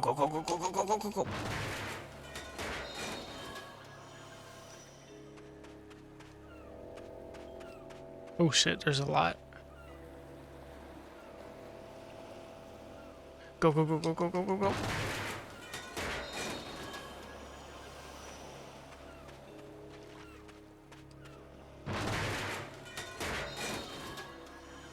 Another seed. If I can go back to the monkey, I'll go back to the monkey. I don't know if there's going to be an opportunity coming up, though. Or wait. Oh, that one's... Is that one always that quick?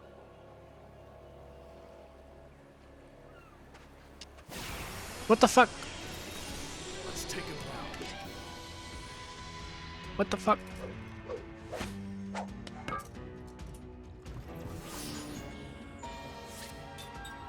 Alright, hit him with ground, buddy. Hit him with ground too. And also hit everybody with ground.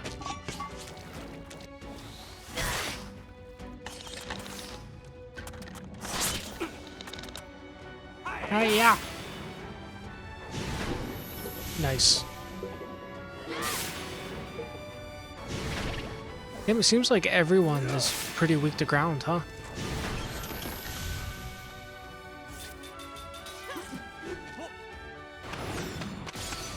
There we go.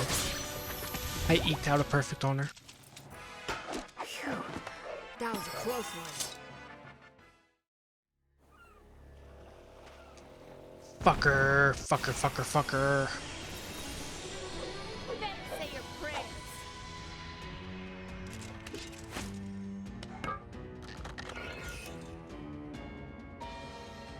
Oh, I was gonna say one ground, no problem.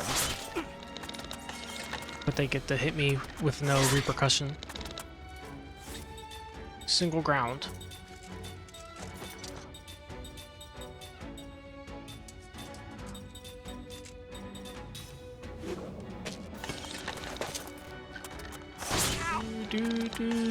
Do.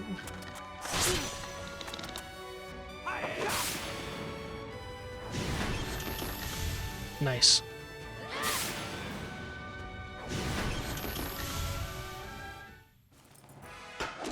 Well, what did you expect? Alright, for sure this time. For sure. Another slot seed. I'll save that for later. Because who knows, maybe we'll get some more immortals later in the game. Maybe 3 more? Apprentice earrings. I don't think I need those right now. Go! Ground bomb. That's going to be very, very, very, very helpful in the upcoming battle.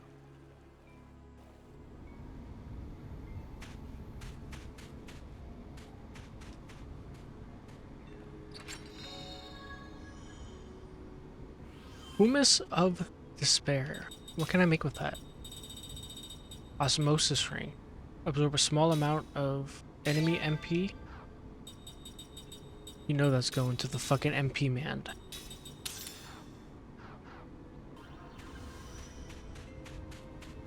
Probably doesn't work on magical attacks, huh? It's probably only physical. Which Jansen doesn't really do.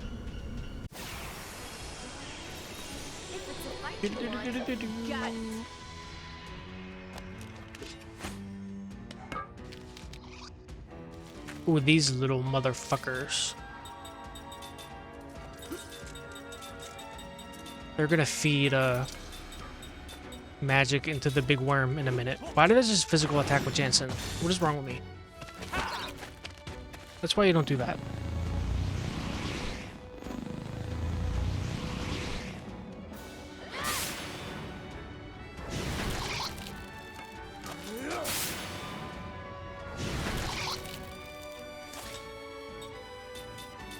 They're kind of strong too. Fucking annoying.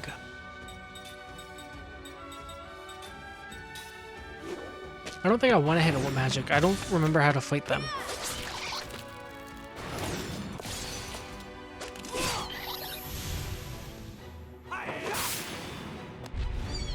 Oh, I do. That wasn't very fun. I like how they have dynamic voice lines too at the end of the battle, based on whether you're getting your ass kicked or not. Ooh, I think I'm gonna like this.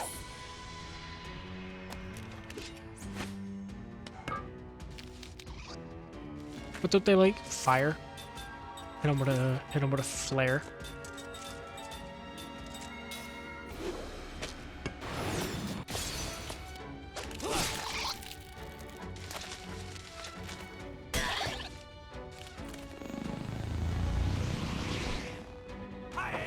I don't think their charge magic really does anything without the big worm.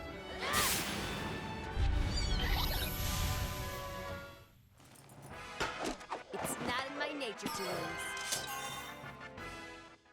Sandstone learned level 2 white magic. Zephyr, which is good.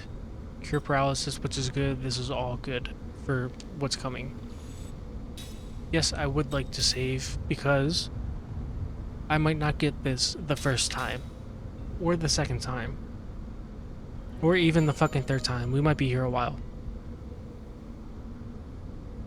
Earlier I told the story about when I was a wee lad and I was playing this game for the first time. I got fucking filtered by this fight. No, let me make sure I'm all healed up.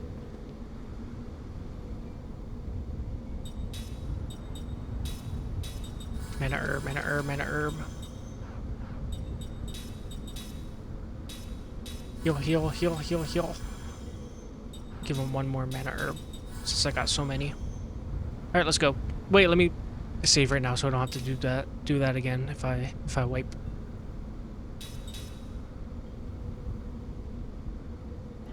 Alright, actually I'm gonna take a break first before I do this, because it's been a little while since I took a break. Be right back. Let's freaking go, gamers. That's the wrong scene.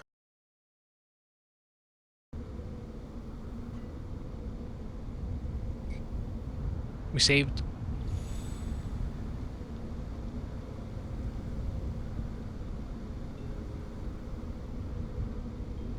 Make sure everything's all good. Everything's unmuted. I'm sounding good. Recording's going. Stream's up. No drop frames. Let's fucking go, gamers. Looks like the Grand Staff is just ahead. No turning back. You guys ready for this? Yes. Koopa really doesn't like me at the computer anymore. She'll meow and cry and whine until I go out into the living room.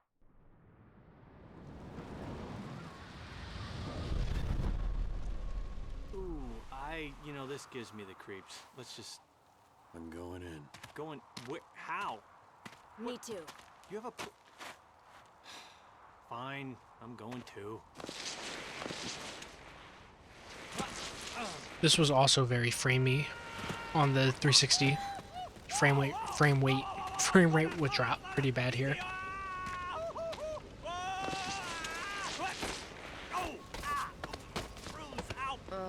What a whine. Graceful. Why don't you just shut up?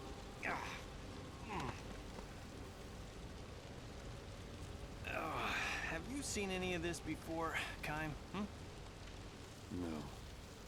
Nothing. I just showered and I got dirt everywhere in my hair. Wait up, guys. Man, okay. Whew. All right. Man, that is way tall. Okay.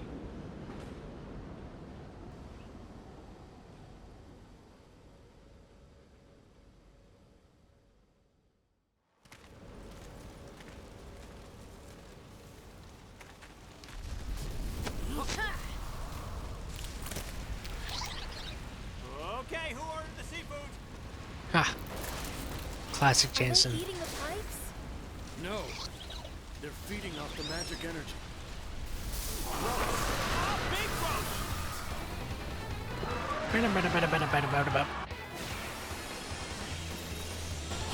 Turn us down a tad. From what I know about Nobuo Uematsu, this is like his favorite kind of music. Like this prog rock. I don't even know if this is prog rock, but like that's his favorite kind of music. Well, let's fucking right off the bat. Oh, I thought it was all enemies. Let's flare these motherfuckers up.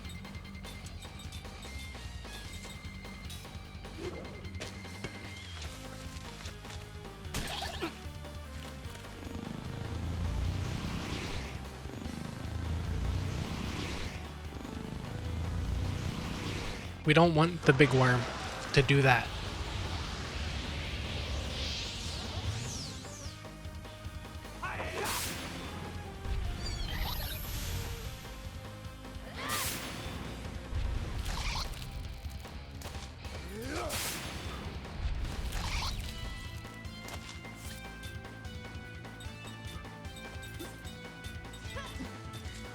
Big Worm know like flare?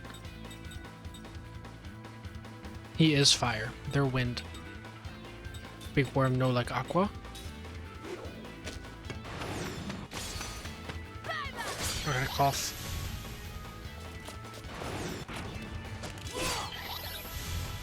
Cough messed me up.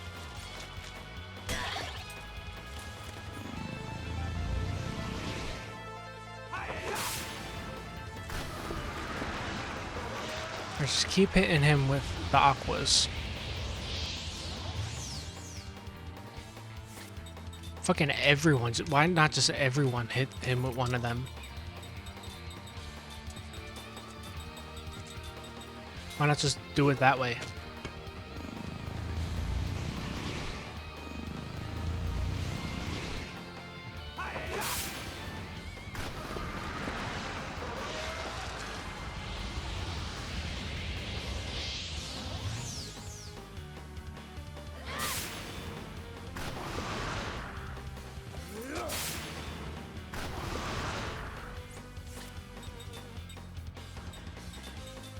Start killing these two because more are about to spawn. Hey, Koopa. Come here. She wants to play so bad. I'm gonna play with my kitty after this. Not after this, I'm gonna keep playing for quite a while. I probably got like 2 more hours in me. But I'll play with my kitty eventually.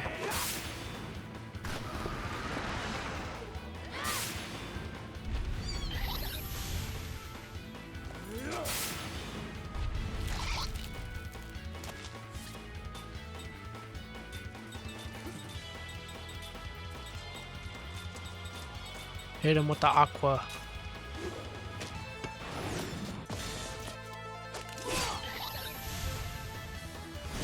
Maybe this fight isn't that hard. I just remember it being hard because when I was a fucking wee lad, I literally got filtered by this. I didn't get past it until many years later.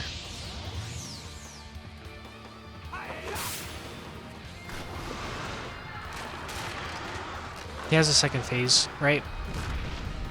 I don't think he's done yet. Okay, that looks pretty done to me. Oh, okay, never mind. I was gonna say.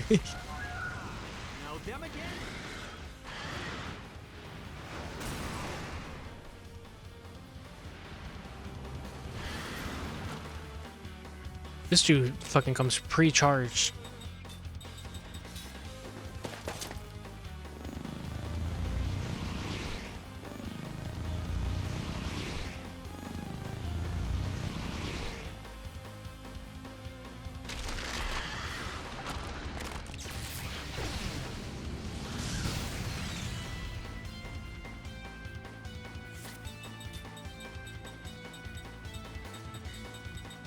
Use your herb.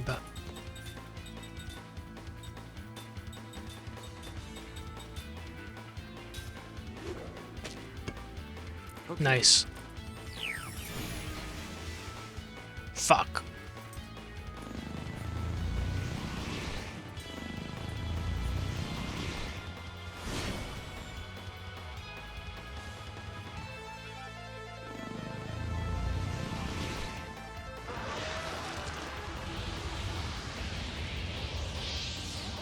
Oh man, he got a lot of energy from that.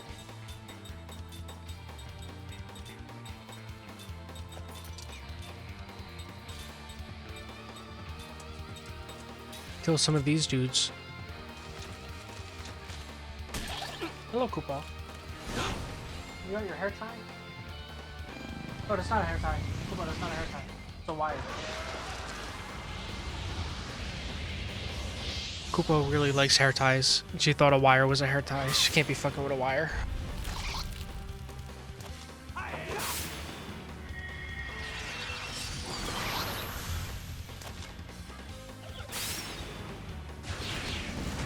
Ow.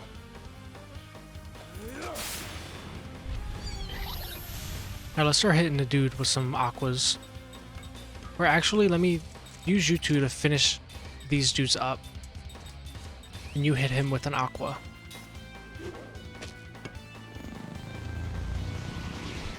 I don't know if he just needs 2 more until...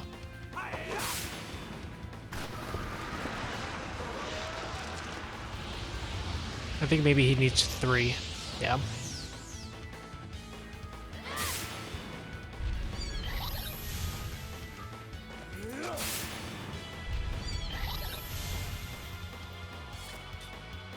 He's organic.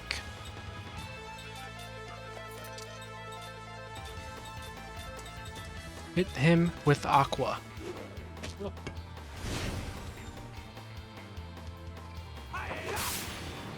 Hold on, I'll show Koopa.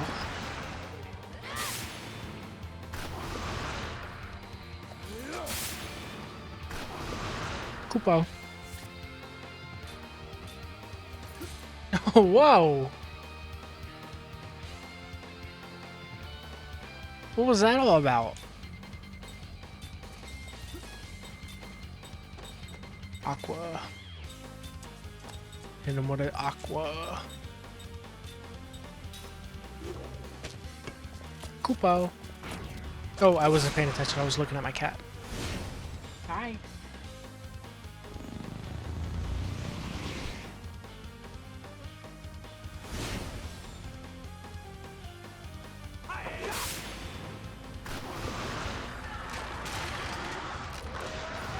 Alright, this fight was way easier than I fucking remembered.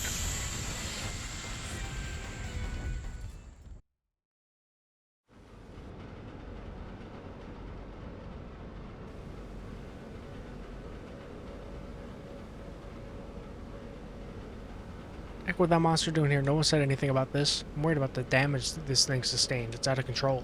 Just take a look around, Kayam. I'll peek at the entry route.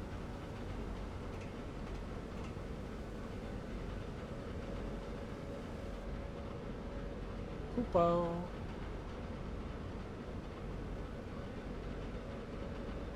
Yeah, she's not having it right now.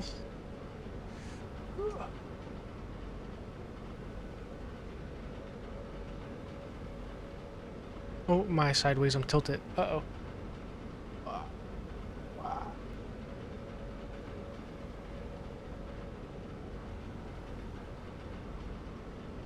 It's good enough, I think, right? Not too tilted. A little tilted. Nah, good enough. Right? Maybe. And I'll just look around. Forget it, I can't move another step. No Jansen.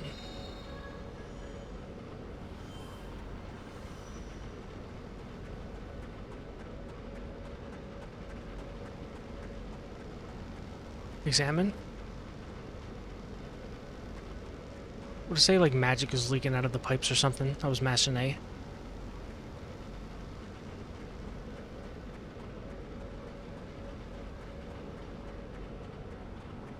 What do we got over here? Whole bunch of fucking nothing. Alright, I looked around. Oh, what the fuck was that? Did that heal my wounds? It did. Grandstaff is powered down and started idling.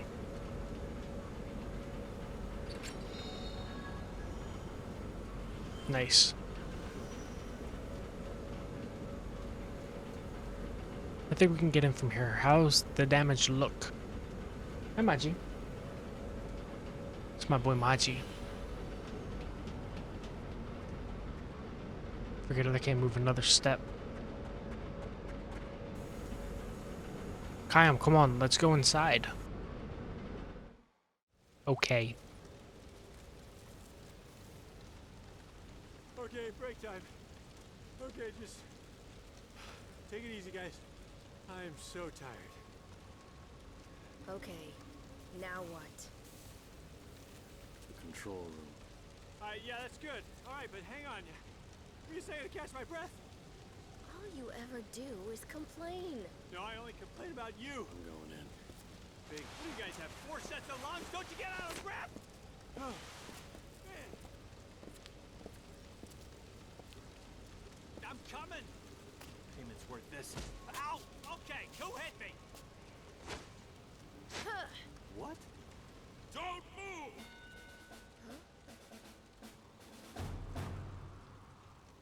What the heck? Oh, got to be kidding me. Move away from Grandstaff! If you get any closer, I will shoot! Ready?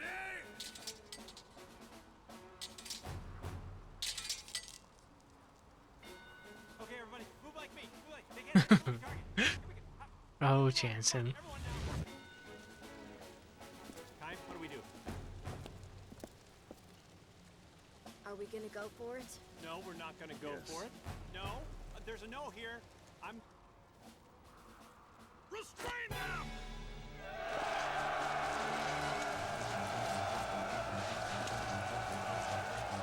Hello? What are we... Let's run. I'm a fast runner. We're Let's all- going for it. The other way.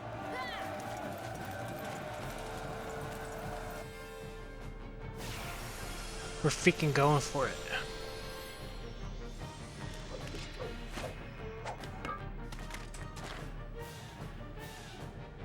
Man, this is getting old real quick.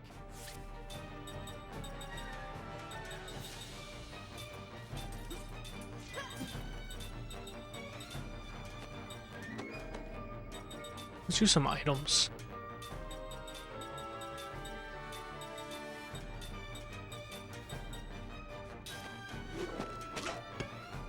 Okay.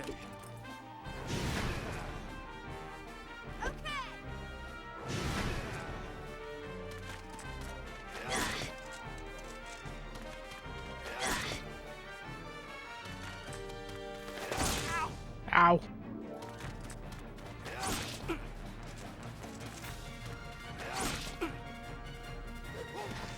I don't remember if this is like a forced loss or not. I don't think it is. This looks like you could fight your way out of it.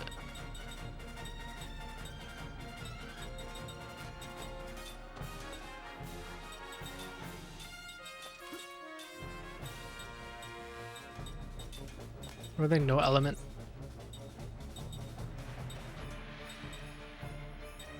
Do a flare.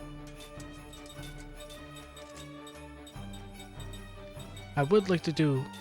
We're gonna do a prism. We'll let one charge up. Why are we having trouble with only 3 opponents? Archers, forward! But General, our own troops are in the line of fire. Well, then they'd better be able to dodge arrows. Uh-oh. Move! Archers, stance! Fire!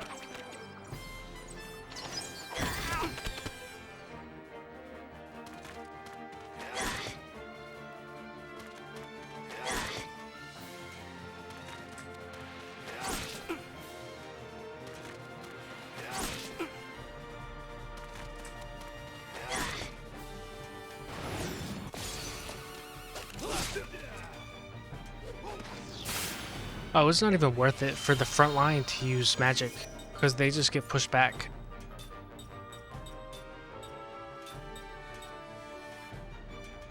We'll keep doing it now. Okay.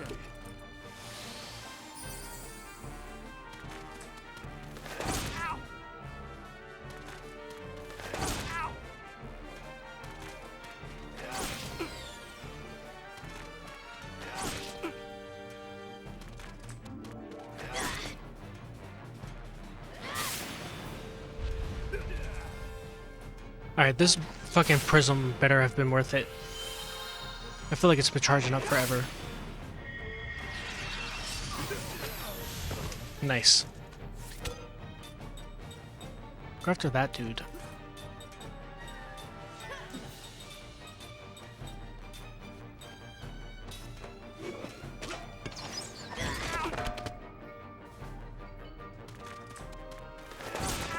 Uh-oh.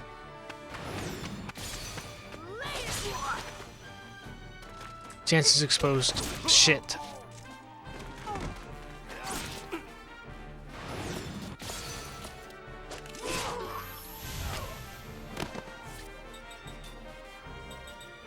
Attack that guy. Bring Jansen back. That was close.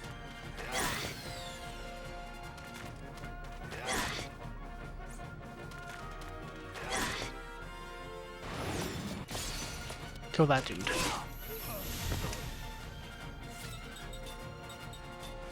Alright, let's give Jansen a healing herb. Throw a ground bomb. Hit him with a Zephyr. Shit! Jansen. Okay.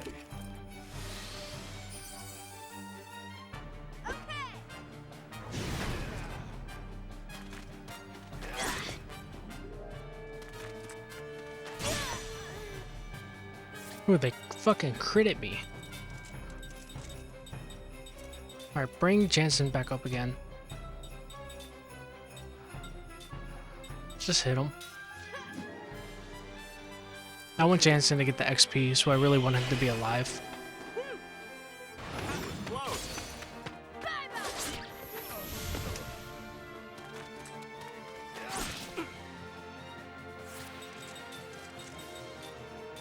Hit him.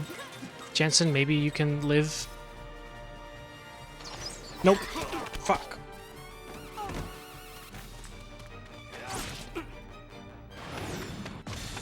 Kind of don't want this dude to die right now, so I'm not gonna do the quick time event.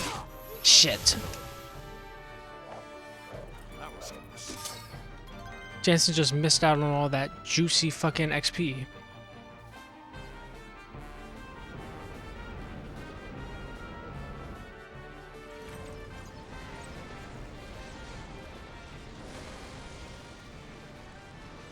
It's no use. Jansen, aim for the pipe. Time and I will draw them off. Ignite any magic energy leaking out. Right. What? No, that's not gonna work. There's no other way. If we don't break through, there'll be no investigation. Jansen, do it. Okay, I'll... No, he gave him the eyes. You see that?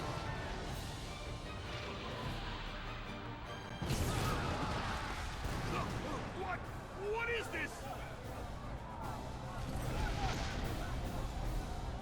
Hey, whoa! Wow, that was...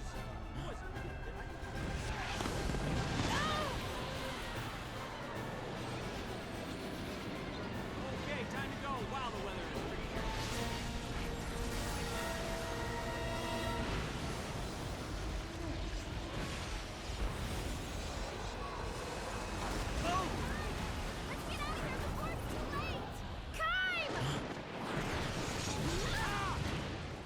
Holy shit.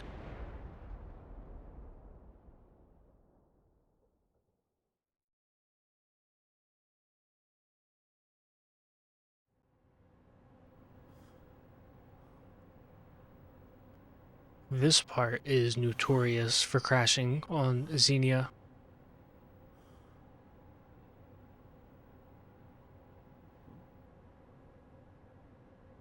Morning. Good thing I'm not playing on Xenia. You okay? Yeah. Hey, great game plan there, getting ourselves knocked out and captured. Hey, that's brilliant. Why didn't I think of that? Don't rub it in. Every situation has a way out.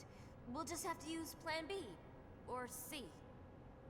When you said to aim at the pipe, did you have a plan B or was getting captured plan B? How about a plan G, like get the hell out of here? I mean, you've evolved 1,000 years, and guess what? We're still captured. Huh? Brilliant. Give it a rest. Oh, I got plenty of time to rest. Because we're captured! Hey, Kai, come on, help me out here. Shit.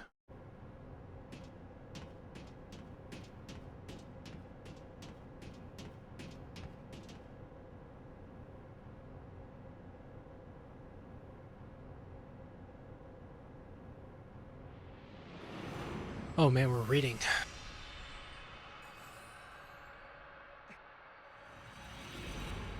Just pops up on you. Well, let me clear my throat. Ah.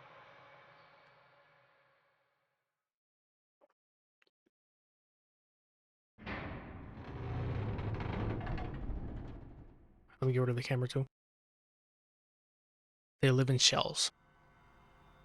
He is in darkness. Unlike the darkness of night, it is enclosed, devoid of depth or expanse. He hears a heavy door slowly rumbling open. A shaft of light shoots in, but it is not so well defined as that. To eyes accustomed to nothing but darkness, however, the faint gleam feels like a shower of sparkles. "Stop this. Please, I beg of you. Let me go." A young man's screams echo through the emptiness. No voice answers him. Crouching in the darkness, Kayam counts the footsteps. 3 men have come in. The disorderly footsteps probably belong to the young man. The other 2 are perfectly regular. "Please, I'm begging you. If it's money you want, I'll get you all you can ask for on the outside, I promise. I won't forget to show my thanks to you, please." The only reply of the 2 men who have brought the young one here is the clunk of the iron lock opening. No, please, I'm begging you. I'll do anything you want. Anything." A dull thud is the sound of flesh tearing, bone wrenching. Someone collapses on the floor. A strangled scream, the clunk of an iron lock closing.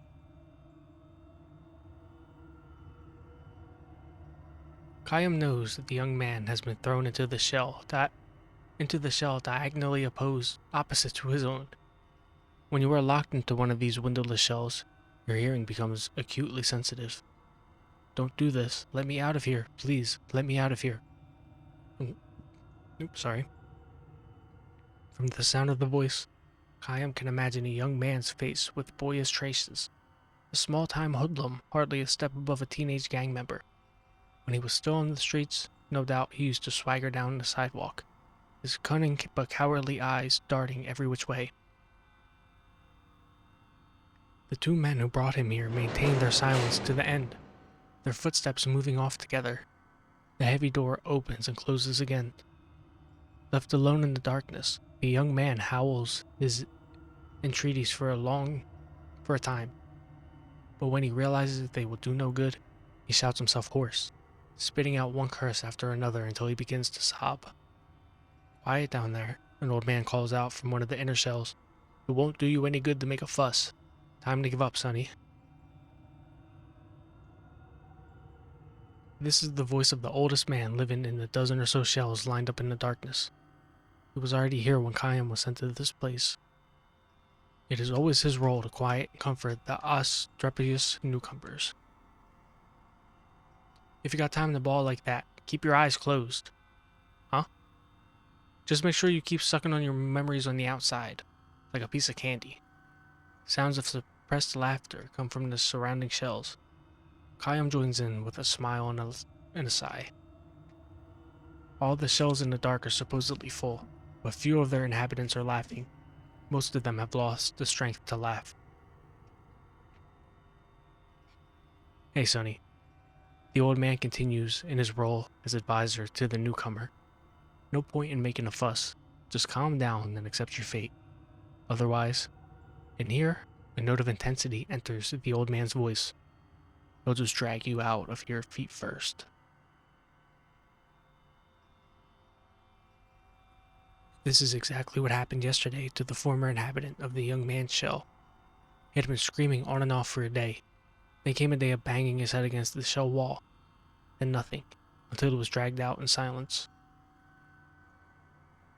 So, get a hold of yourself, sonny. Don't let the darkness swallow you up. Close your eyes and imagine a nice scenery from the outside. The bigger, the better. The ocean or the sky or some huge field of grass. Remember, imagine. That's the only way to survive this place. This was the advice he always gave to newcomers. But the young man screamed tearfully, "Who the hell do you think you're kidding? Survive this place? And then what? I know what this place is. No exit prison. They throw the lifers in here, give them just enough food to keep them alive, and in the end, they kick the bucket anyway. Am I right? There was nothing left to hope for." His shouts turned to sobs again. This is the reaction of most of the newcomers. Nor are they mistaken. This is a prison. Each of the shells is a solitary cell with bars, and the sun shines on a prisoner only on the day of his funeral. Everybody dies, sonny, that's for sure. You just can't let your mind go before your body does.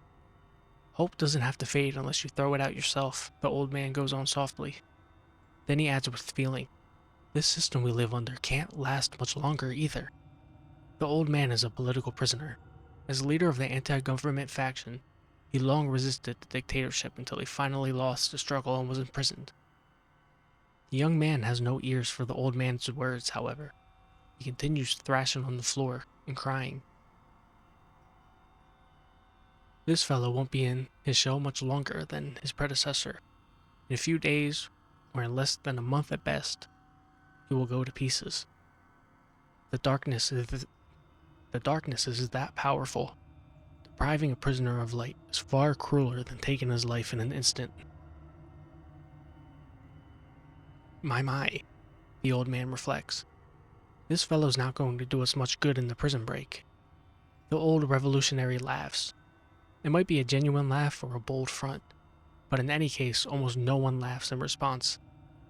Tomorrow morning, or rather, since there is no clear-cut morning in the darkness, after they go to sleep, wake up, have their next meal, another cold corpse will be dragged out wordlessly from another cell.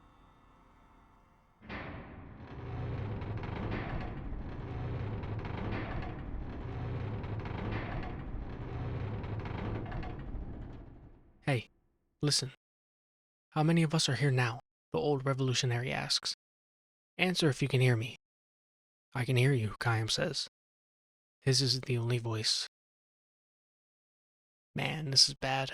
We were full up a while ago. The old man gives a dry chuckle.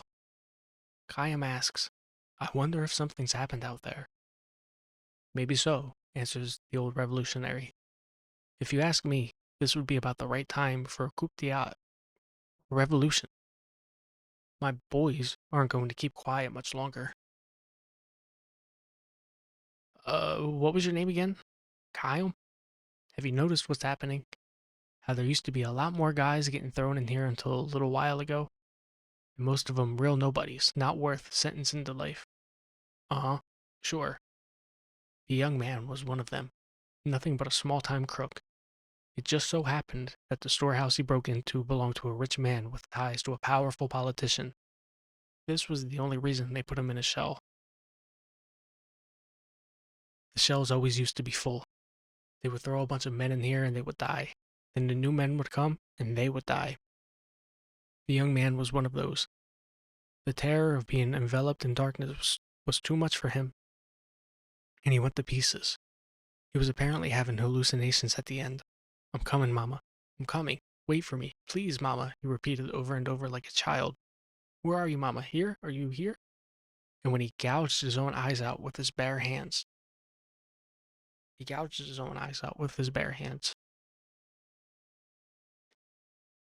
I figure things were getting scary out there. The cops losing control, so the government was really starting to crack down, which is why these shells were always full. This is what brought the young man here, blood streaming from his eye sockets. He died muttering in snatches. What did I do? Everybody knows damn well there are plenty of men way worse than me. But now the place is empty. Do you know what that means, Kyle? Sure, there's so much crime out there now that the government can't suppress it. You got it. The whole royal family would be strung up by now for all we know. It's a revolution. It will happen any day now. That means you and I will get out of here. My boys will come and get us. Just hang in there a little while longer. Kayam nods in silence. The old revolutionary goes on. You're strong, Kayam. Not many guys could stay as calm as you, thrown into a shell and enveloped in darkness like this. Not even Kayam can explain it. It is true that he was strangely calm when they put him in the shell. The darkness was something he seemed to recognize as a distant memory. In the distant past, he, too, may have tasted the anguish of the other shell inhabitants so tortured by the fear of being sealed in darkness. How are you so tough mentally, Kyle? Does it mean you too are a revolutionary? No, not me.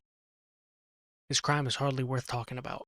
He resisted somewhat under questioning when they brought him in as a suspect, and for that he was branded a rebel and thrown into the shell. The old man is probably right, though. The country's dictatorship is almost certainly in its last days. Won't be long now. we'll be back in the real world before we know it.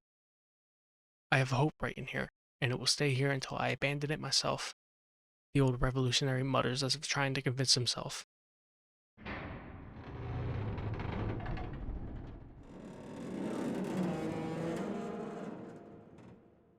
The prison falls soon afterwards. Armed young men come charging into the darkness and open the shell's barred doors. Embraced by his boys, the old revolutionary goes out. Wait, Kyle. Wait, Krupa's trying to turn my PC off. She's like trying to jump on it. I had to stop her. Wait, Kyle cries, trying to hold him back. But he is too late. Anxious to see the new world following the destruction of the old system, the old revolutionary steps out and opens his eyes. It is evening. Though the sun is nearly down, its light is still strong enough to burn eyes accustomed to total darkness. The old revolutionary presses his hands to his eyes and with a groan, crumples to his knees. Kayam has saved himself by shielding his eyes with his arm. Not even he knows what caused him to do this. Could distant memories have taught him that the truly frightening thing about punishment by darkness is what happens after the release from prison? When could I have been imprisoned, and where? More important, how long have I been on this endless journey? With bleeding eyes, surrounded on the ground by his boys, the old revolutionary searches for Kayam.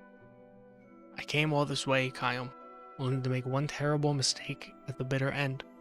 My eyes are probably useless now. This is precisely why he asks Kayam for one last favor. Tell me, Kayam, what is the outside world like? Has the revolution succeeded? Are the people happy? Are they smiling joyfully? Kayam opens his eyes slowly, and just barely beneath the shade of his hand. As far as he can see, the ground is covered in bodies. The corpses of royal troops and revolutionary troops are heaped on one another, and countless civilians are dead. A mother lies dead with her small child in her arms, the bloody corpse of the child's father next to them, arms outstretched in a vain attempt to shield them. Tell me what you see, Kayam. Kayam fights back a sigh and says, You must work from now on to build a happy society. The old revolutionary senses the truth. I won't abandon hope, Kayam, no matter what. As if to say, I know that. Kayam nods and begins to walk away. Where are you going? I don't know. Someplace. Why don't you stay here and build a new world with us? You of all people can do that, I know. Thank you, sir, but I'll be moving on just the same. The old revolutionary does not try anymore to hold Kayam back. Instead, as a parting gift, he repeats for Kayam the words he spoke so often in his shell. There will always be hope wherever you are, until you yourself abandon it. Never forget that. Kayam walks on. His eyes chance to light on the body of a young boy lying at his feet. The boy breathed his last, with eyes wide open in fear.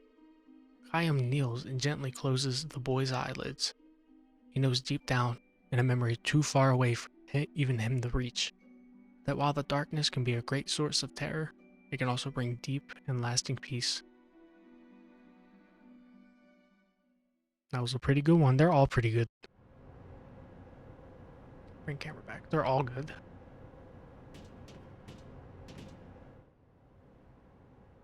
Jensen, do you have a terrible story? What do you mean? What? Are you afraid? Afraid? Yeah, I am. Of course I'd be afraid in a situation like this. And I tell you what, I'd be lying if I wasn't saying that I was scared of you as well. Oops, fuck. I hit the mic by accident. You're kidding.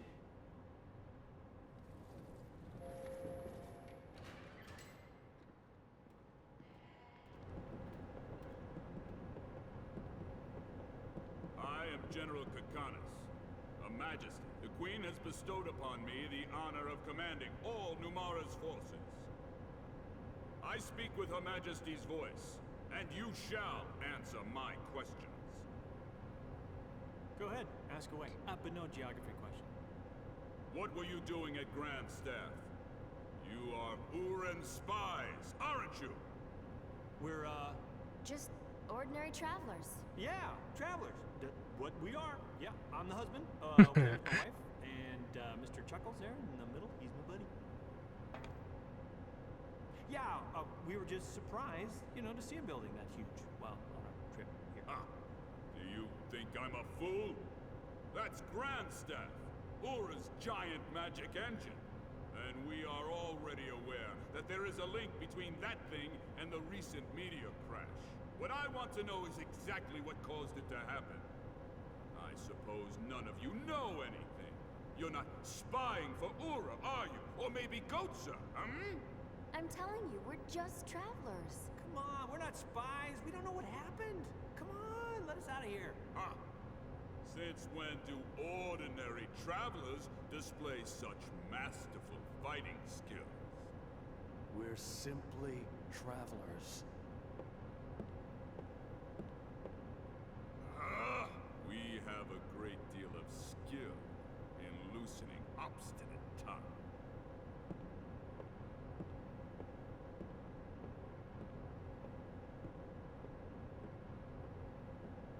General! What is it? As we thought, our current equipment won't be enough to repair the White Boa. The damage caused by the electrical discharge is too great. According to the tech officer, we'll have to bring it back to Numara and dock it for full repairs. From what the tech officer says, there's nothing that can be done about it. We'll suspend the operation and return to Numara. Yes, sir! Wait, what's our figurehead doing now? Her Majesty, sir? She's in her quarters. We've been hearing harp music from there for a while now. The Queen in a place like this? A figurehead? What's that? How very refined. Well, if she loves music more than meddling, it makes things easier for me. Yes, sir. Time to prepare for departure. Inform the troops immediately. Yes, sir. I forgot to turn the volume back up after the boss fight. Hell? Figurehead? They can't be talking about the Queen like that. What's got you so angry? That general's making a fool out of the Queen. Hey, what's this? I speak with Her Majesty's voice. Crap. Man, it makes me sick. You're worried about the Queen? Aren't streetwalkers more your type? Ooh, witty. No, Numara's what bothers me. Hey, what the hell kind of country is it? Sounds like a seafood dish. Hey, and you over there, are you somehow involved with Numara? No. I'm not sure. I'm sure.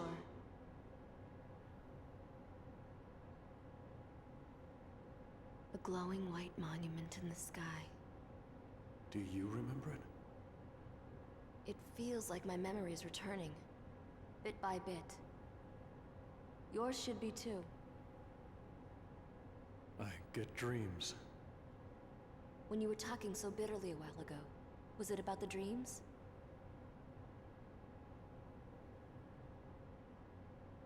Oh, so the dreams scare you.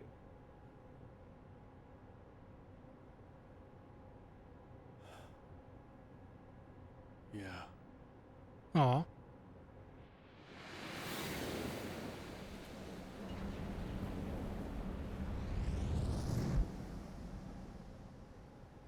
My memories seem to flood my dreams. Are they just dreams? Or are they my past?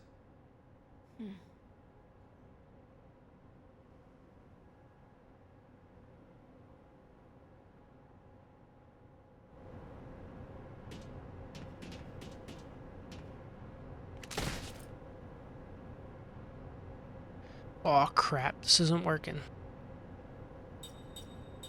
Switch to Seth.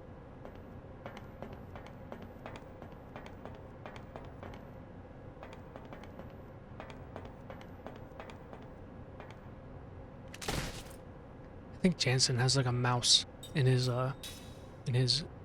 cube. Well, it was just a rat. It scared me for a second there. It's holding something. Well, what's up fucking holding, Jansen? Go get it. Hey, stop. Let me have that.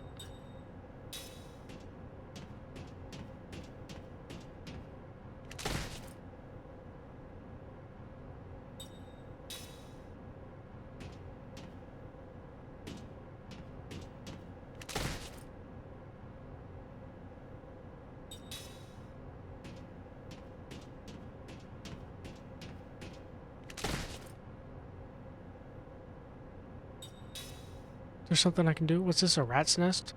There's something with a rat. You. Hello, Kupo.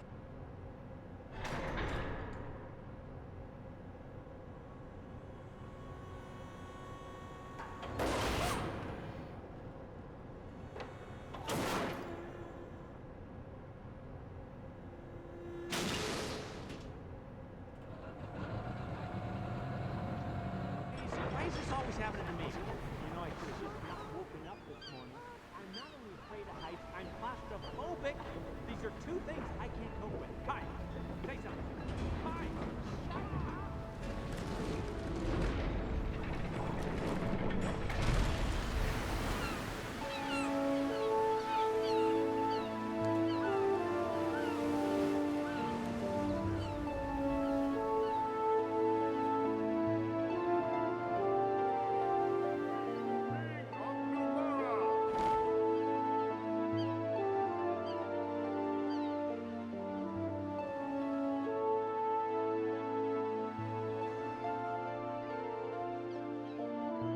That's the queen.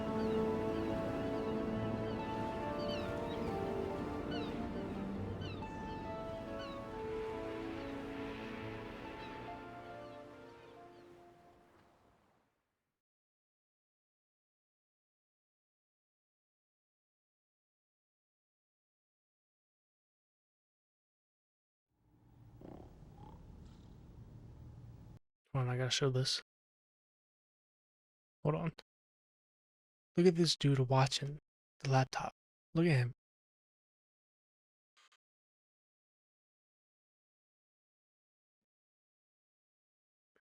Look at him on the computer. Alright, don't do that. Don't scratch my screen up. You can be on the computer, just don't scratch my laptop, please.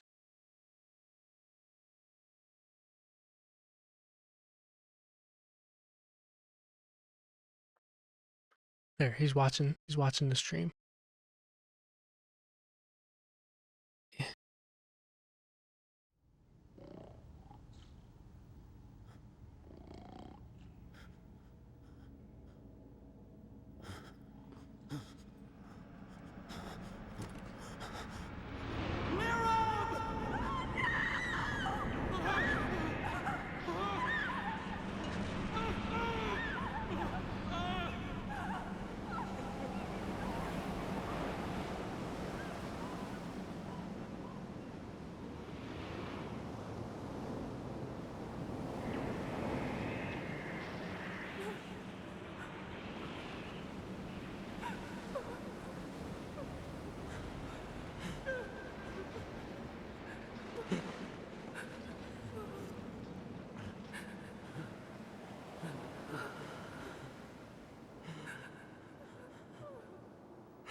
Gangaga.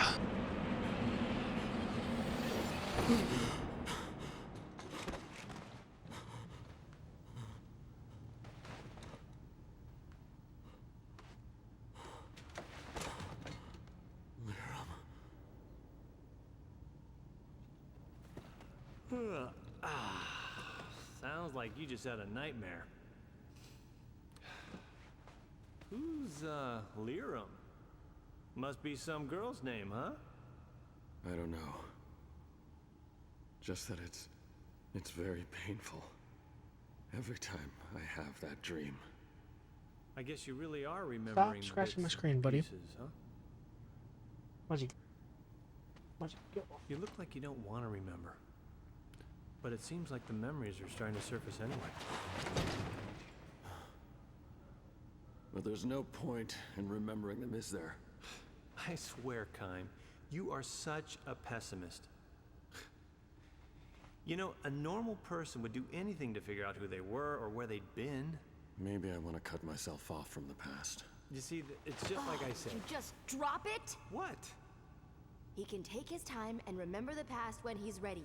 Can't you see? It's obvious that right now all it's doing is hurting him. Yes, ma'am. Begging your pardon, ma'am. What is her problem? Bro needs some therapy. And not from Jansen.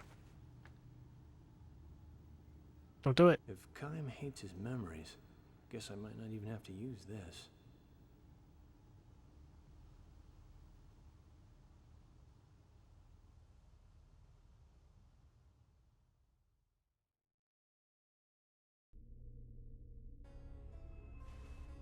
Listen, if either Kaim or Seth seem like they're starting to regain even a fragment of their memories, use this. What is it? Let's just say it's a magic energy crystal. Just throw it at them. That's all you have to do, and their memories will grow muddled and sink back into darkness. If it comes down to that, I'll triple your pay. Let me think about that. Okay.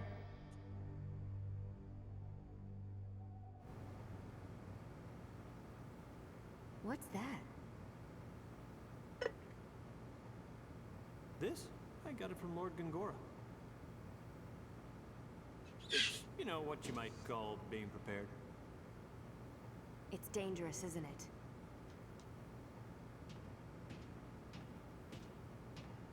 Well, see for yourself. You use it like this.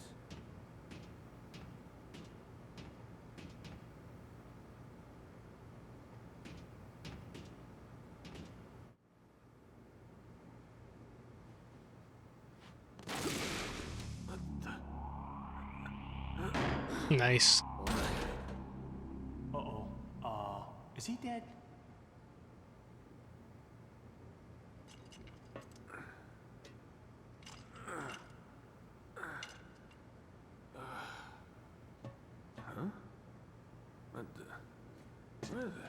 He went that way. Bring it on.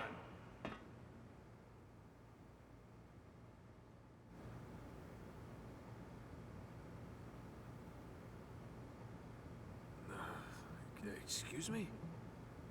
Huh? What am I doing here? What's with him? Has he forgotten his job? He's temporarily lost his memory. Whoa. It works. That pearl must be a magic energy crystal. Gongora.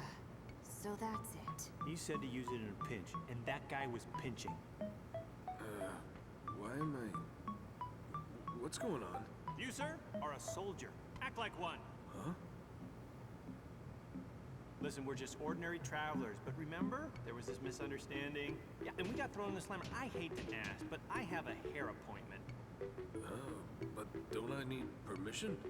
You know, to release you guys? Well, that's what you came here to do, right? You came here to let us falsely accuse prisoners, those are your words, not mine, out of the brig. It's obvious. There was a mistake, you see? Come on. Let's go. I distinctly heard your boss tell you to come down and let us out. Hey, congratulations on the promotion, by the way. What? Oh, that's right, you slipped and hit your head. Yeah, it looks like you've forgotten your duty. Oh, okay. How embarrassing.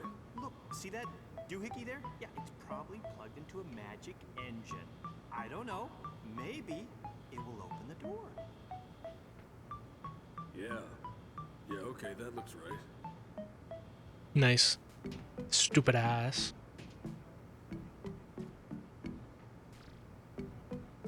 You know, I'm sorry you had to tell me how to do my job.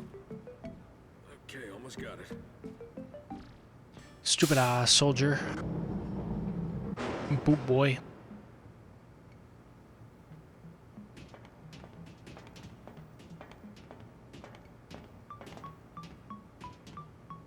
Hang in there, soldier. So long, buddy. Oh, okay. Farewell. Take care.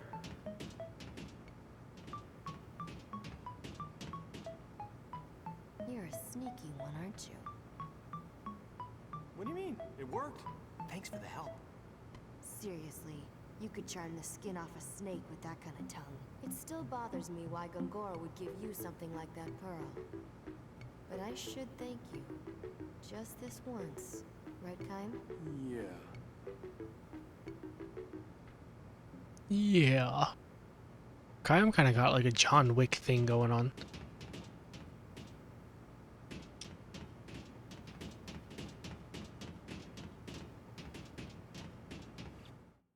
Yes, I would like to save.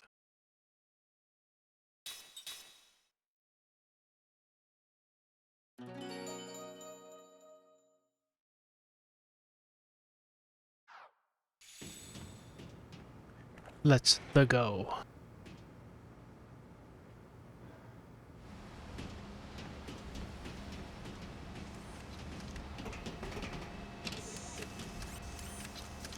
Okay. Avoid the cameras.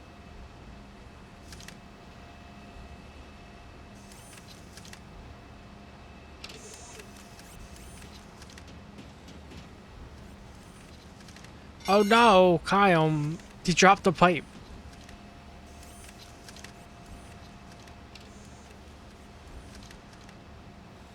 Whoa, that was close. Don't walk into anything that's a higher quality model than everything else. Well, that's not really a higher quality model. How about if we use that can? Kick it straight ahead. Kick. Run.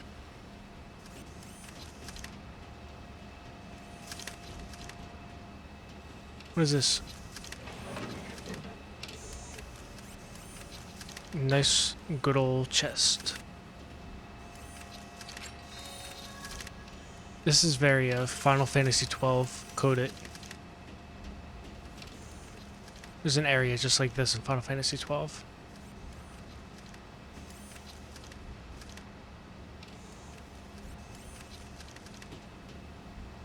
One, two. Fucking got his ass, stupid ass robot. Robot.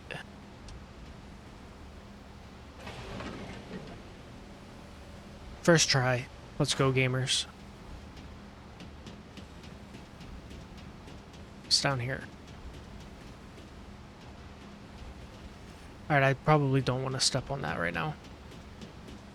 Let's just go get our stuff. Hey, stop. Whoa, what now?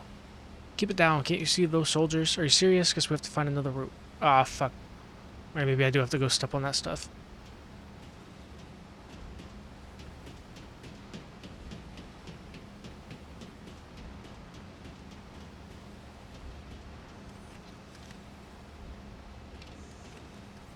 Come on, I know it's gonna fucking beep. I don't want to.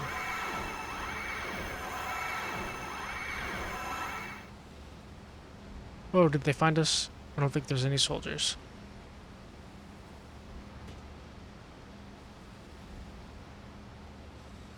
What they say? They say run across or walk. Running over, hold down B. Okay.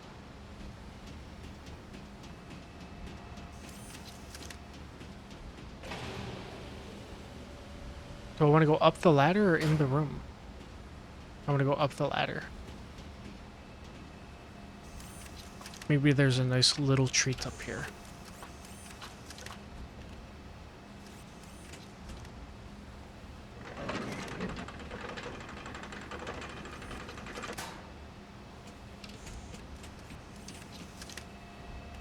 Oh, is this in case I get sent all the way back? Yeah, this is in case I get sent all the way back.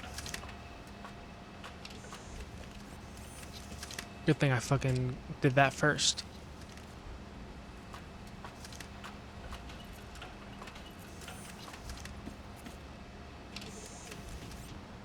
This dude's asleep.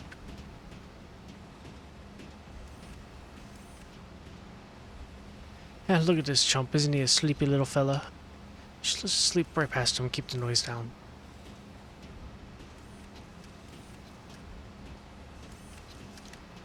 Do do do do do do do do do do.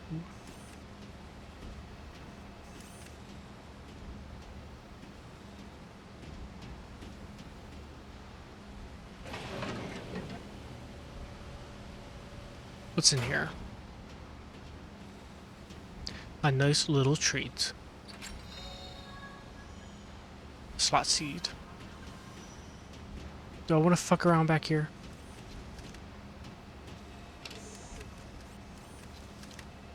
Do I have to? Yeah, I have to.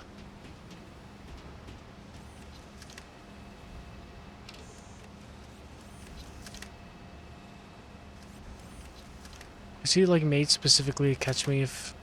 Would he like turn sideways? He'd probably turn sideways. I'm gonna like fall through... Oh! Shit. I almost ran right into that.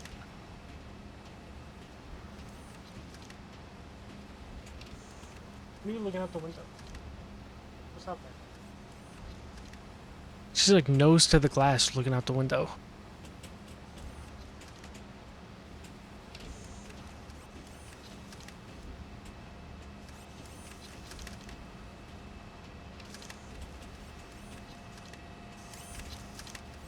Do do do do.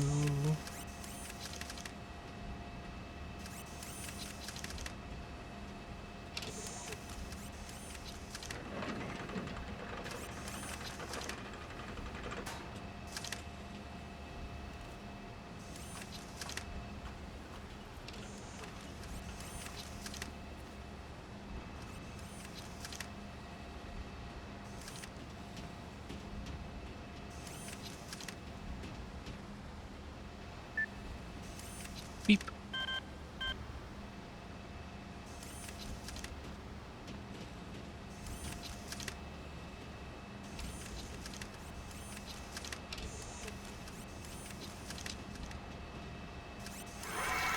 Motherfucker. Mother frick fuck.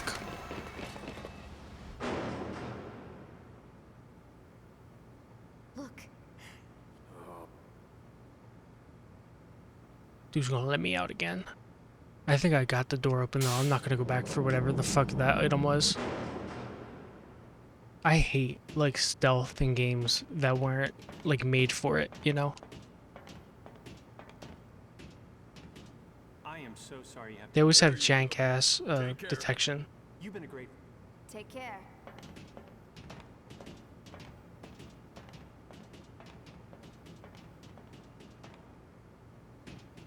Here, let's save now that we did. Oops, I keep hitting Y.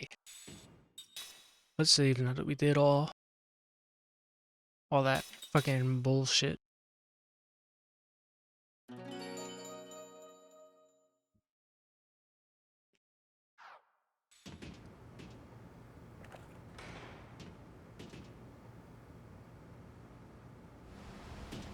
Let's keep going. Go up this ladder that we very smartly put down.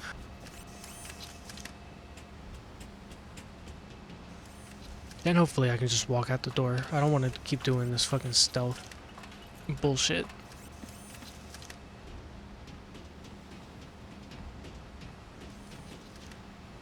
And 1 and 2 and 1 and 2.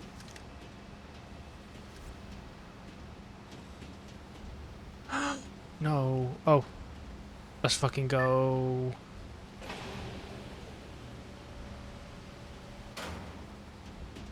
Elevator.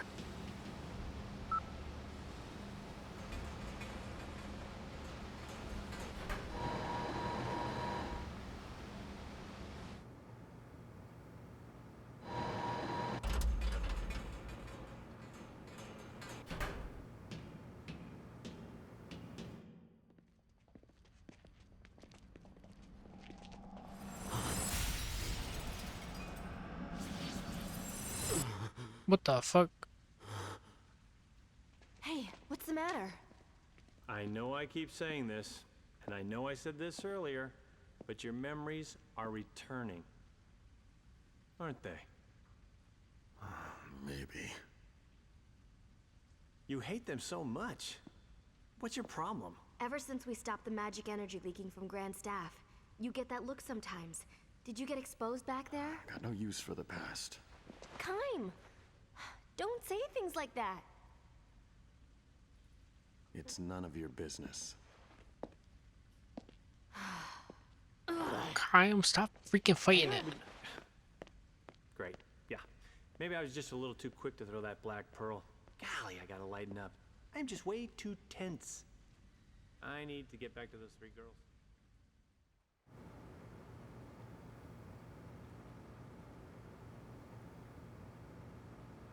Load these into the lift. Yes, sir. Hey, look over there. Our weapons. Load them? He makes it sound so easy. What do you think my arms are made of? Steel? I can't move all this stuff by myself.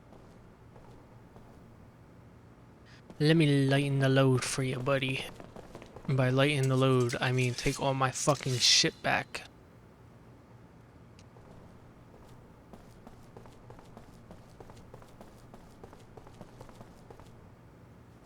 Hey, you there, where did you come from?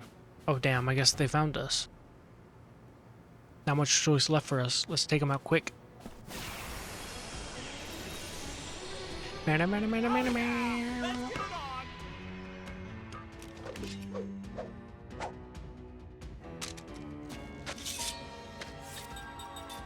Just hit them.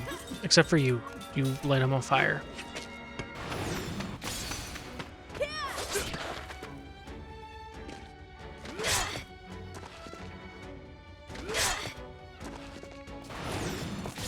Oh yeah. One hit. Nice. That wasn't very fun.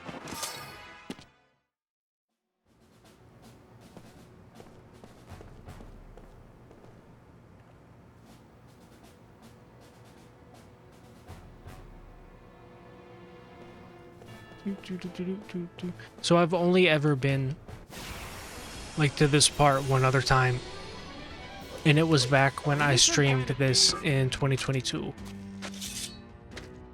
So I am probably going to forget things, probably most things.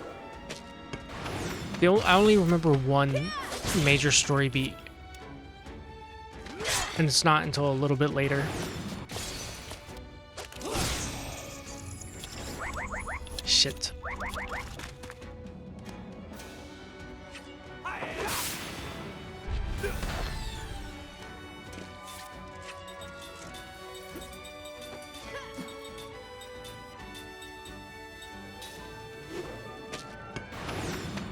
I remember the queen is like an ally or something.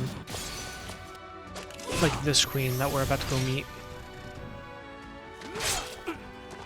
I don't remember why though.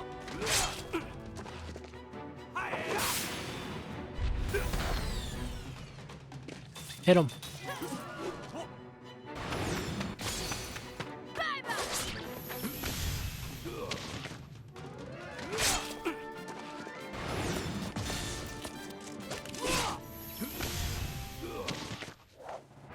Oh, man, it's getting late. 12:30.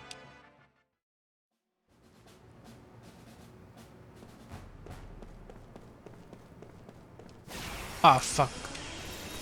I was gonna see if I can save. I'm gonna keep going.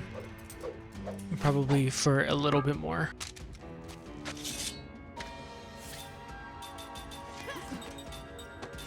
Hit him with the, I don't know, the flare.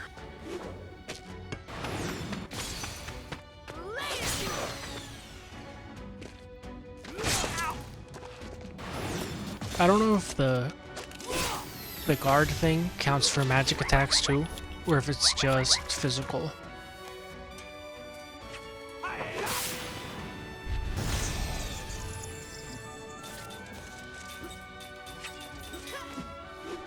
One hit, right? What? He came back with a whole new fucking bar for them? That's bullshit. Uh-oh.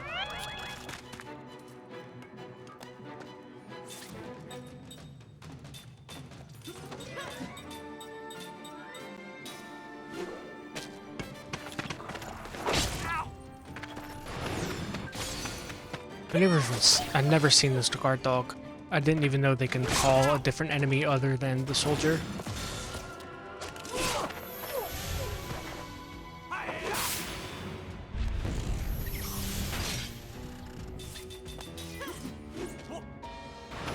I might actually call it here after I save. My eyes are getting heavy. I can feel it in me. I'm less talkative and stuff like that. I think I'm going to call it here. Right here at the save point. we'll see what happens tomorrow, probably tomorrow.